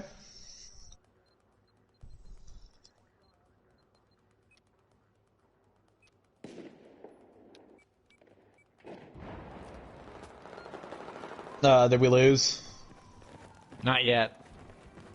Oh, I didn't even pay attention to the ticket count. We're not losing, we're getting destroyed. Oh! Well, they have all the objectives, and they've got us back in spawn, Yeah. so... And also you have happen? Ryu from Street Fighter, the ace pilot apparently, in between his bouts with other world warriors. Or whatever the crap they're called. Well, on the bright side, I got promoted. Promoted! Promoted! Oh, that's a good oldie. I think Yeah, so that Street Fighter guy got 74 kills and 0 deaths. Yikes. 17,000 score. I can see why people complain about. And that's why it's good to have lock-on weapons. I was about to use my PDL, or PLD, personal laser decorator, whatever the thing is. The personal laser designator, I'm sure that's probably what it's called. Yeah, that's probably it.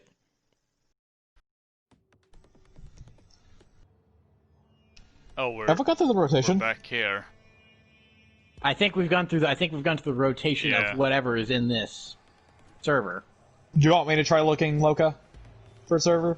Well, we've been going for what, 3+ hours at this point? Maybe this needs to be it. Yeah, Okay. we're looking at almost 4.5 hours. Oh gosh, yeah, Ooh. let's end it with the chaos that is Operation Locker. With 800 tickets. Oh boy. This is Oh, an boy. 800 ticket server? No wonder it feels so long. Should go support. Ooh, Pecheneg. Yes. I will make my motherland and my lord proud.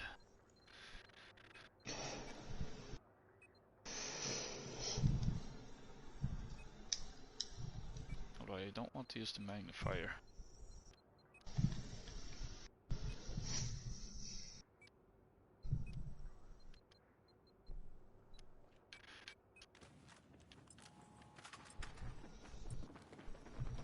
We've just taken control of objective Delta. All right, I'm gonna go outside. That's probably wise. Here comes the meat grinder.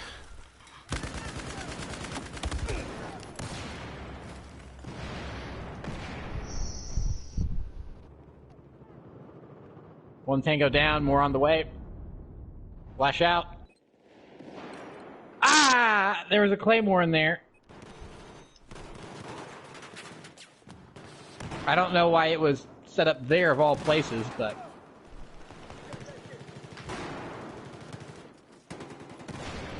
Here we go.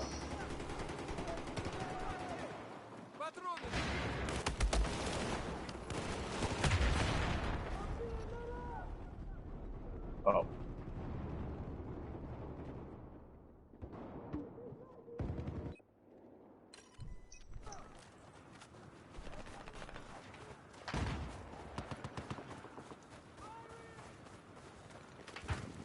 Ah, good flank, boys.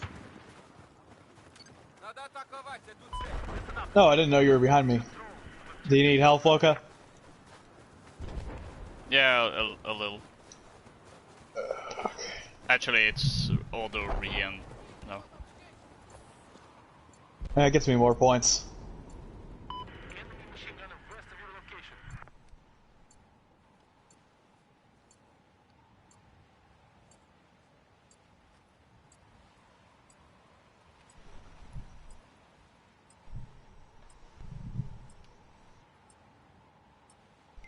Listen up. We've taken objective Alpha. Alright. I'm gonna take the...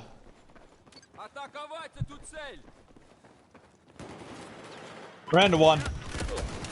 I'm down. Got him. Alright, I'm coming. Medic! Thank you. Alright. Watch it, we got more coming through this hallway. I think they're going to try to flank around through there.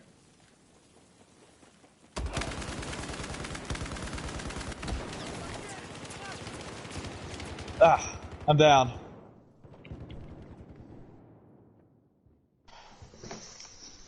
Should we have someone run like engineer, and we can use a? No, there's no need for an engineer on this map. There's nothing to fix.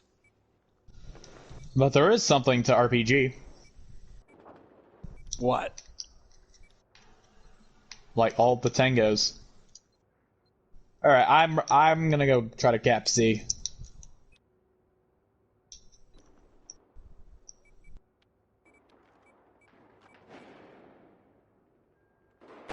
Oh, okay. They're all coming out of B.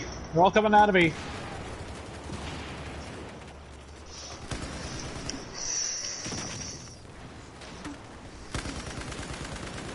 Oh boy, oh boy.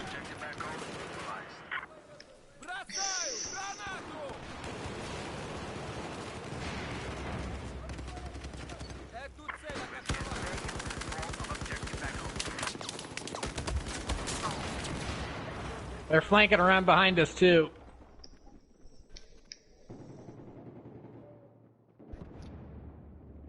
I'm coming, Loka.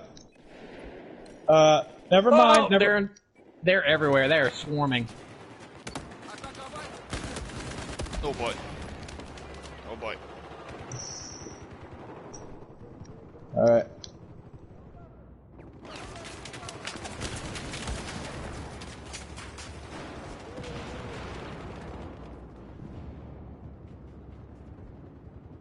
Oh, the pre-fire gets me a double kill. I wonder, do I have that underbarrel shotgun?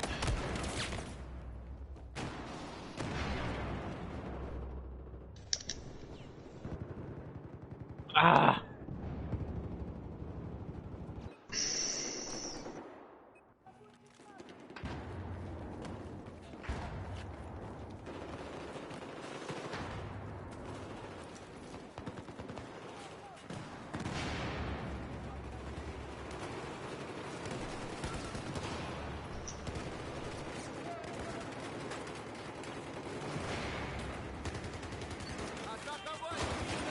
More tangos. Ah.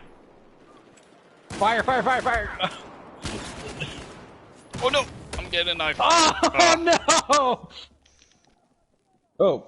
All right, at this point, they're taking E. Let's spawn at E, cap it, and then make sure they don't get it, and then we're gonna go back outside and try to flank. All right. Aye. Above. Flashed Frag. out. Got one with the frag.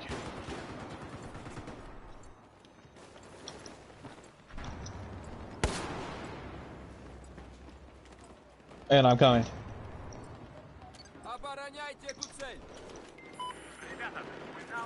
Alright, and that was outside. So let's run back up the stairs and go outside and then flank around back to A. Oh, actually, we've done that already. So let's maybe try to stem the tide and go to C. Yeah, that's what I was gonna say.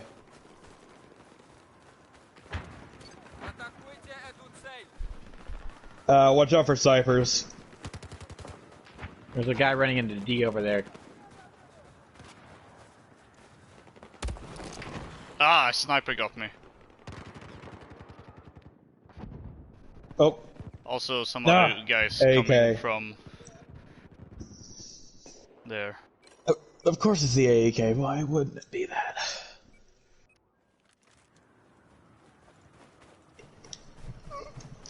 Enemy machine gunner west of your current location.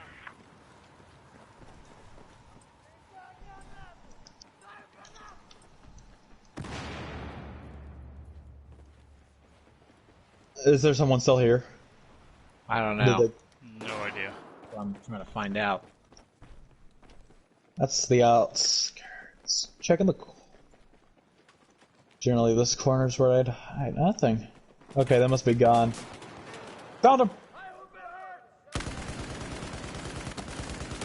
Ow! Ah! He still managed to get me. Oh, he only had 7 health too. Yeah, he's low. Got him. Oh crap, I should have gone for you first, Furnace. Sorry. I don't have a med kit right now. Why'd you not? You're playing as an assault, yet you don't have a med kit? I've got a defib and I've got a shotgun. Okay, no. That's not how the assault class works. Yes, it does! You carry defibs and a medic bag. That's You not start how out with it the works. little medic bag, then you get leveled up, then you get the big medic bag. Then what's the point of having a noob tube?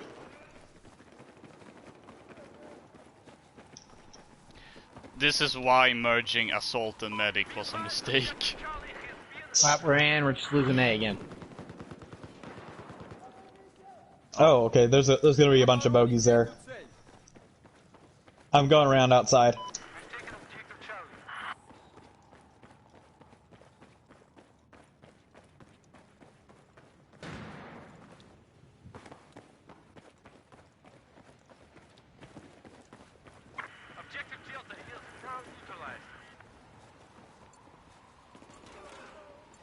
Behind you.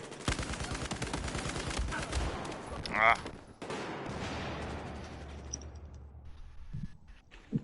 I got 2. Oh, excuse me? How was that my kill? Okay, the blueberries that were there were awful at covering each other's backs.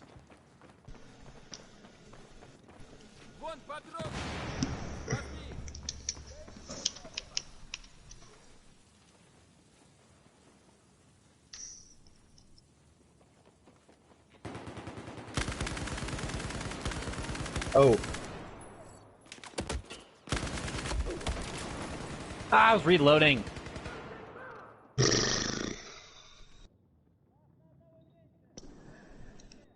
Maybe I'm approaching this the wrong way.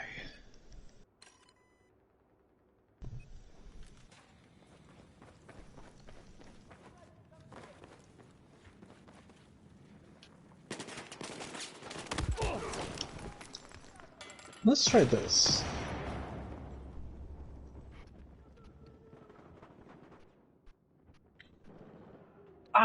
Where are all these guys coming from? Why does it seem like they have so many more people on their team? Yeah, I don't get it either. We're stretched so thin, yet they're swarming all over the place. Only one.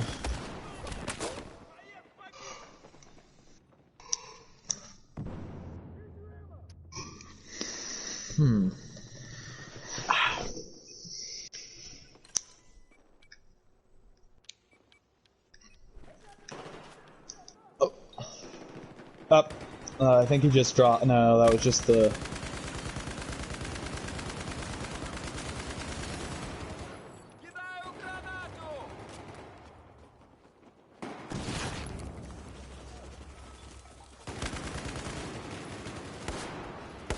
Oh, got one.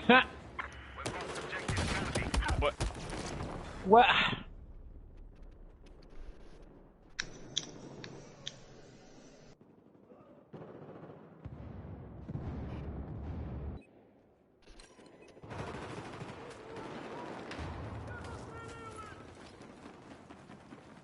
They're probably gonna come in from bottom. They already are. Okay.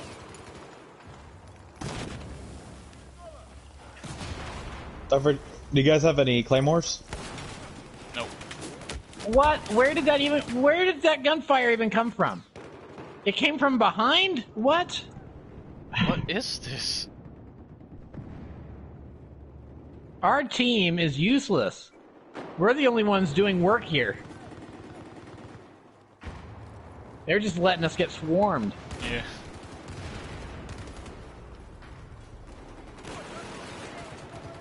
Guy on the floor.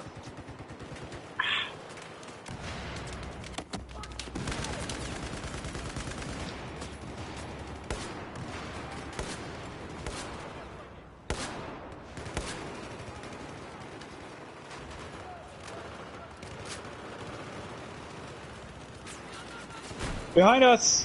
Behind us! We're not with you. Oh. There's still some behind us, though. Yes. we weren't with you. We weren't with you, but there were still some behind us anyway. Sorry. Why are you apologizing? We weren't with you. I thought you were. Okay, let's try this again. Oh boy. One. Suppressing fire. Here's some ammo. Setting up some claymore. Yeah! The old C4 out of the wall trick.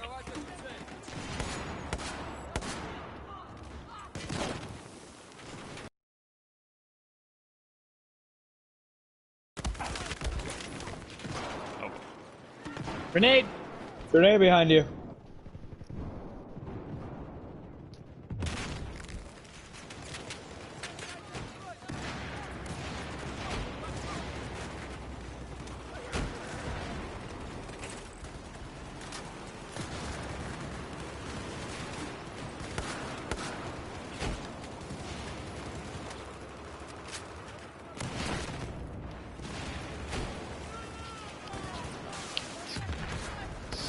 We are still losing badly. They're all coming in through bottom, or a good chunk are. They're all coming in from all places. How are we doing on behind us and on our flanks? Well, if they're all coming in from the front, then there aren't any coming from behind us, so. I've managed to get outside, and I am flanking around to get them from above.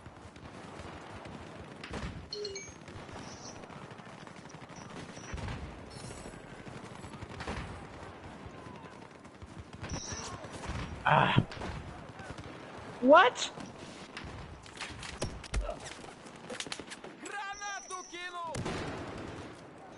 No way he knew I was there. You can't report in this game, can you? There's... Ah. Oh, there were a bunch of them. like I said, it seems like there's more of them than there are of us. I'm gonna try flanking. I don't know how well that worked for you, but...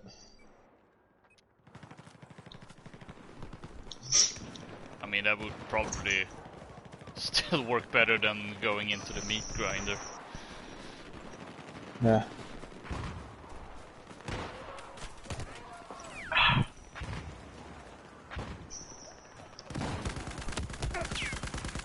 At this point, we've just got people camping.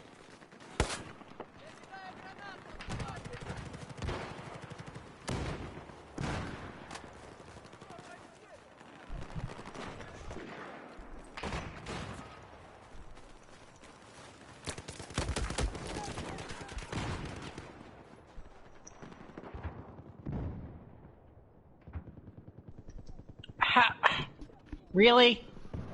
Where? No! Ah, I thought that was him.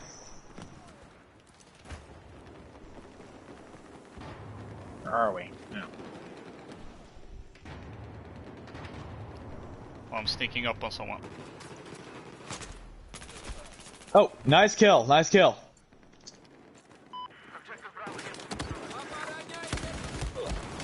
Almost A. Give him more to think about.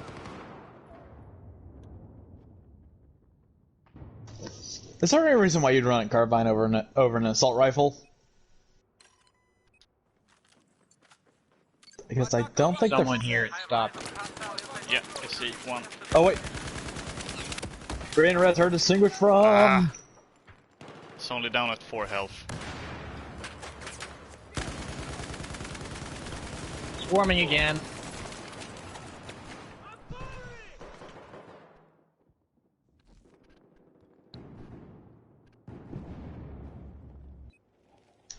I am alive, they are not. Good. But we had one to spawn. Stairs, stairs, stairs. Ah! I'm at D. This team is actually playing as a team, where ours is just trying to go through the middle. Yeah. That's why we're losing so bad. There's no strategy on our team. We're employing the separatist trademark, just overwhelm them with numbers strategy, and it's not working. Yeah, because we can't. Our team can't even get the numbers.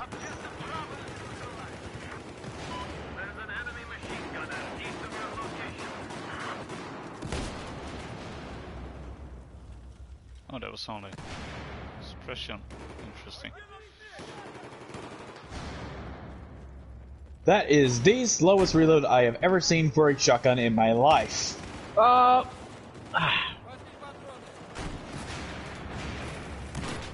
Which shotgun?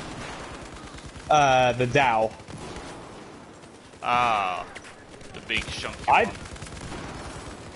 Yeah, the heckin' chunker of a shotgun. Like, even the UCS is faster.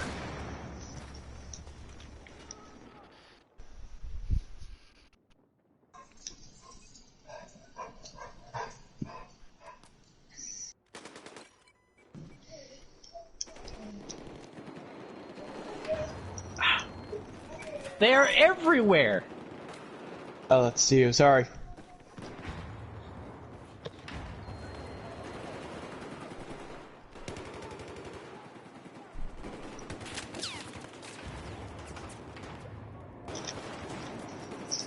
Yeah.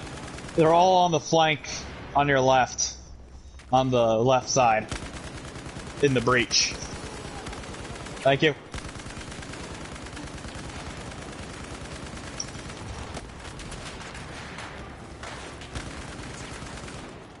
Oh boy. Ah. Check behind us. This team was awful. Yeah. Last game we just had bad luck and they got us trapped in spawn. This one our team was just awful.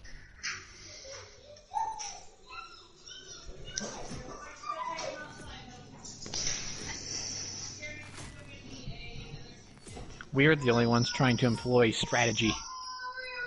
What's that? Not a word in their vocabulary, that's for sure. Yeah.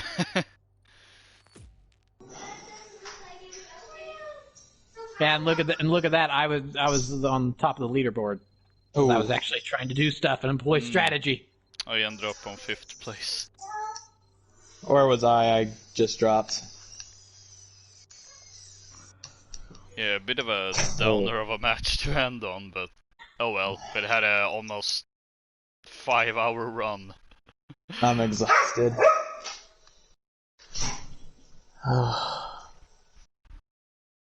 And my game just crashed.